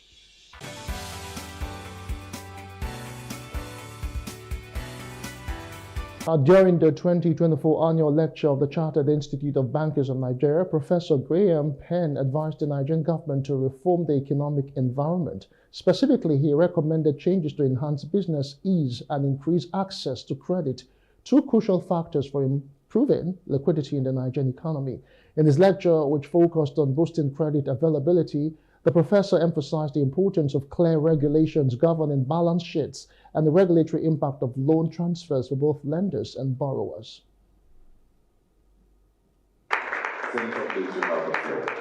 Members, fellows, and visitors converge on this hall. The CIBN Annual Lecture, a public policy forum established by the Institute, brings together stakeholders to participate in discussions on current economic matters. The focal point of the 2024 edition revolves around the expansion of the real economy, as access to credit in this sector is relatively limited compared to other regions. Stepping onto the stage, the president and chairman of the Institute Council addresses the audience, emphasizing the Institute's recognition of the crucial role that access to credit plays in driving economic growth and prosperity. The CIBN says it remains committed to promoting the availability of credit in Nigeria. According to the survey report conducted in more than 40 economies and released by statistics, in 2024, nearly 141 trillion US worth of credit have been lent out to the real sector in advanced countries in the second quarter of the year. The figures were twice as high as the volume of credit to the same sector in emerging markets. And the final wave of regulations have been pushed back. Taking a historical perspective from the global financial crisis, the guest lecturer, Professor Graham Penn, an expert in international finance law from the University College London, highlights the importance of the secondary market in improving diversity in liquidity availability and credit risk transfer. So the securitization that we see in the world today, post the global finance crisis, is completely different from the world that we saw before the global finance crisis. So the simple structures, I mean, you made a comment earlier about this being sexy. I don't see this as sexy at all. It's incredibly simple. It's incredibly basic. And the structures that are used are incredibly simple and incredibly basic. The Lagos State government also speaks on the relevance of the lecture, particularly during a time when the nation's economy is undergoing re-engineering and restructuring. Other speakers shared their perspectives on the topic and its impact on both the supply and demand sides. Therefore, there is no doubt about the fact that the theme of this year's lecture, improving availability of credit in the Nigerian real economy, the critical importance of liquidity, is apt as it speaks to one of the major imperatives for real growth and development. It also seeks to address one of the major impediments against the growth and survival of the real sector, especially the agricultural and the manufacturing sectors.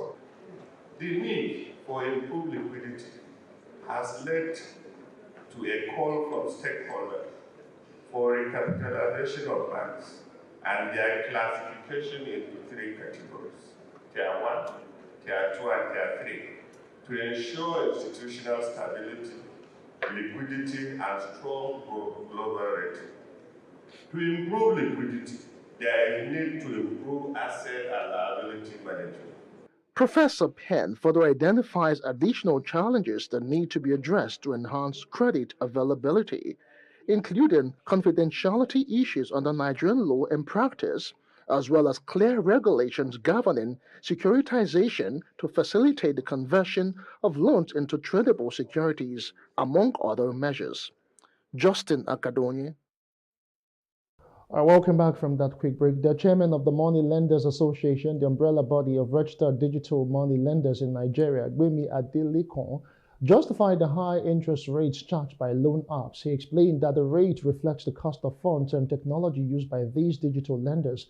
According to Adelekun, digital lenders do not receive deposits like banks, so they have to borrow money from banks to operate their businesses. However, it is important to know that some digital lenders are licensed as microfinance bank by the Central Bank of Nigeria and can therefore accept deposits, similar to commercial banks. I have a state surveyor and public affairs analyst, Mustafa Iwela, joining me now for more discussions on this. Thanks for joining me on Business Insight, Mustafa. Thank you for having me, Justin. All right, it is indeed our pleasure. The situation is really, really alarming, and these lenders, they charge as much as 34% to 271%. That's the cumulative percentage they charge for their loans, which range from like 3 to 24 months. In as much as they are trying to justify the fact that it's because of the high interest rates in the country, others don't see any reason why they can borrow as much as 2.5 million and be paying back over 6 billion naira after 24 months. How do you react to this? Okay, thank you for having me, Justin. So it is very critical that we have this type of discussion at the front burner of our discussion today. Yes. In a time where Nigerians are going through a lot of hardship. Yes, so according to a certain report, as at April 2023, our, the money lending ratio declined from 4.5% to 4.1%. Also, our liquidity ratio as of May 2023 also increased from 44% to 48%. Yes. And this is above the normal 30% minimum recommended by the prudential requirement. So, it suffices to say that there's a lot of activities going on within our money lending sector, and everything rises and falls on the FCCPC, which is a regulatory body that governs that sector of the economy, which is the Federal Competition and Consumer Protection Commission. This commission is, of course, backed by law. I think sometimes in April 2018, and a lot of irregularities in that sector. As we speak, sometimes in May last year, the approved digital lenders by FCCPC, they are only about 284. And I think sometimes last year also about 34 of them were blacklisted for different purposes, for different reasons. So it's hard because most of all these money lenders, again, take money from the banks. For whatever it takes, they also want to make profits, and they are also in the business to make money. So if our current interest rate with CBN is about 26.25%, so any money lending company also will want to make profits. So that's why you have customers or borrowers paying huge interest. I had a case of somebody who was to borrow 2.5 million. I had to pay about 6 million in total, which is about almost 4 million naira interest. Well, it's because of the situation we find ourselves. For whatever it takes, the CBN, the FCCPC needs to do a lot to overall that sector. There's no way people won't borrow money. Currently, as we speak now, our non-performing loans with the SMEs is close to about 1.32 trillion. So the default rate is high, non-performing rate is alarming, and the reason for that is not far-fetched. I know it is, but then, like you have said, it's just a situation in the country. But alternatively, now, what can Nigerians begin to do for those who really have genuine reasons for funds and they need capital, to boost their business, their small business from point A to point B? What can they be doing when the microfinance bank said that ordinarily should be funding them and not really doing so much to meet their needs? So let me say that it is insane for any businessman to go into any business without taking a loan. It is insane. you don't go into a business and invest all your personal funding into the business. In case, what if it goes wrong? Then you're going to be bankrupt. So it is always very easier to share the risk between microfinance or a commercial bank. It's easier, it makes life easy. So you make money, the bank is also making money. But why we have a lot of default rates is because of high interest rates. That's why it is very critical that we also differentiate between the approved digital lenders and the loan sharks. The loan sharks are the ones that will give you high interest rates under illegal conditions. Yes, and that's very short terms. Very short term to pay back. And don't get it twisted. We have them in Nigeria. We have them in other climes too. But whatever it is only in Nigeria that people see taking loans as a shameful thing. It's not a shameful thing. It's a normal way of life in advanced countries. Yes, they live on credit. They live on credit. So in order for you to be credit worthy in advanced countries, you must have seen to be taking a loan and you must have paid off that loan successfully. That's when you become credit worthy in the eye of the government. That's when you have access to a lot of opportunities of bonuses from the government. But so here in Nigeria, we see it as loan in itself is not a bad thing. It's not a bad thing. It's a way of life. That's the honest truth. It's a way of life in advanced countries, and we need to also imbibe that in Nigeria. But one of the biggest issues that the ADLs are going through, the approved digital lenders are going through, is that a lot of people who cannot access loans from commercial banks due to bad credit are the ones that the ADLs are giving loans, and that's why they are putting high interest.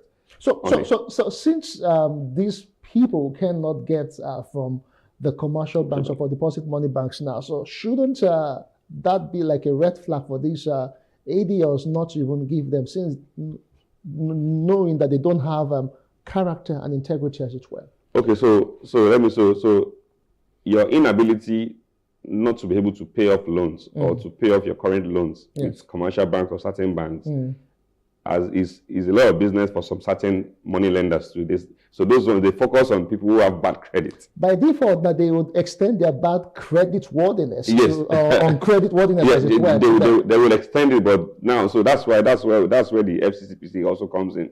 So a lot of approved digital lenders will give you loans and they know that you have bad credit. When you default, their mode of recovering the loan is very, very unprofessional. True. Some will go as high as tarnishing your image, your phone contact, and all that. But a lot of Nigerians don't even, when you apply for these loans, you just click accept, agree, agree, and those things you're agreeing to are agreement to say that if you default, we're going to access all your contact and tarnish your image. People don't read all the terms and conditions when applying for these loans.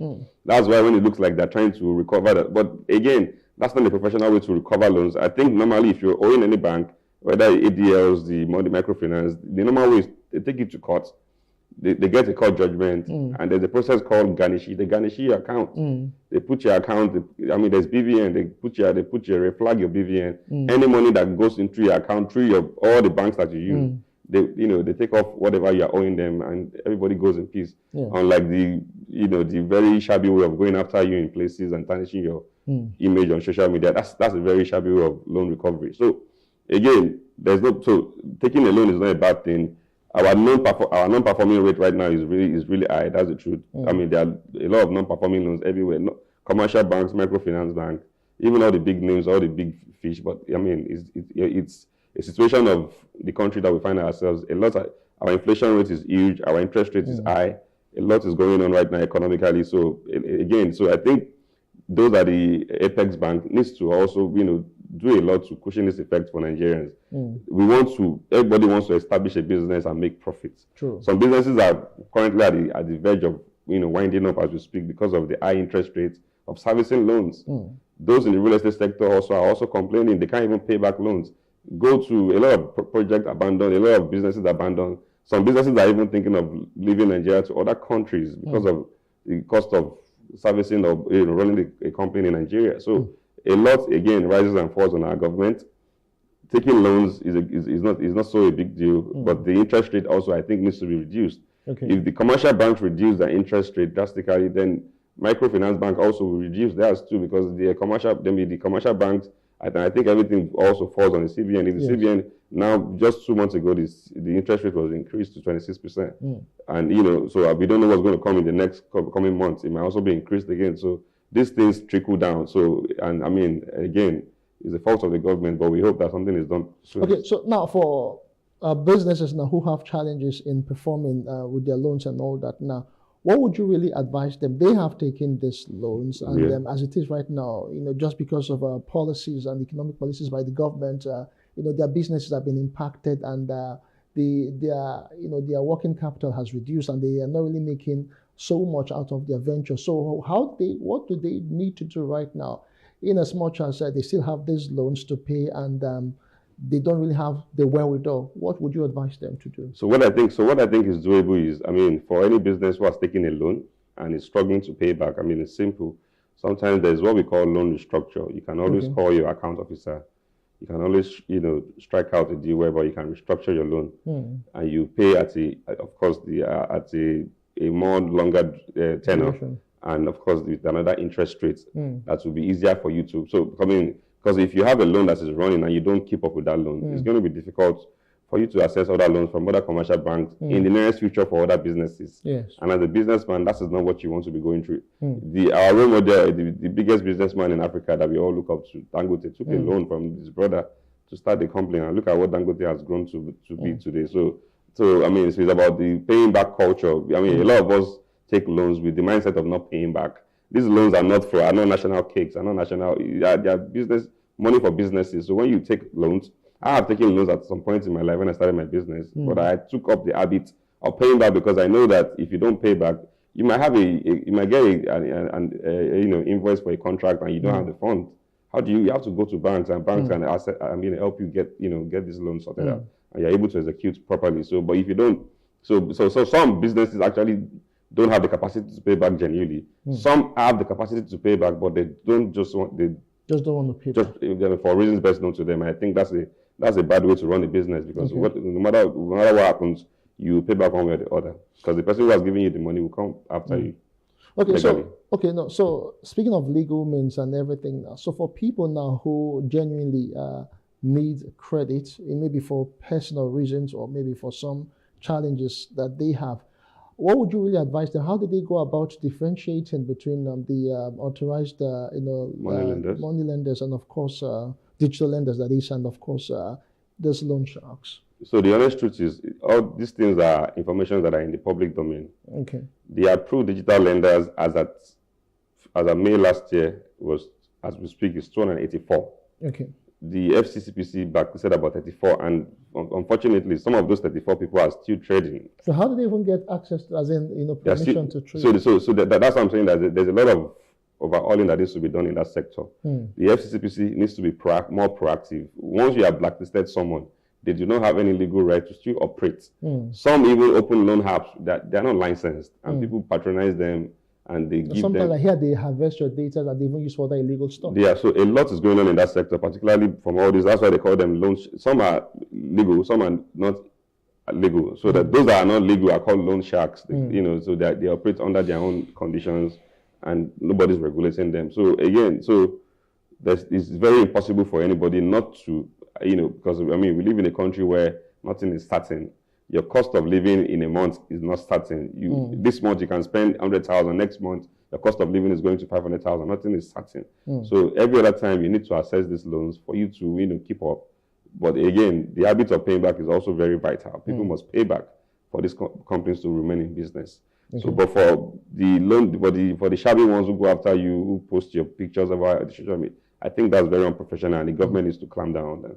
Okay, so as we round off now, what would your last word on this be for the government, for genuine borrowers, and of course the microfinance industry and general businessmen who want to really get access to credit? So for the government, I think the government, particularly CBN, needs to do so much to reduce that interest rate. That interest rate is killing, and it's taking a ripple effect on every other sector of the country. For those who want to borrow genuinely, it's a good cause. There's no genuine business owner who has not borrowed money from any bank at any point in time, and that's the way to even run a business. You don't go into a business with your personal funding. If anything happens, you might go bankrupt. So share the risks. Let the bank, bring half of the money. You put in some equity. Then everybody smiles to the bank at once the project is executed. So that's the way to go. But again, the habit of paying back should be imbibed. You should also pay back your loans. That's very critical. All right. Okay, we must say a very big thank you to you, Mustafa, for you for all of the wonderful insight that you have brought on the show. We me. just hope that the needful will be done from the part of government, and of course, those who borrow should always want to pay back and not just borrow and just allow yourself to be chased about by this lenders. Thank you so much. Thank you for having me. Thank you for having me. All right, that's the size of the show. We've been looking at access to credit and how it has impacted on small businesses, the household, and of course, even the lenders themselves. I was joined by Mustafa Iwenla. He is a real estate surveyor and a public affairs analyst. We'll be right back again some other time. Many thanks for being a part of the show. My name is Justin Akadonye.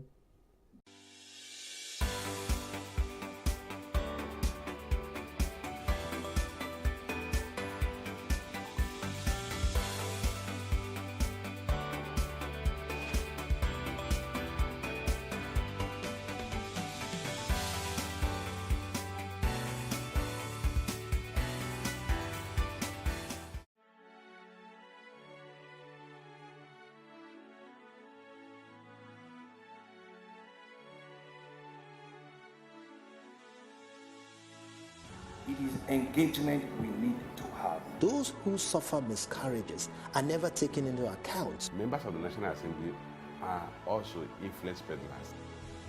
You are sitting on Nigerians' money. From the Babin, I pay my rent. From the Babin, I send my children to school. A consultative engagement. No any tangible notification before they ban us. It's one thing for people to be at your back and the heat of the moment, and another thing for them to still be with you when push comes to shove.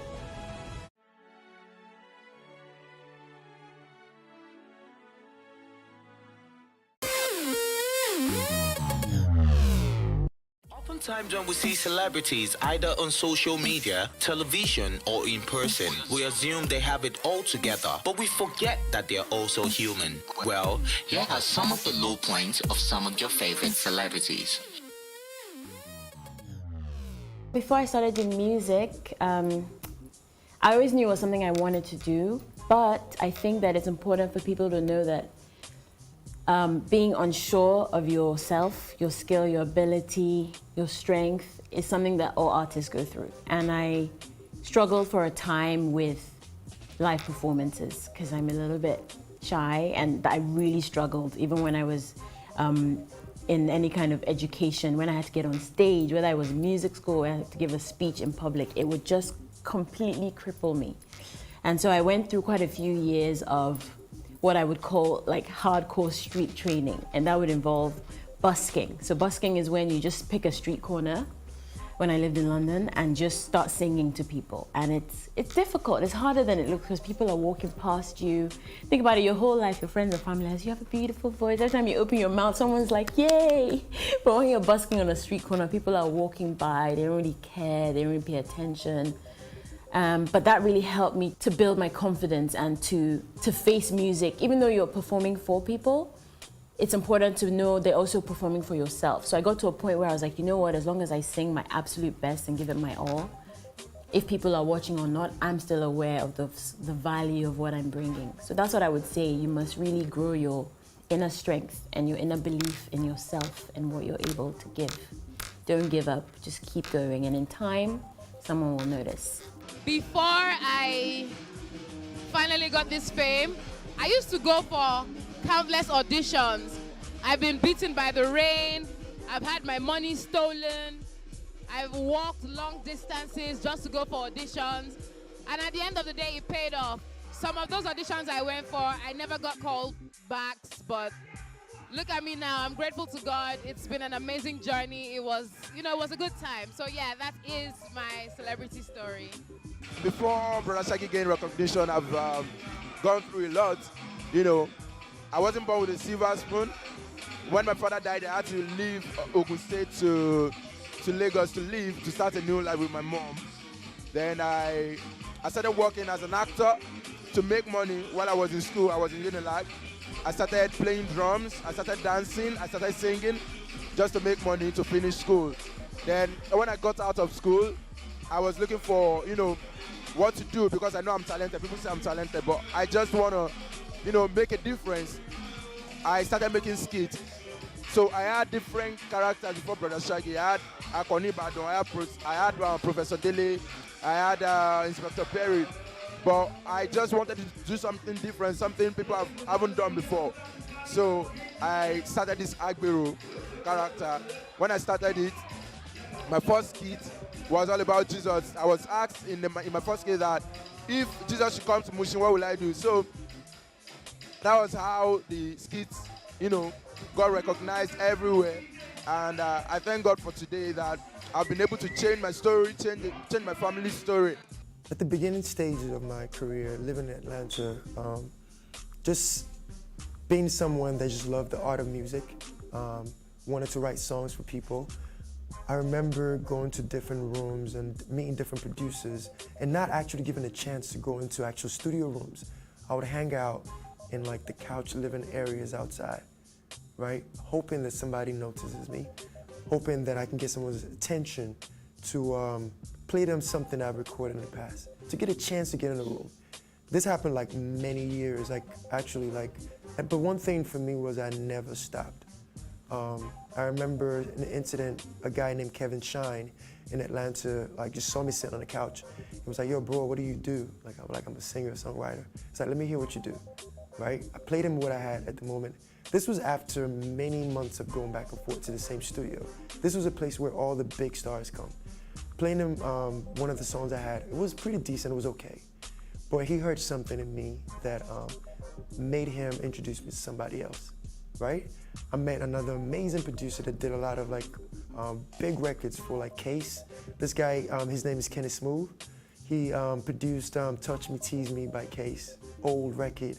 A lot of R. Kelly records back in the days, veteran producer.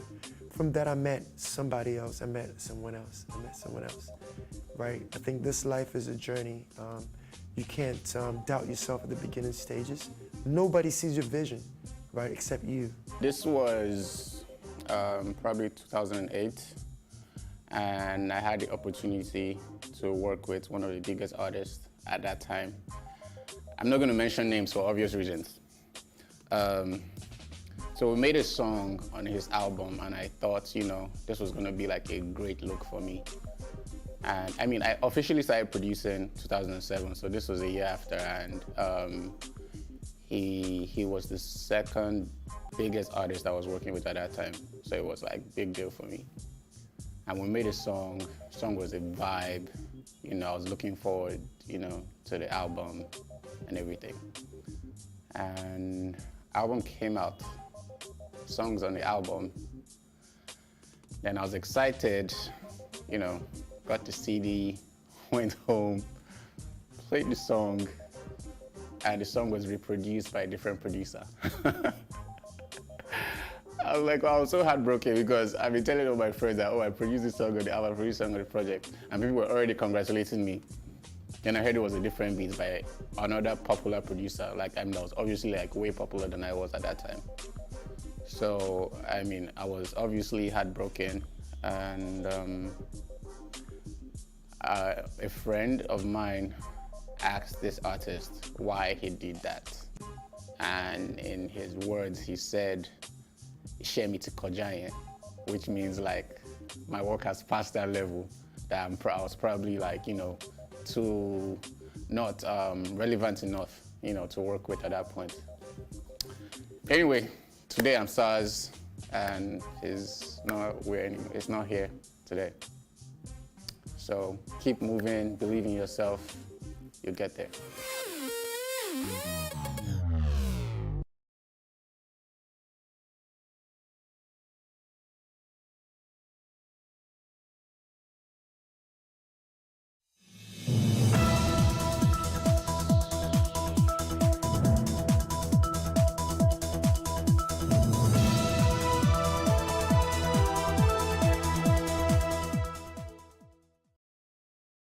The 2024 United Kingdom General Elections, a preview. I am no order, and this is plus politics.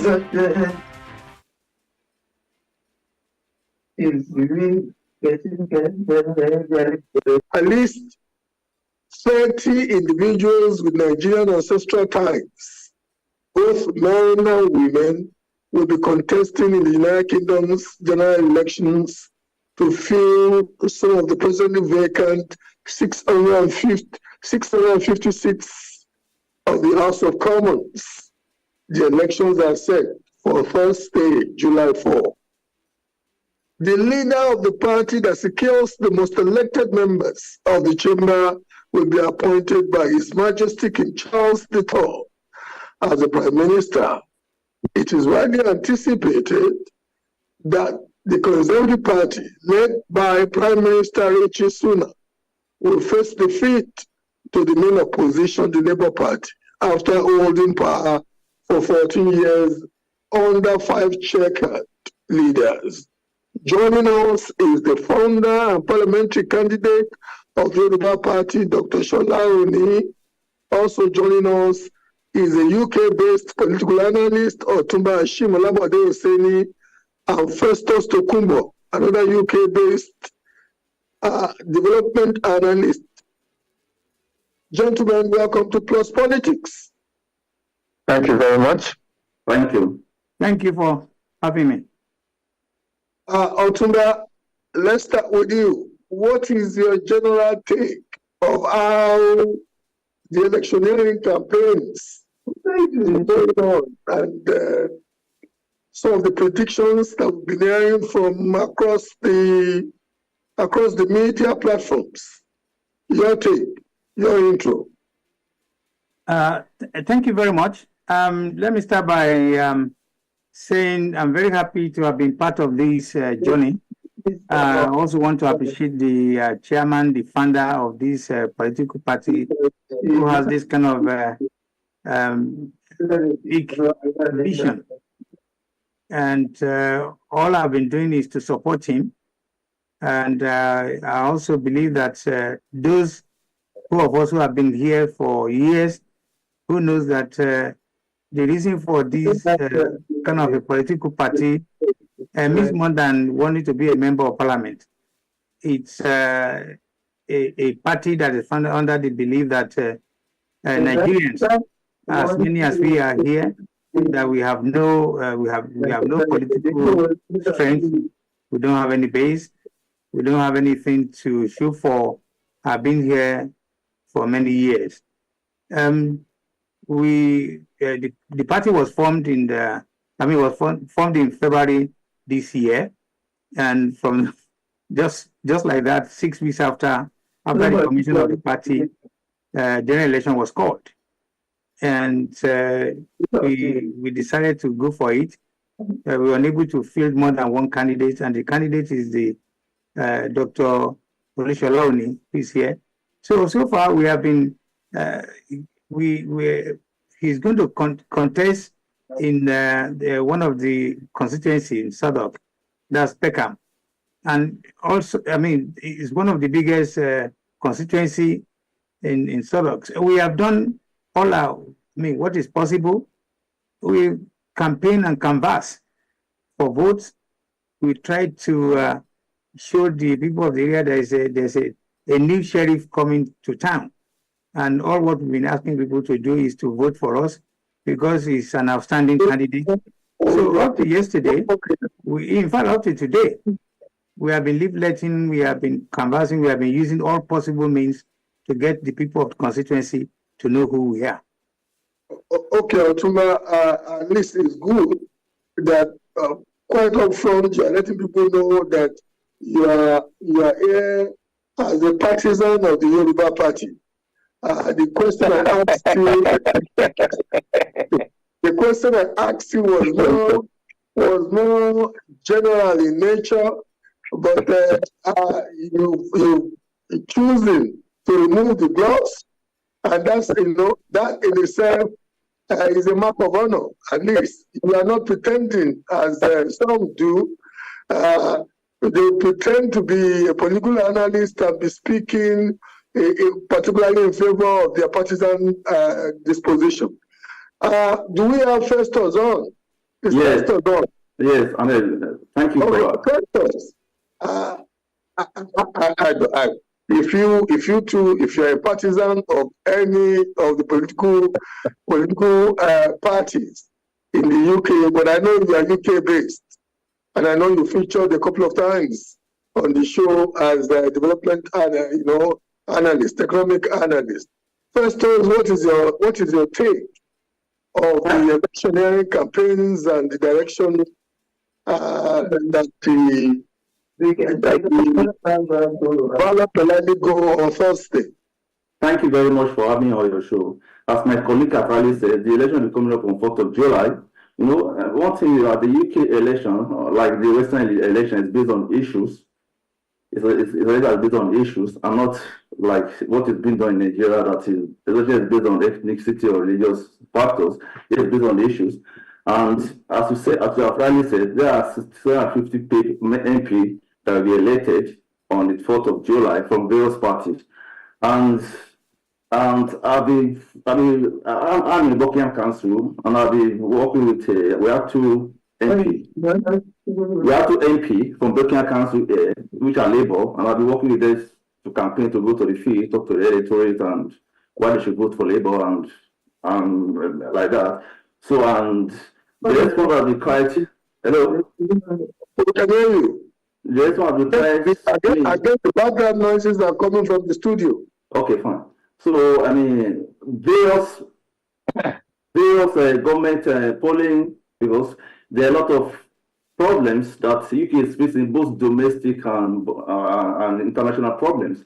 And look, like the local election happened about 2 months ago, you see, the Labour have the majority of the vote, followed by the Liberal Democrat, and then the Conservative. Conservative lost about over 400 of their local, or their members or their posts in local council. So we are very optimistic about it. We know people are willing to vote. I think the first time that people vote with their ID. That's the Labour Party, because come to think of it, I also asked you a general question and you choosing to exhibit your partisan disposition. Okay, one goal to at this juncture. But having said that, Dr. Oni, in every material particular, you cannot be expected to do anything but at least espouse your candidature. Yeah, I'm on an international. Otumba, please mute your device. That's Otumba, please mute your device. Thank you, sir. We get to hear your voices a couple of times. I thought it was the studio from Lagos. No, it's not me. It's the studio, but it's me this time. Please mute your device when you are not on, sir. Okay, thank you, sir. Thank you very much. Dr. Oni, I'm listening. I'm here. It is just reasonable for me to ask, what are your chances? You are like swimming against the tide. I guess the electoral roll in your constituency would have nothing less than 70,000. And how many of them would you think will be voting for you? And what is the likelihood of an upset? Okay. I think I should start by explaining how difficult it is for a small party to get a look in this country. That's because the media has already decided who's going to win or who's going to lose. And they've already decided that parties like Nigel Farage's reform are so sufficiently outlandish that they needed airtime. So that people like us who are reasonable people, who look at the local problems and try to provide solutions for local problems, we have difficulty. In the 6 weeks that this election has been called, we have sent out by hand, talking to people, putting it on cars, and so on and so forth, over 30,000 leaflets explaining who we are and what we intend to do. We have also sent out 40,000 copies of the manifesto through the post office. Not only that, we have been on the street. We have held rallies. We have been on the stump. We have been doing what elections are supposed to be about. People who say they want to represent you, they go on the streets, they talk to you, they talk all over the place. But because the big parties have taken the votes for granted, they don't go on the stumps anymore. They don't bother anymore. They think, everything is done on television, the leader is there, and that's it. But in fact, a parliamentary election is about representatives. It's about people representing you, not representing their political party, but representing you. I'm going to come to our prospects in a minute, but I would like to say this. In the last 40, 50 years, the issues for election has been exactly the same. Taxes, immigration, national health service, housing, climate change, inflation. So these problems are recurring every time, which tells you that neither the Labour nor the Tory party is competent enough to solve the problem. It's the same problem every election cycle. You get exactly the same. If you have a television program from say 1968 and you compare it till today, it's exactly the same problem. And it is the same problem, as I said, because the two main parties are too incompetent to be able to deal with what the problem is. What you get on television is two parties who are tittle-tattle between themselves. That's what they do. They're really nothing in depth about anything. And that's where we've come in. If you read our manifesto, we have gone in depth into everything to explain how in this country, the failure of the government is because they tax and spend. They don't create any wealth. They don't bother to create any wealth. All they do is they take the tax from you, they take your money and spend it for you. That's why they're unsuccessful. It's never occurred to them that they need to create wealth. Yeah. And the way for this country to create wealth, being a small country, an island, is to go outside this country to create the wealth. That's where we come in. That's where artists like us, intellectually, we're above all of them. Now, the question of how we are going to do, I think we are going to surprise a lot of people. At the end of the day, there are over 70,000 electorates in Peckham. Labour can probably count on 10 to 20,000 of them as their core supporters. Admittedly, they are starting from a very high threshold. They are starting from 10 to 20,000, whereas we are starting from zero. But the fact of the matter is, as I said, they can probably count on only 10 to 20,000 electorates that will vote for them. So the other votes, the other 50-odd thousand votes are up for grabs. And that's what we've been pitching. Okay. Most of Labour, just give me a minute. Most of Labour's vote has been personal to Harriet Harman, who was their MP for 42 years. She's not standing now. So we are starting from ground zero. And I think we are going to surprise a lot of people in this election. Thank you. Okay. Otumba. Yes, I'm here. You know, as a political analyst based in the UK who has seen a number of election cycles, you should know that it is an uphill task to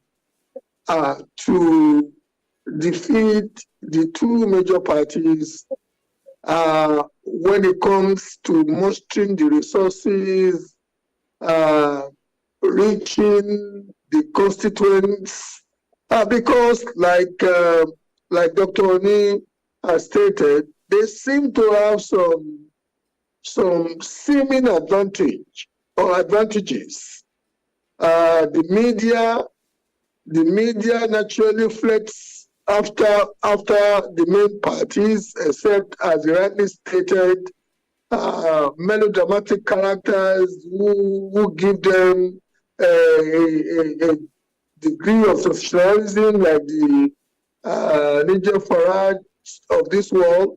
So how do you think your party that you have openly declared for would do against such odds? Thank you, Bala.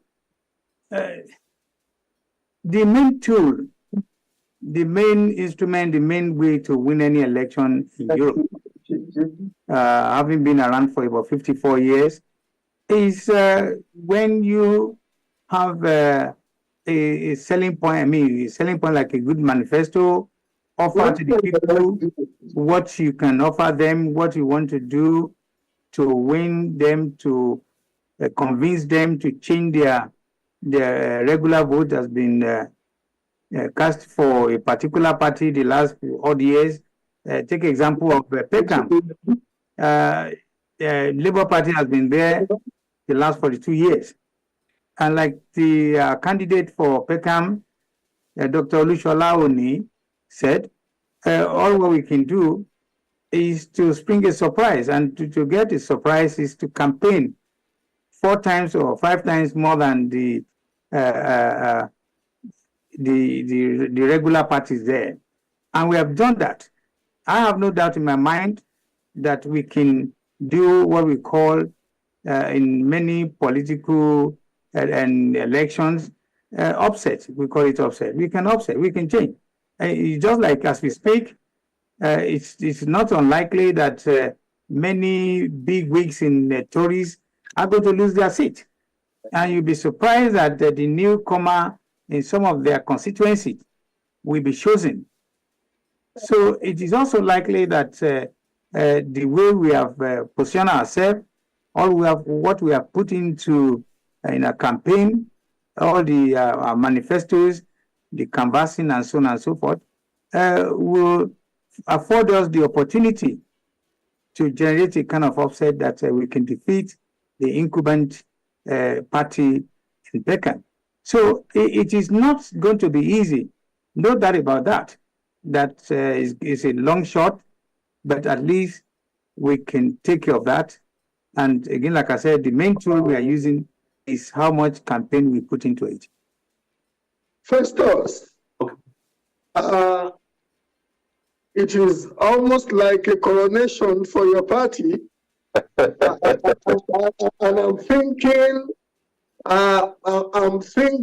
the intellectual grilling that the leader of your party ought to be subjected to is not getting it, because this election seems to be an election where the UK electorate is just saying, we are so fatigued, we are so tired of the Conservative Party. So first off, whether you go out or you don't go out with your Labour candidate in your constituency or any other constituency, it does seem that the UK electorate seem to have had enough. How would you respond to that, Festus? Of course, I mean, people want to change. They believe that the Tory party, the Conservative party, have been there for 14 years, and things are not getting better. I hope and pray that the change will not be the change that one particular country got when they bought into a change that changed them in the direction of the other. Yeah, so exactly. They want to change. They want a new party. I mean, some of the Conservative voters that have spoke to us, even when they are not willing to vote, some of them will say, no, we are not voting for Conservative. And I've been there for more than 20, 25 years. They are tired of Conservative Party. some of them will say, well, we may not vote, or if they don't want to vote at all, they consider the Labour Party. And the fact is that if you look at the 2019 election, Labour and Conservative have about 84% of vote, of the total vote, while the many parties were less than 16%.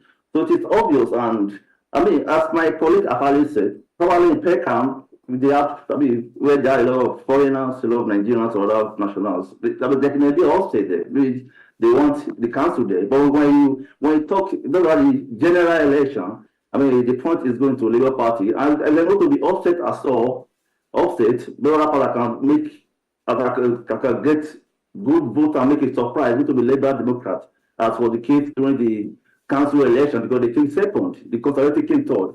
And if there's going to be any coalition at all, it will likely be Labour and Labour Democrat. It's not going to be one from Conservative. You must be a very circumspect Labour supporter, because at this juncture, you are the first Labour supporter that I see who in any scenario of his analysis has posited a coalition. It is almost going to be a steamroller, because the Labour will likely get all its lost seats in the northern part of England. The SNP has shot itself in the foot in Scotland, so Labour will inherit some of their majority of their seats.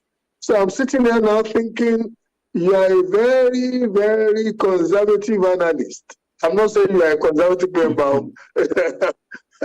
but let me go to your colleagues. Dr. Oni. Yes, sir. Just on a general note now, it is almost certain that the Labour Party will be forming the next government. It is almost certain from the statistics out there, from the polls and projections. I wonder what an ultra-minority member, let's even paint a perfect case scenario where you and the efforts of those who are supporting you, where it eventually precipitates an upset, and you ultimately made it to the historic chamber of the House of Commons. I wonder what a lone voice amongst very aggressive debaters. You seem to me like a gentleman, culture, coming from the background of medicine, where politeness and refinement and civility reign supreme. I wonder what your representation will amount to in such a scenario. Just thinking aloud. Thank you for that. But there's also, people say things, the pen is mightier than the sword. There's also the fact that when you put things concisely, precisely, intellectually, sometimes you are able to change minds. One of the tasks that we are going to do is to see how we can change minds. For example, when it comes to the question of creating wealth abroad, at least we have thought of that, and we could then use our position, even though we have only a lone MP, we can use our position to say, this is how you create wealth. For example, in our manifesto, we describe what we call the desert economy. As you know, the desert has been encroaching on the Sahel for quite some time now. And one of the ways of stopping that is to plant trees across the Sahel.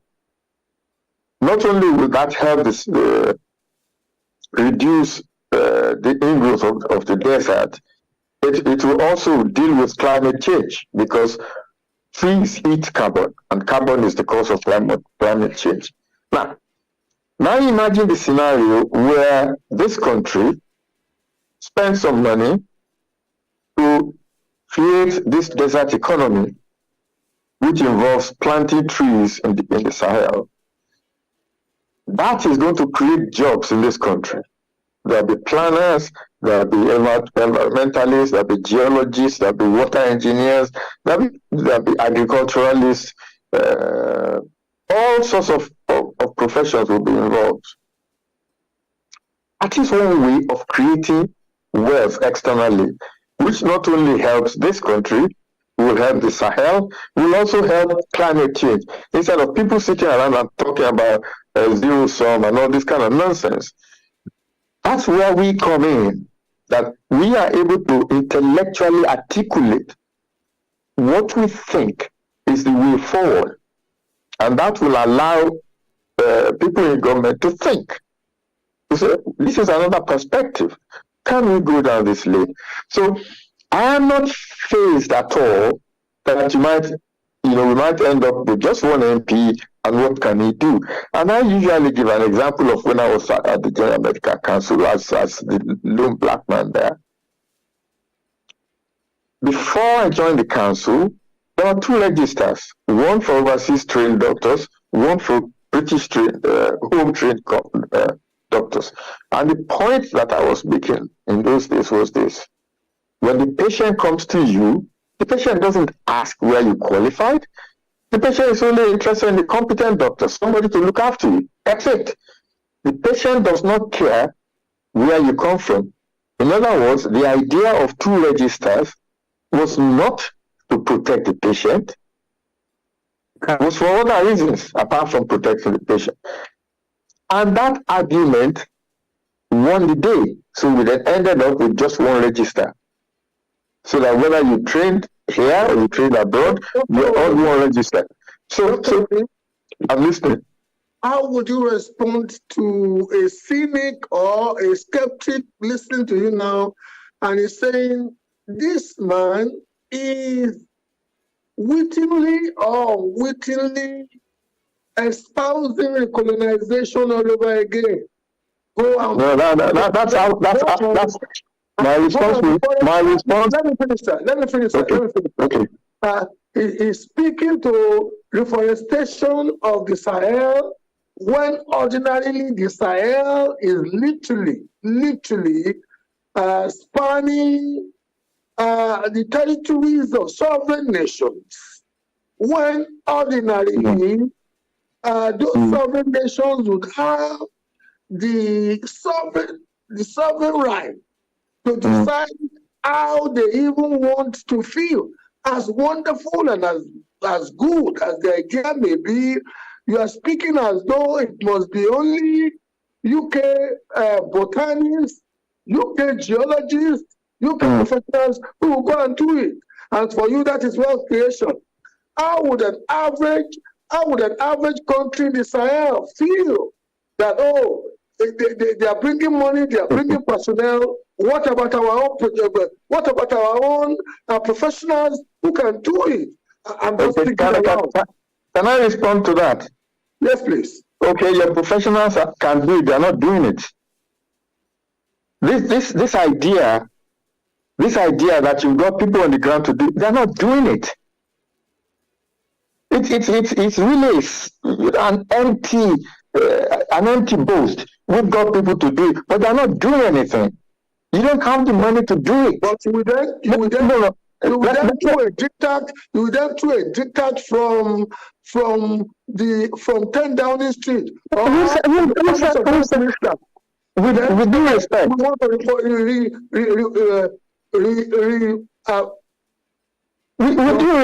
With due respect, that has got nothing to do with it. They're not just coming and just saying we are going to do this. They negotiate with you. All this nonsense that we talk about sometimes, they've been taking oil from Nigeria since 1950s. Not a single refinery was built in Nigeria. They built it in Singapore. To take Nigerian oil to Singapore and then import oil for us what is that? Is that not worse colonization that they take from us they take to Singapore, thousands and thousands of miles away, refine the thing and bring it to us, to sell to us at a high price. This nonsense, as if we are passive people. If you are talking of desert economy, the people, what is wrong with the government of that area saying, let us negotiate, let us see how we are going to do things. But there are so many things that then you must be supporting Richie Sunak's idea of deporting so-called illegal immigrants. Please, come on. Don't let's degenerate to that level. Come on. This has got nothing to do with immigration. And if you want to talk about immigration, let's do it now. Sunak, let me tell you, Bremerman, Sunak, Patel, they did it for racist reasons. So don't let us miss words. Let me finish. The United Kingdom is a signatory to the 1951 Convention on Refugees. It is a signatory to the 1967 Protocol on Refugees, which says that when somebody comes to your land and says, I'm a refugee, it is your duty to look after them. It does not matter how they got there, whether they were imported by some thieves or brought on a boat or whatever it is. That is what this country signed up to. If this country is not satisfied with what it signed, it can always get out of it.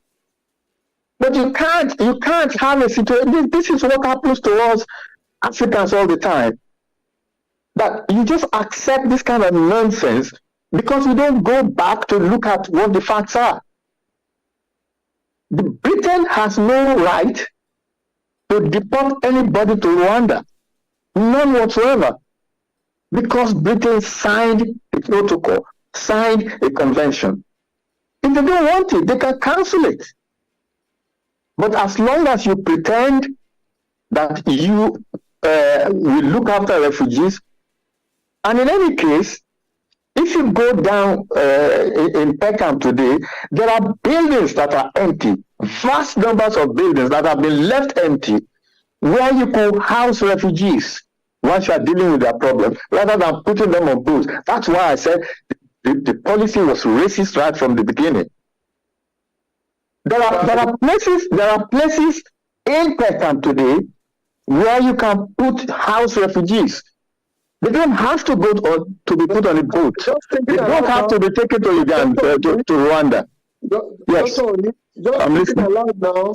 I'm thinking a racist policy by Richie Sunak, who is of Indian ancestry, Braverman, who is of Indian ancestry, racist against the black, or which of the race of colored or what? Okay, let me tell you. Well, maybe you don't know about Indian society anyway, because they have a caste system. So don't let's go into that. But the fact of the matter is that what Braverman, Patel, and Sunak are proposing is racist. Their parents came here, but they are now preventing others from coming. They are being used because they have a brown face. So don't let us go down that path at all, because I have my own personal views, and I'll let you know. When Braverman became Liz Truss's Home Secretary, I wrote to her about this. So what I'm saying to you, I'm not saying it in a vacuum. I wrote a letter to her. She didn't have the courtesy to respond to it. I wrote to her about this. They're spending millions and millions of pounds wasting. What is Rwanda to Britain? Rwanda was never a colony. You are sending people to Rwanda. Why? Why? Political Ukrainians are okay. You can bring Ukrainians here. They're okay, no problem. But from other places, oh no, they can't come here. So please. Let's go back. Otumba Ashil. Yes, sir. How would you respond to if somebody then says, beyond the nomenclature, Yoruba Party,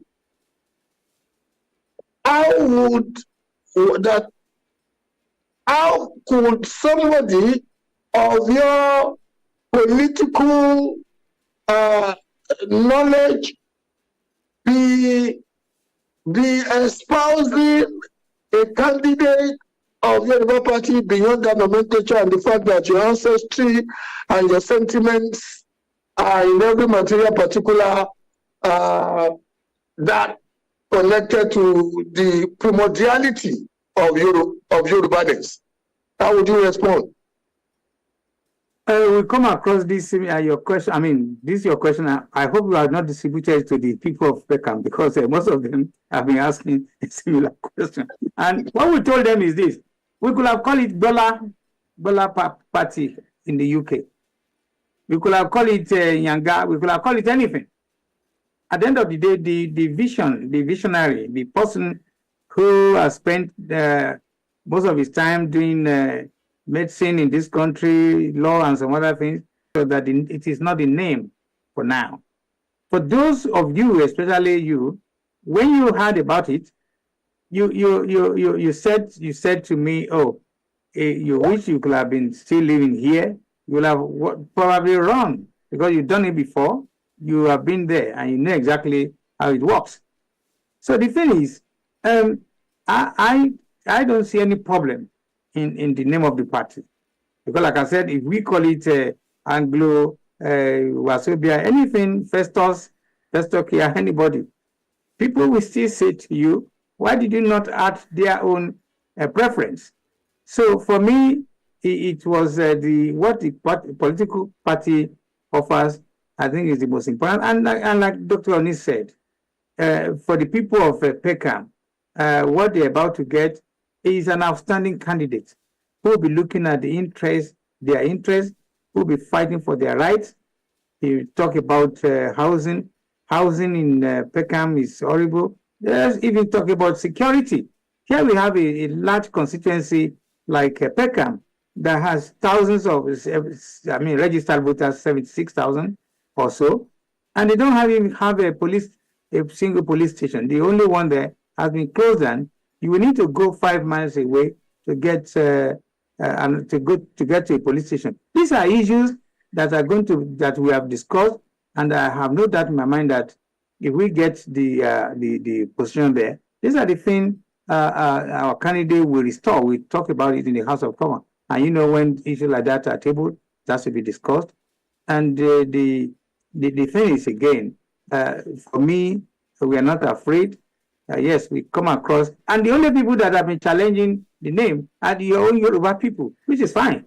But we always said to them, it also has to be said that the party is not targeting only Yoruba, because to be honest, the total number of Yoruba in the constituency, we don't have the statistics. We only have statistics for the constituents. So having said that, I don't think if we even have 2,000 or 5,000 or 10,000 Yoruba that are registered from our typical way we do things, not all of them are going to vote. And even all of them are going to vote, it is not likely that all of them are going to vote one Yoruba party. So it comes down to the fact that we have been campaigning to all the registered constituents of that place. And I have no doubt in my mind that it's going to pay off.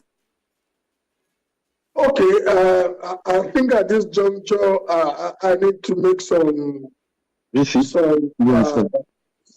confessions. I was positively enamored to have had the Yoruba Party. Like Otumba Rally alluded to what I said, and for me, thank you. For somebody who has read much about the Yoruba diaspora, especially from about 400 years ago, how the Yorubas articulated or used cohesion as an instrumentality of preserving their culture in Latin America, from Bahia from Bahia in Brazil, even when they were being murdered in Argentina, how they supported themselves when Argentina was eliminating their blacks, to how they have preserved their culture in the Caribbean. And now, as we speak, the fastest growing religion in Latin America has been Santeria. Santeria being a religion that is based on the mythology of Ifa. As a student of history, I was particularly enamored that a Yoruba man, especially an erudite Yoruba man, could take that step. Because on one occasion in the past, short of the mutual respect that Otumba and I have for ourselves, I was not one who supported Yoruba nation because of Sunday Igboho. I felt we have been too blessed intellectually for such a character to be espoused as a central figure of identification by Yorubas. I think I went to from Obafemi Awolowo to all the erudite this thing. But you see, when I even looked at the background of the person, I said truly that if I was still fully living in the UK, I probably would have taken up the gauntlet of running on the platform of the party in Woolwich. Because come to think of it, I have a rich electoral antecedent in that area. But having said that, that's not the issue here now. Let me be fair enough, because on this occasion, I have to be fair. At least the only opposition member we have here now, quote unquote, is Santos. These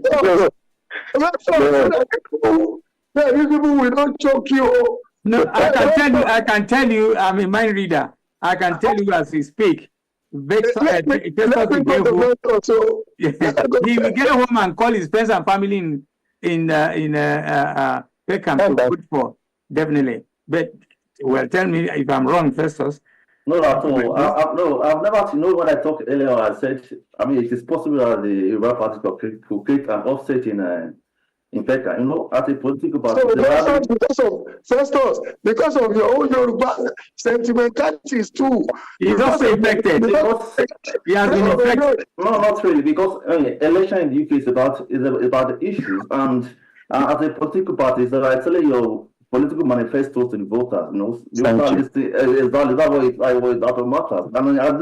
I pretty like yes. First off, because you are a development economist, and we've had you on the show a couple of times speaking to development strategies. What do you see to some of the ideas that Dr. Oni is positing regarding the fact that this is an island, the level to which you can use internal resources to develop is limited, and just as the UK once did historically, going out there, when the British Empire, when the sun never set so, the British Empire, and that was the period they had they took the most development strides at the expense of the colonies. From India, the crown jewel of the colonies, to places like Nigeria, and as small places as the Gambia or the Caribbean. What is your own take as a labor colonist again? To be sincere, I have a lot of reservation on the Ukraine crisis. That's why it is down 2 point something, It's 4.4. because Conservative Party member is not here. The high cost of living, about 8 million people in the UK could not have opportunity for that GP because the NHS is not well funded. So those are domestic issues that are more concerned with to the electorate. And when it comes to that of climate change, the UK is the leading country in climate change. For example, in 2008, UK was the first region in the world that created a legislation that was meant to reduce the global greenhouse gas emission. And when you examine the G7 countries, UK is the most decarbonized in those countries. For example, when you examine the electricity sector, over 50% of electricity sources in the UK is from fossil fuel. From renewable energies. But when when you examine the whole, energy sectors, about over 70% from energy sector, but among the G7 countries, UK is a leader country, and the government has proposed to phase out diesel cars and petrol cars by 2030. So, UK is taking a giant stride in climate change. So, what I'm trying to say is that the electorate are more concerned about domestic issues. Okay, let me go to Dr. Onena, and I really want to take a leap from Festus's conclusion. I would want to believe, Dr. Oni, that domestic issues, as it pertains to your candidature, will relate to issues in your constituency. Yes. It will relate to issues in your constituency. Yes. And I'm thinking the per capita income in your constituency is relatively in the UK and across Western Europe seemingly low. That's number one. And that also is a function of the fact that the level per capita of education, forget about the fact that some of you people who started from this end, especially those of you from some bookish, quote-unquote, bookish Anglophone countries, like Nigeria, like Southern Nigeria, Ghana, and say some of you have made good for yourselves by acquiring multiple degrees, medicine, surgery. From medicine, surgery, I wonder how you even took the pain to go to law school, law, and other, Otumba from insurance, district management to law. So some of you, but the general average, the per capita in your constituency is such that, especially the Gen Zs, the youngsters, they need skills. They need. I'm not hearing you talking to that. Oh yeah. I have been talking to that, and there are fundamental issues. Okay, because what happens in the community? In fact, I was discussing this with somebody a couple of days or so ago.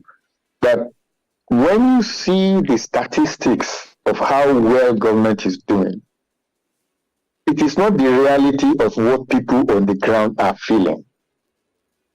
You can do all the statistics you like, but the reality is what the life of the people on the ground are. Part of the problem, and why you need political parties like mine, is the fact that people are making decisions for you. People are saying, this is what your school should be like. This is what policing should be like. This is what your housing should be like.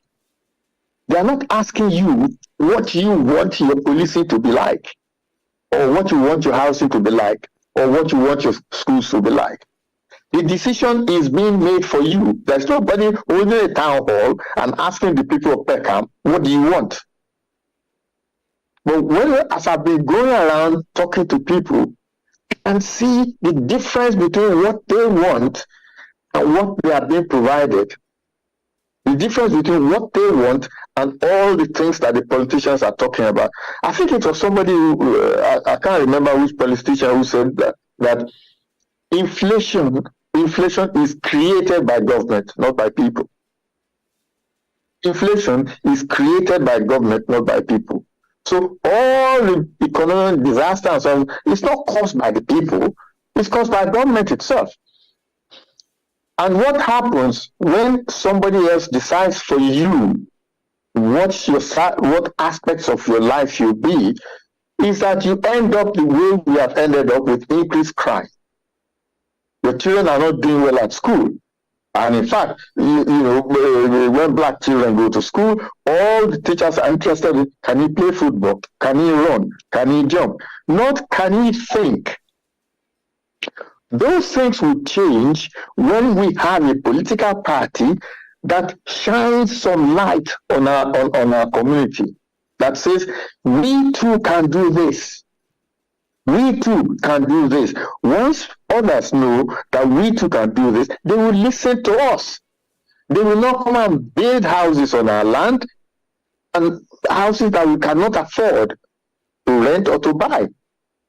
So that slowly, you are turning Peckham into Islington, into central London. Because the people here cannot afford the new housing.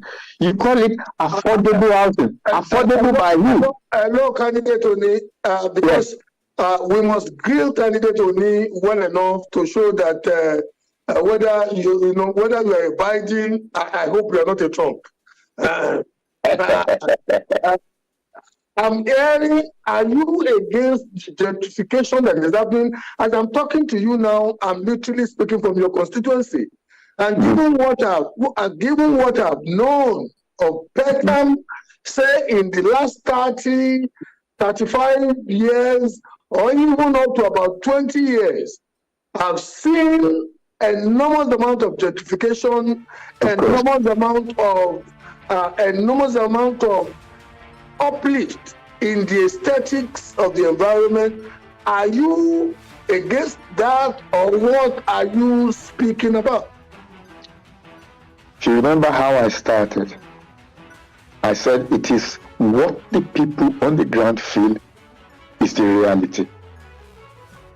What you are talking about appeals to you. Does it appeal to the people on the ground? Because what the people on the ground see is that they are being priced out of living in Peckham. That's what they see. You see the beauty, you say, oh, well, it's like a New York outline now, is beautiful, is this, is that. Is that what the people of Peckham see? They see differently. Because I talk to them, and they tell me exactly what I've told you. That they take our houses, they demolish it, they put this apartment blocks. Please educate me. Coming from the background of somebody who used to live in the UK, who understands how this society functioned and how some of us were ushered into the opportunity of right to buy, growing equity on some of the council flats that we ultimately owned. If anybody choose to sell, that person would not have been pushed out. That person would have earned good money from such a transaction. So, and some have chosen not to sell and just grow the equity on their residencies. What could be wrong with that?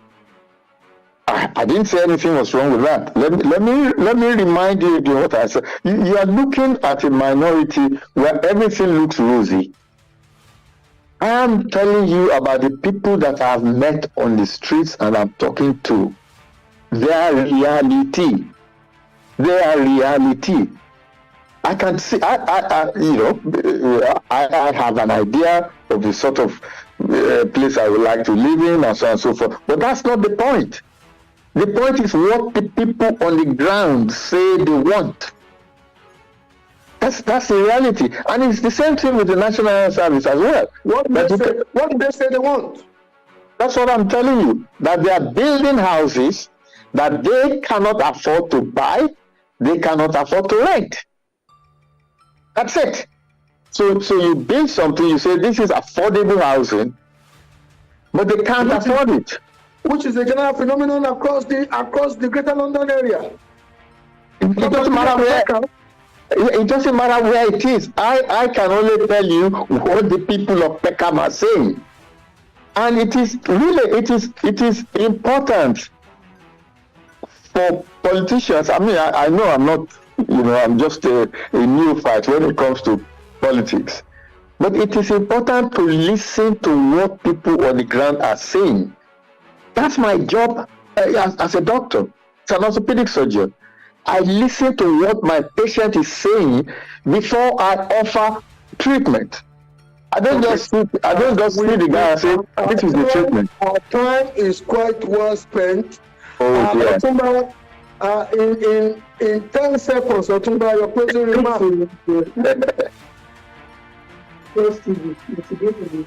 Hello, Otumba, is Otumba there? Okay, Festus, Festus, your closing remark. Okay, thank you. I think I wish the Yoruba Party they will good luck in Peckham. Thank you. I listen to you and I'm very. So at the end of the day, but the election. At the end of the day, Festus, at the end of the day, your own neighbor has a caveat when it comes to Peckham. I'm not talking about Peckham. Generally, I think the election is Labour Party. I mean, every but when it comes to Peckham, you rather want your Omoluabi banner to fly. You see, that's not fair. That is not fair. And go and read about Festus. Go and read about how the Yorubas were said to have a very, very high community in Bahia, in Brazil. That you would still do your egungun, you will still sell akara, you will still sell this thing. You see you now. You are being unfair. You are being unfair. I do the sign of the cross to you Yorubas for whatever it's worth. But I have to confess too. I was positively first I was not peculiar to you. I was also positively enamored. Yeah. I was tripped, and I wouldn't know where that primordial instinct came from that this was what supported. But yeah. I no longer hold the vote in the UK because my name should be somewhere on the electoral register, but I don't see myself voting on Thursday. I wish you all. Can I quickly, just before you go? Yeah, no. I just want to appreciate Plus TV for giving us this opportunity because we are going to. Charge. Yeah.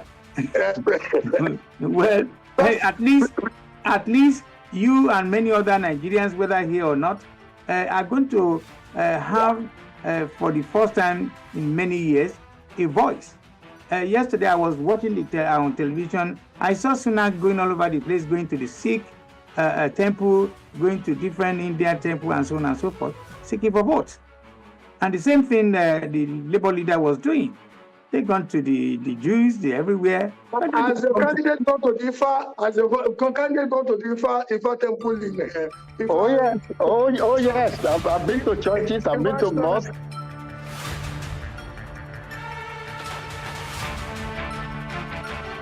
Thank you very much. Thanks a lot. This is a wrap.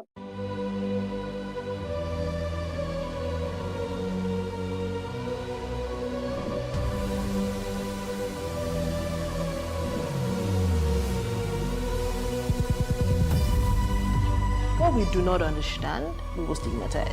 What you can see is the remaining of the tanker that exploded. The suspect equally confessed.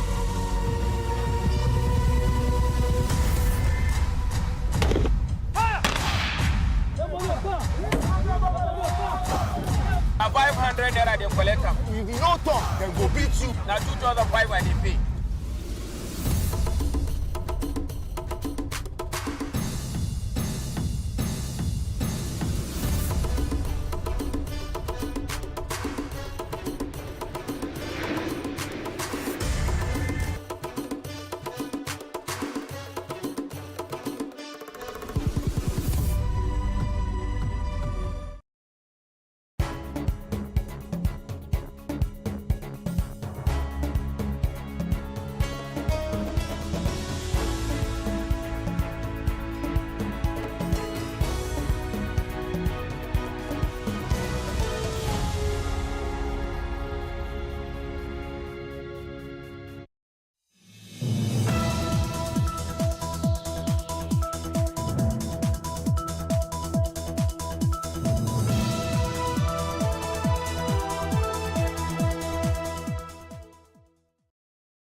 Hello and welcome to the news update. My name is Nyamgul Agaji. The heavy rainfall early Wednesday morning flooded many parts of Lagos, making it difficult for commuters to reach their destinations. Lagosians had barely woken up when the torrential downpour began, disrupting daily activities and flooding the roads. Workers in the commercial capital struggle to get to their workplaces, with many stranded at bus stops as they try to commute through the city. Motorists spent hours navigating the congestion, particularly on the route from Alakpere to the Third Mainland Bridge, which was also heavily flooded in the Iyano Oro Olopomeji area. A fallen tree around the airport U-turn in Oshodi further impeded traffic flow until personnel from the Lagos State Traffic Management Agency cleared the obstruction, restoring movement and mitigating potential hazards. Meanwhile, miscreants are reportedly extorting residents, collecting 100 naira per person before allowing them to cross the flood water under the bridge. In the viral video seen circulating on social media, residents are seen lamenting the rigors that they have to go through commuting within the metropolis following the heavy downpour. We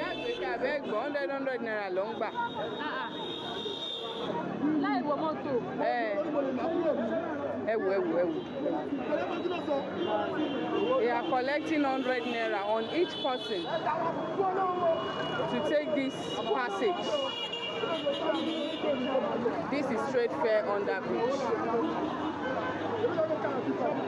Straight fare 100 under bridge. Pay 100 naira before you can take the passage. And we have presidents in this country. We have President Tinubu. Look at their faces.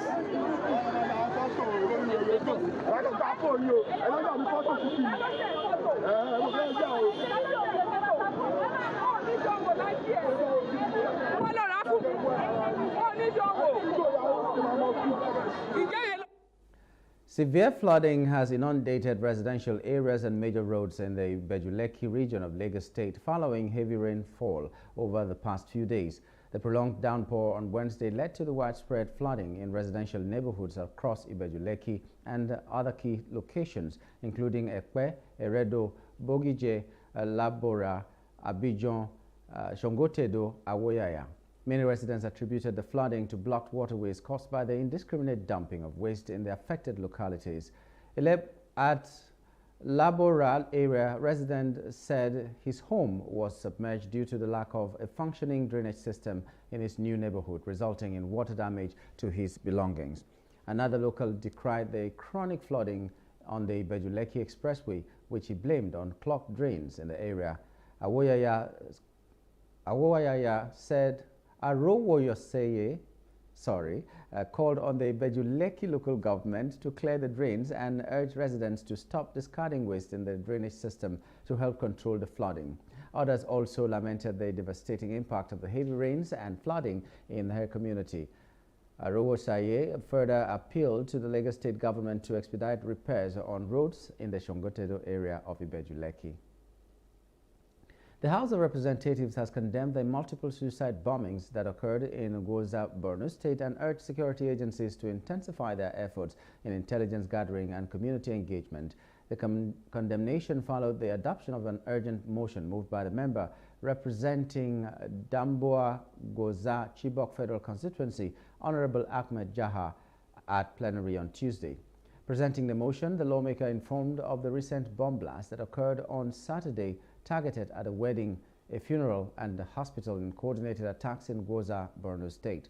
Honorable Jaha also noted that a heinous act of terror has resulted in the loss of not less than 30 innocent lives and caused immeasurable grief and suffering to the affected communities, with many battling with their lives at various hospitals.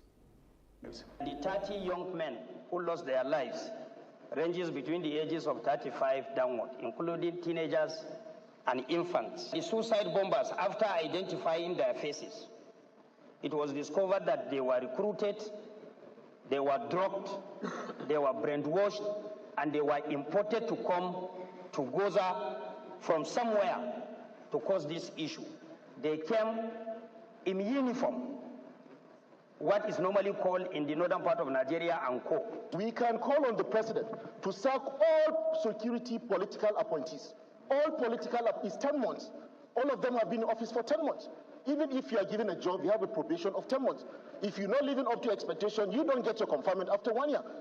These young people that are unemployed can find solace and hope in being in one state, in a state police, a local government police, arrangement. The issue of state police, sir, I will tell you for free, I will not vote for it.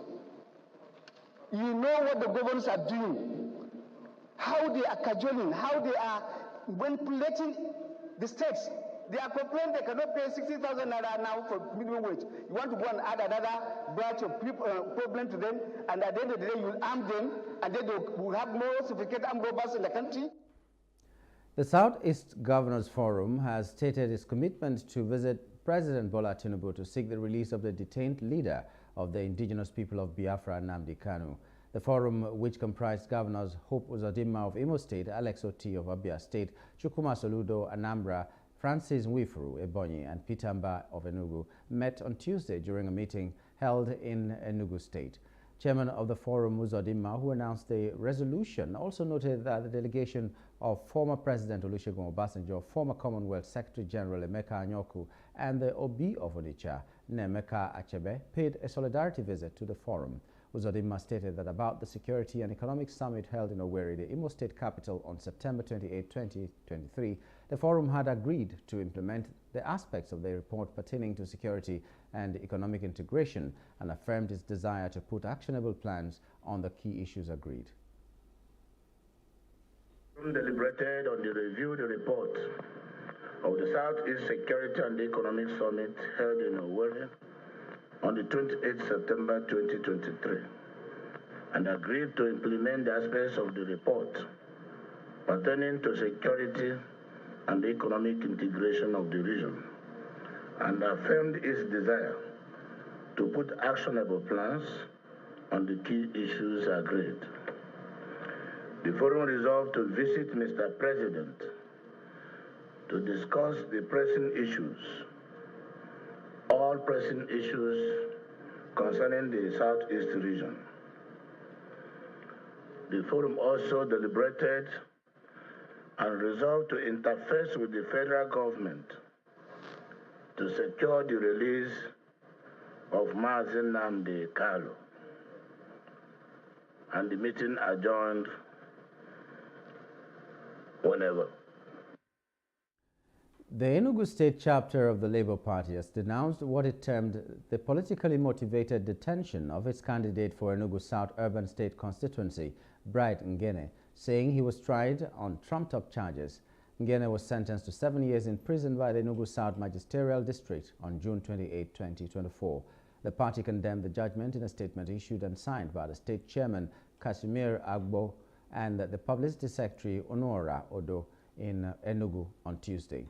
It asked the National Judicial Commission to intervene and prevent further disgrace to the legal profession by officials compromised by political pressures. It alleged that the magistrate, E.D. Onwu, acted under external influences to expedite the long-pending case. The party also accused him of disregarding community protest and a pending petition to the NJC regarding his visible bias. It appears the magistrate was doing the job scripted by another person. It is all part of the electoral fraud that we are talking about. This is nothing but executive rascality on display, and we urge Nigerians to rise up to condemn this action and also to defend democracy, which has been under constant threat. A magistrate under the law is not expected, under the prevailing circumstances, impose a sentence that is more than 3 years. And in this case, there was even no option of fine. What is the motive behind the long sentencing? Why the urgency to imprison our candidate, even when the NJC has accepted custody of the matter as requested by the candidate? Wouldn't the party or the parties have maintained status quo pending the intervention of the NJC? Barring last-minute change, the Senior Staff Association of Nigerian Universities, SANU, may shut down universities tomorrow over the non-payment of 4 months withheld salaries by the government. Recall that a fortnight ago, the Joint Action Committee, JAC, comprising SANU and the Non-Academic Staff Union of Education and Associated Institutions, NASU, had issued a 2-week ultimatum to the federal government to pay its members their 4-month withheld salaries. Of the 4 university-based unions that embarked on a prolonged strike in 2022, the federal government has paid the Academic Staff Union of Universities, ASU, leaving behind the 3 other unions. But SANU, in a communique after the 48th National Executive Council, NEC, meeting held in University of Benin, Edo State, last weekend, threatened to withdraw its services at the end of the 2 weeks ultimatum if the government failed to pay the 4 months withheld salaries at the end of the ultimatum tomorrow. SANU, in the communique signed by its president, Comrade Mohamed Ibrahim, expressed dismay over what it described as unprecedented level of government's insensitivity and deliberate resolve to cause chaos in the university by adopting a divide and rule policy. Leadership of the Joint Action Committee of SANU and NASU will be meeting on Thursday this week to review the situation and also take decisions that will further culminate the expiration of the 2 weeks that we had given to government.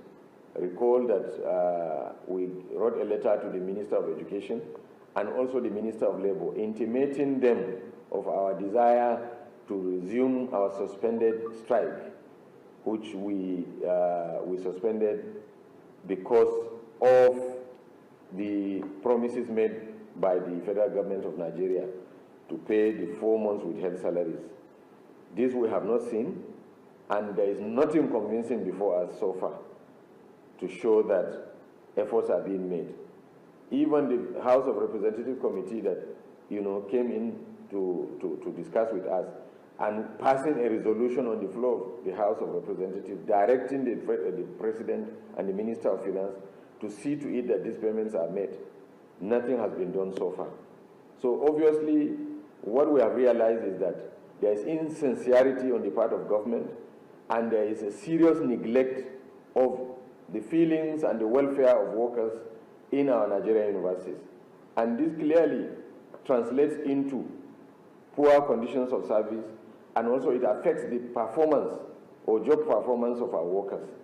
And I do not understand why people will continue to be patient when they have been pushed to the wall.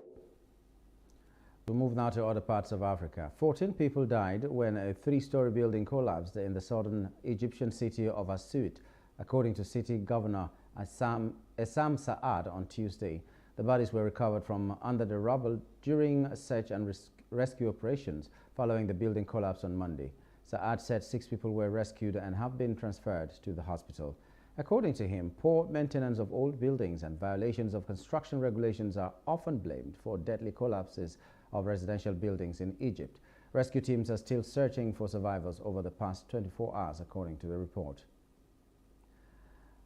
Outside Africa, a New York judge ruled on Tuesday in the wake of Monday's Supreme Court decision on presidential immunity that Donald Trump will not be sentenced on his business fraud conviction until September. The delay in sentencing means that the former president is likely to escape any concrete punishment for the felony conviction during the summer, in the same time that Trump's election bid has been boosted by President Joe Biden's debate flop, that has the Democrats wondering whether they should replace their nominee. Trump was scheduled to be sentenced on July 11. Judge Juan Merchan said the former president will now be sentenced on September 18 if such is still necessary. The announcement underscores the far-reaching implications of Monday's Supreme Court ruling, in which the court's conservative wing found that presidents have absolute immunity for core presidential duties. The decision has thrown Special Counsel Jack Smith's indictment of Trump on election subversion charges into doubt, and a trial before the November election is all but impossible now. The ruling could impact the indictment of Trump in the classified documents and Georgia election interface cases as well. In business news, the federal government on Tuesday said it is ready to join forces with the Manufacturers Association of Nigeria to come up with an actionable roadmap and policy framework that would revamp the nation's manufacturing sector. The Vice President Kashim Shettima gave the assurance, saying if presented, the roadmap and policy framework would be speedily implemented to effect the needed changes that will revamp the sector. The Vice President, who disclosed this while declaring open a 3-day National Manufacturing Policy Summit at the banquet hall of the Presidential Villa, Abuja, regretted that the sector, which has a crucial role to play in building a nation driven by production and abundance, had endured a series of setbacks over the past decades. All hands are on deck to bring down the current cost of doing business and provide incentives for manufacturing development. I am aware of the significant tax-related burden on the sector, which has regularly been highlighted among the major concerns by the Manufacturers Association of Nigeria.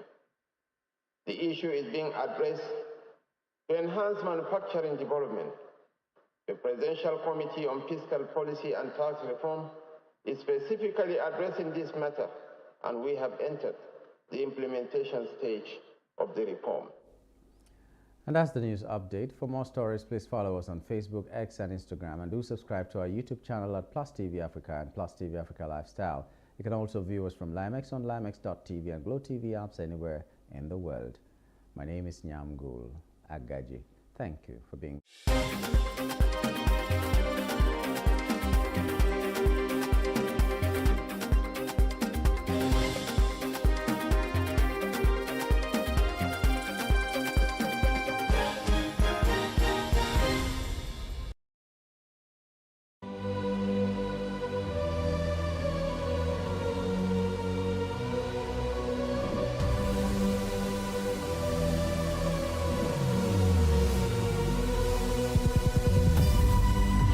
What we do not understand, we will stigmatize. What you can see is the remaining of the tanker that exploded. The suspect equally confessed.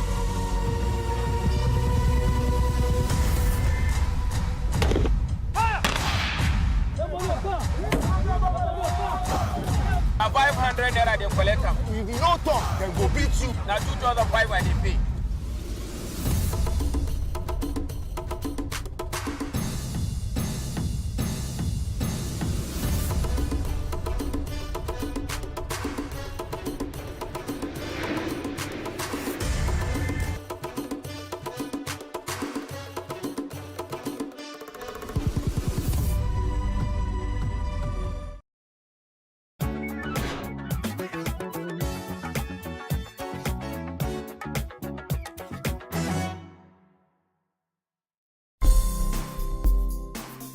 Women are shattering glass ceilings around the globe, making indelible marks across sectors, and the Nigerian banking industry is not left out, as Adora Umeoji joins the list of female chief executive officers (CEO) in the sector.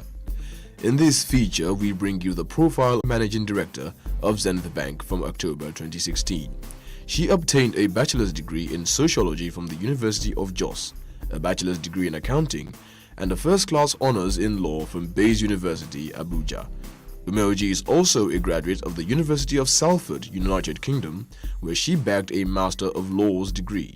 She also obtained a Master's in Business Administration, MBA, from the University of Calabar, and a doctorate in Business Administration from Apollos University, USA. Bolaji